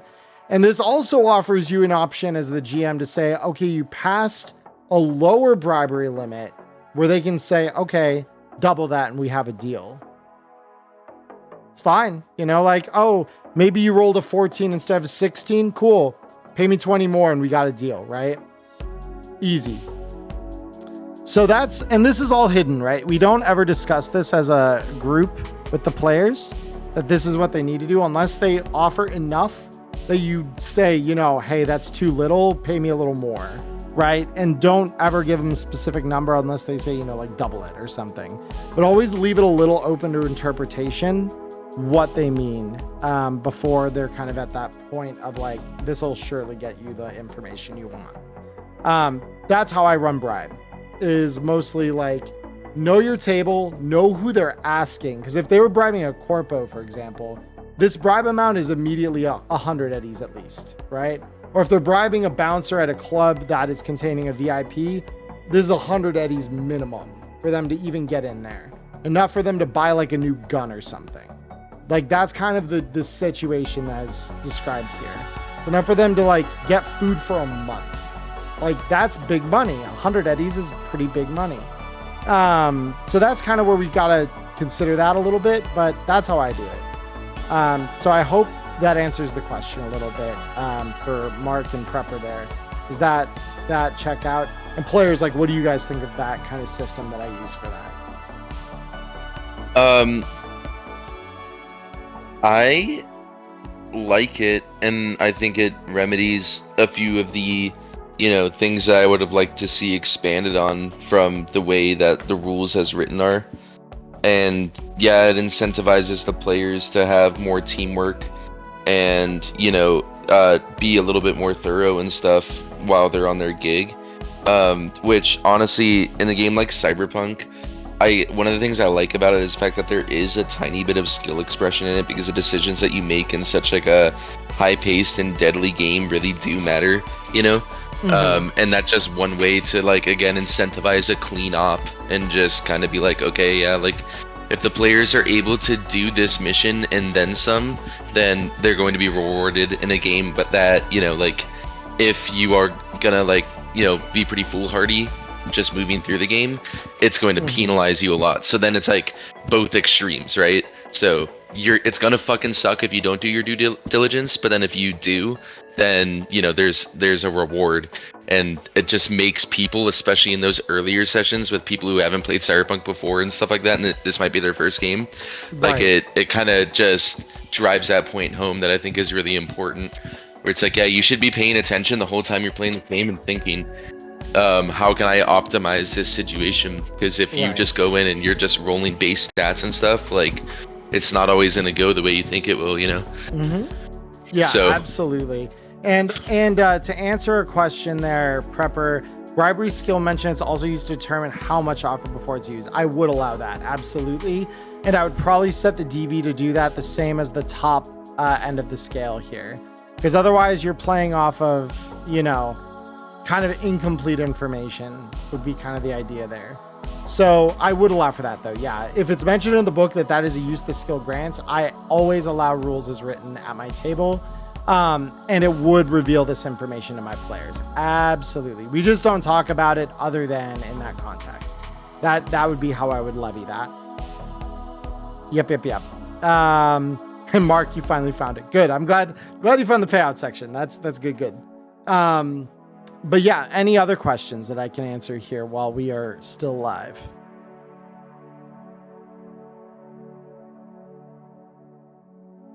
Nah, I'm chilling. That was an amazing session. That was awesome for a one shot. Thank you for having me on and just testing out a fun little character. It's fun to play somebody who is all of a face and just kind of do a lot more socially.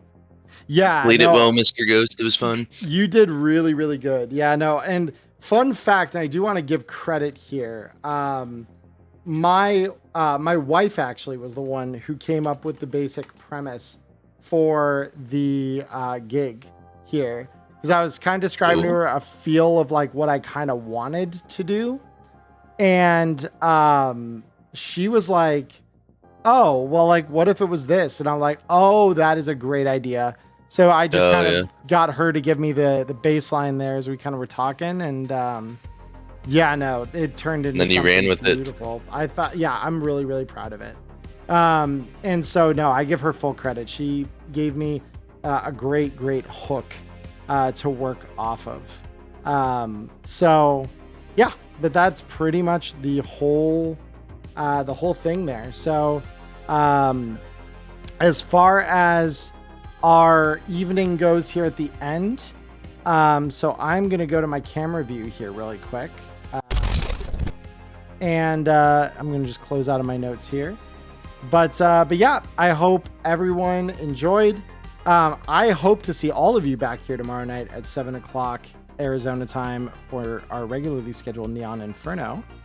And those of you who are watching this after the live stream on YouTube, we do stream Neon Inferno every Monday at 7 p.m. Arizona time, and probably will still be doing so even when you see this.